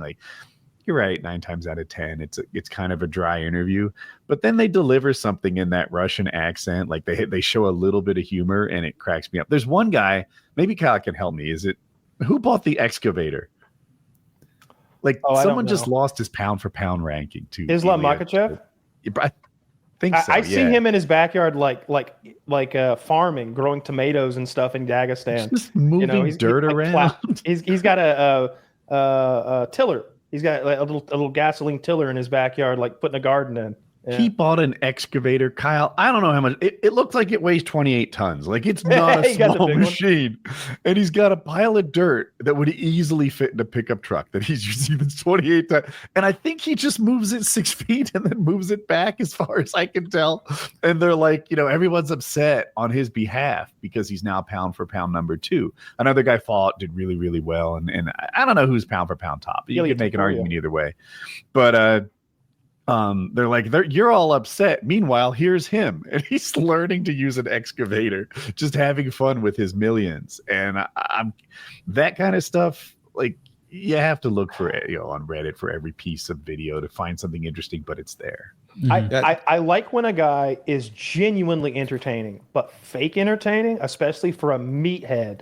I see right through it. I don't like Sean O'Malley. I find him to be so boring and cringy and lame. His hair and his tattoos and the whole bit. I don't like any of it. I think it's silly. And it's not you. I don't think that's you. I think that's you trying to be flamboyant and memorable and be a superstar. And kudos to you, but that ain't you. You know what I mean? I thought you liked this guy. Patty the Baddie's who I was thinking of. I do like Patty the Baddie because I think he's just a weird dude. I bet he's had that haircut for a minute. I bet that's just how he sounds. His mom gave it to him at 2. He's like, all right, we've got that part of my life solved. Lock it up. Check. Just that disgusting Scouser accent or whatever it is he's got. He gained so much weight. I empathize. I'm like, love that too. Go off, King. Yeah, did you guys see the video of him when he was walking his dog and it took a shit on his? Yes. My dog took a shit. It took a wet shit. I can't pick it up. He's at on their Ring camera, just telling them about how wet his dog shit was and he couldn't pick it up. And he's just so apologetic. I'm so sorry. I can't pick it up. And the people on the other side are like, are you Patty the Baddie? he's showing it. He's showing them it running through his fingers. Look, I can't carry it. like a child. It's like, all right. Well, I guess Kevin trying to right. save his chili. That's the kind of one that one rain will take care of. We will give him a little bit of a break. That is. Do you have a hose or something? Speaking of athletes going up in public to Ring cameras, I think it was Barkov, Alexander Barkov, some Russian guy who plays for the Florida Panthers, and apparently obviously his neighbor is also a multimillionaire, probably lawyer, doctor, something.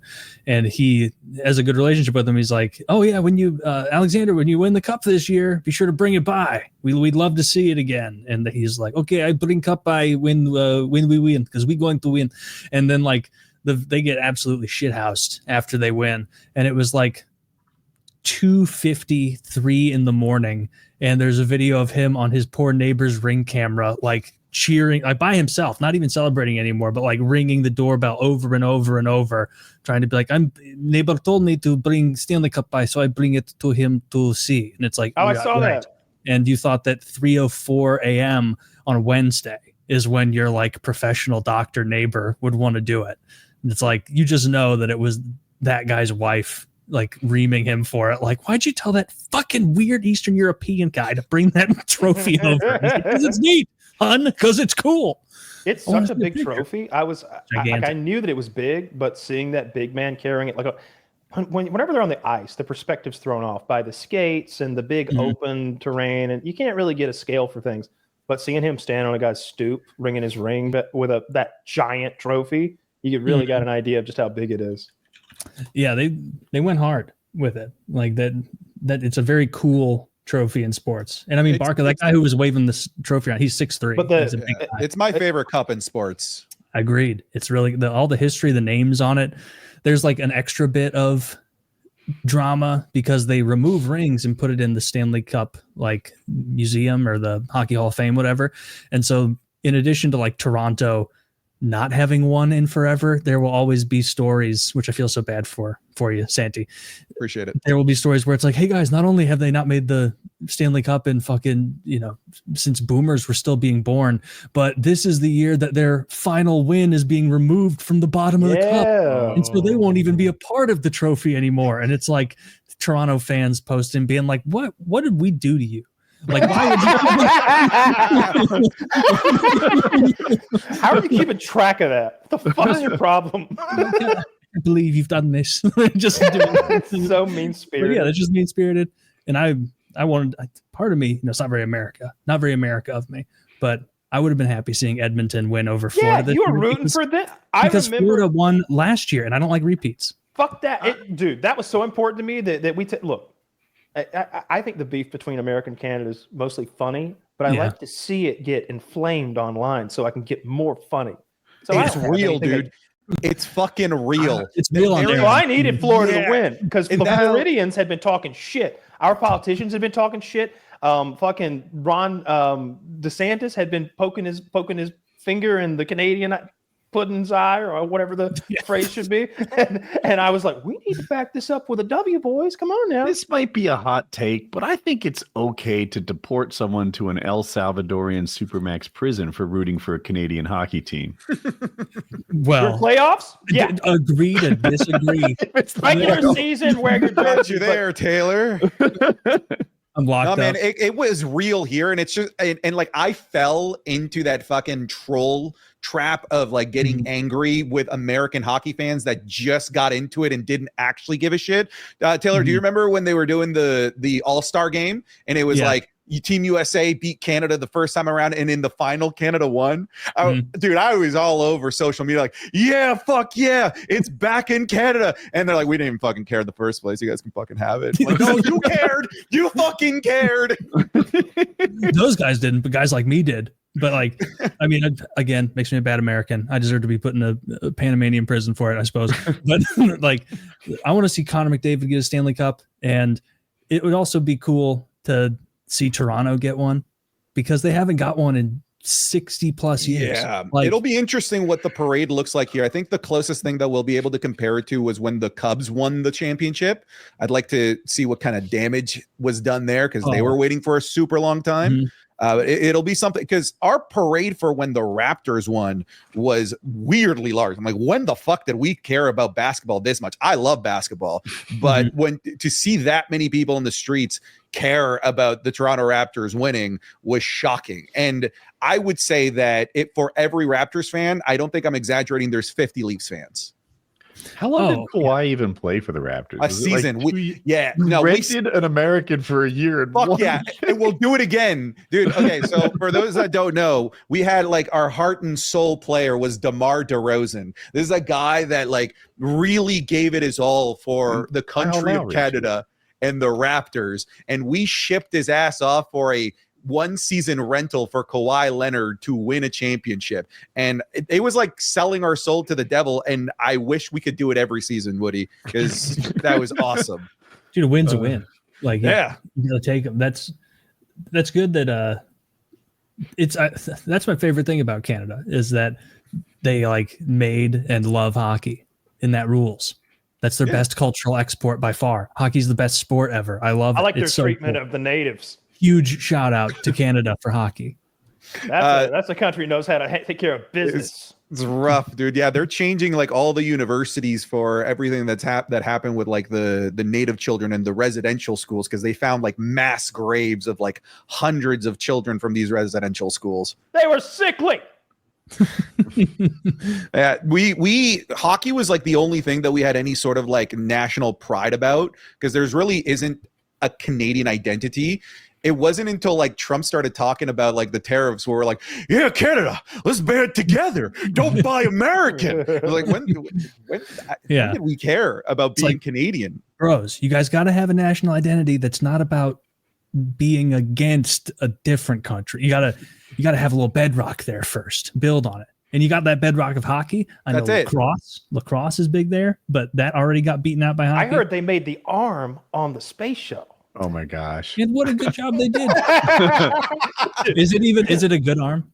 Dude, that's such a deep cut. Woody knows. I'm glad he remembered. We were at a paintball event 50 fucking years ago, and one of the YouTubers that we invited, I can't remember what his name was. Try Hard Ninja, Mr. I probably him. He was the one with a very wealthy family built on some Mr. sort of, I Try Hard. Yeah, Try Hard Ninja is the guy who would sing. Yeah. He had that Pepsi company crate fortune that he was inheriting, the pallet fortune. and I don't know, it turned into like whose country was better somehow. I don't even know how it happened, but he was like, we made the arm on the space shuttle. It reaches out and grabs satellites. And I was like, we made the space shuttle. It goes to space and flies around the planet at 17,000 miles per hour. We got a couple of them. Wait, that was him bragging about Canada? That's what he chose? Yeah, that was his brag. He was like, oh, I'll have you know, we made the arm on the space shuttle. And I was like, what's it attached to? What's it attached to? Well, I think legitimately, like our biggest contribution to the world is like I think we created insulin, or like made the first medical application of it through a dude named Sir Frederick Banting. I think that's our biggest contribution. Insulin's pretty big. Did you know it was called the Canadarm? No way. Who named it? I just put a link to Wikipedia for the Canadarm. Obviously, Canadians named it. You can't name it. And you know what? When they're bragging about the arm, I think it's our duty to smile and be like, "You sure did, bud." That sure sounds right. like South Park came up with this for Canada. You made the arm. You guys are so adorable. Wow. So he was flexing that arm hard. They are. But I mean, isn't it arms? Isn't this whole thing's getting old as hell? So they're going to need to, dust off the old tomes and programs and make a new one. We don't use it anymore. Yeah, the space shuttle's retired, so the arm presumably also retired. Okay.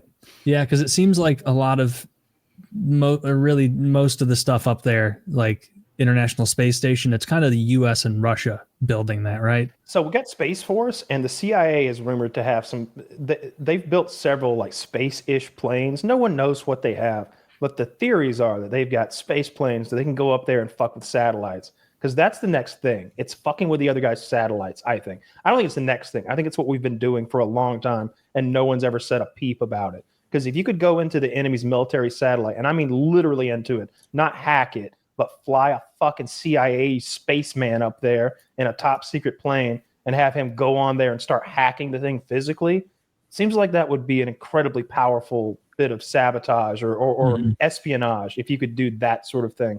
And I know that a lot of the designs that they've come up with, I want to go grab their satellite and tinker with it. I want to put a listening device, something that I remember somebody did this to one of our embassies. They sent the copy repairman, put in a device that just takes a picture every time they make a copy. So in the embassy, every top secret thing gets photocopied.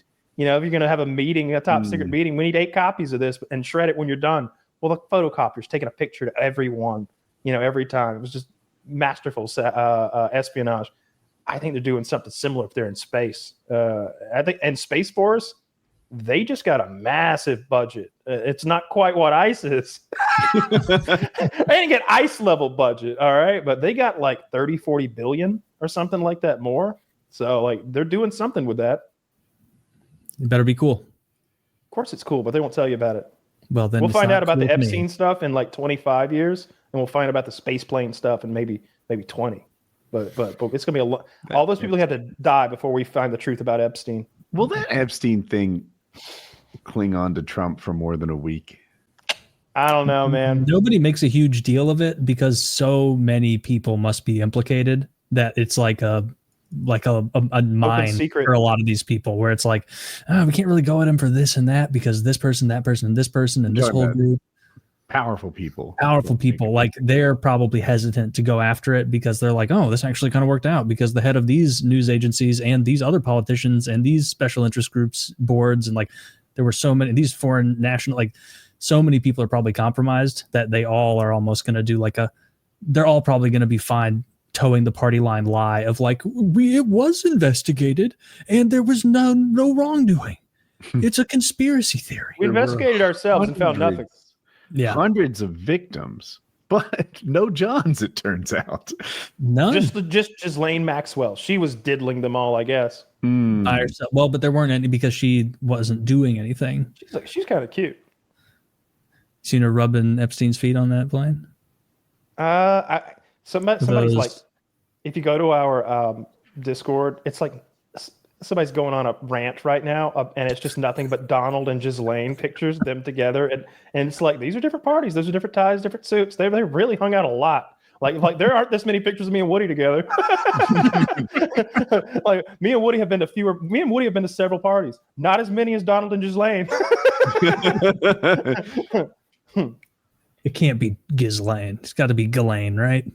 I was saying Ghislaine because I think it's kind of funny. But wouldn't you think she'd have like a I don't know, fucking customer book? Like, here's what Prince whatever likes, and then just kind of like a log of things. Where's that log? A Heidi Fleiss list of clients. Even if there's look, no list, there's a file from which a list can be made. I feel like they're being overly semantic. Am I going for that? Yes. You know, where they're like, there's no list. Yes, but there are thousands of pages, and there's videotapes, and anyone with like MS Word could make a list of the people implicated in this. That when they say there is no list, if that's true, we still know who's doing these things. What I think, what I think actually is going on there is that Epstein and Ghislaine were Mossad agents. That island was a honeypot. And their deal was gathering powerful, influential people from around the world and gaining blackmail on them, sexual blackmail and other kinds, video of them doing illicit things, or just sort of like creating a network of them for Mossad for political purposes.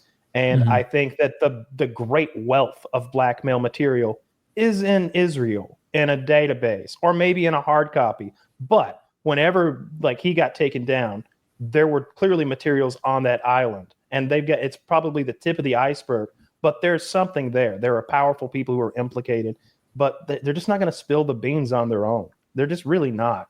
It's not going to happen. It's disgusting that it's not going to happen because it's right in front of our faces.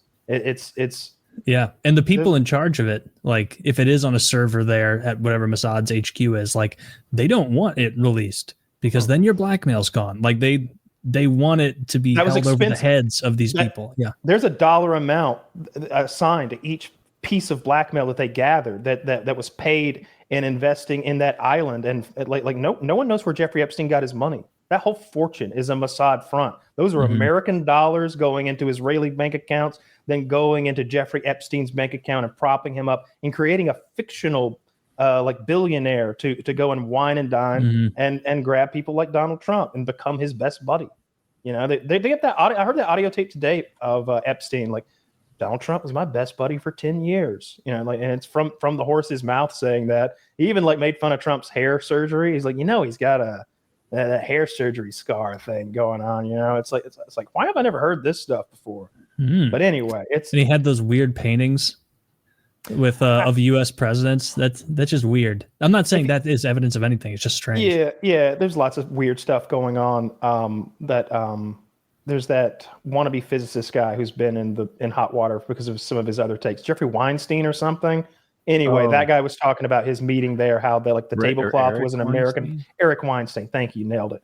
He was talking about how like when he met with Epstein, they talked about physics and astrophysics and string theory and some stuff like that. And he's like, it was weird though. Like the tablecloth was an American flag, and it was like. It was sort of this like power move where he wanted me to like desecrate my own flag in some way by sitting with him at that table. There was these little like weird power moves. And he's the first one I heard like openly say on a podcast that like, he's a front for Mossad. That's what they do. That's what this whole thing, this is Israeli intelligence all over it. And he's like, when I talked to him, we would talk about money markets. And I was like, this guy doesn't know anything about money markets. If he had done the things that he claims to do in money markets, I'd have seen the markets move. You can't, he's like, you can't move tens of billions of dollars without it affecting the global economy in some minor way. We'd have known about Jeffrey Epstein. He's a figment, a fabrication, a fake dummy sat there to catch and lure and draw in powerful people for the purposes of sexual blackmail.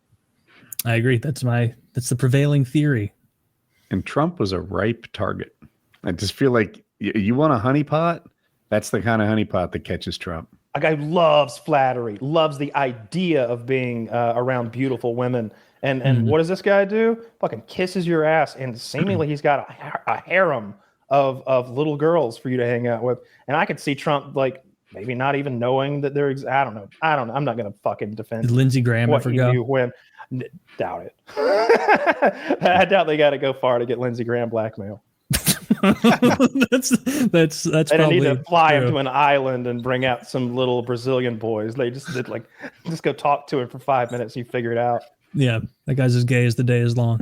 Nothing wrong with that. It's just his, you know. Not there's anything wrong with that. Yeah, nothing wrong with that. It's just. But he shouldn't be pretending. He should be loud and proud. Well, he should be that guy. He should be who he is politically, and that at the same time. Yeah, bigger fish to fry than the gays anyway. I don't know what the deal is. Anywho, I've had all I can take. Santi, where can everyone find your wonderful content, your streams, your videos? Sure. Just Google SantiZap, pick your poison, whether it's YouTube, Twitch, Instagram, Patreon. I'm there. If you like wrestling, that's where you should go. Thanks for coming on. We enjoyed it. Yeah, you did a great job. You were great. PKA 760.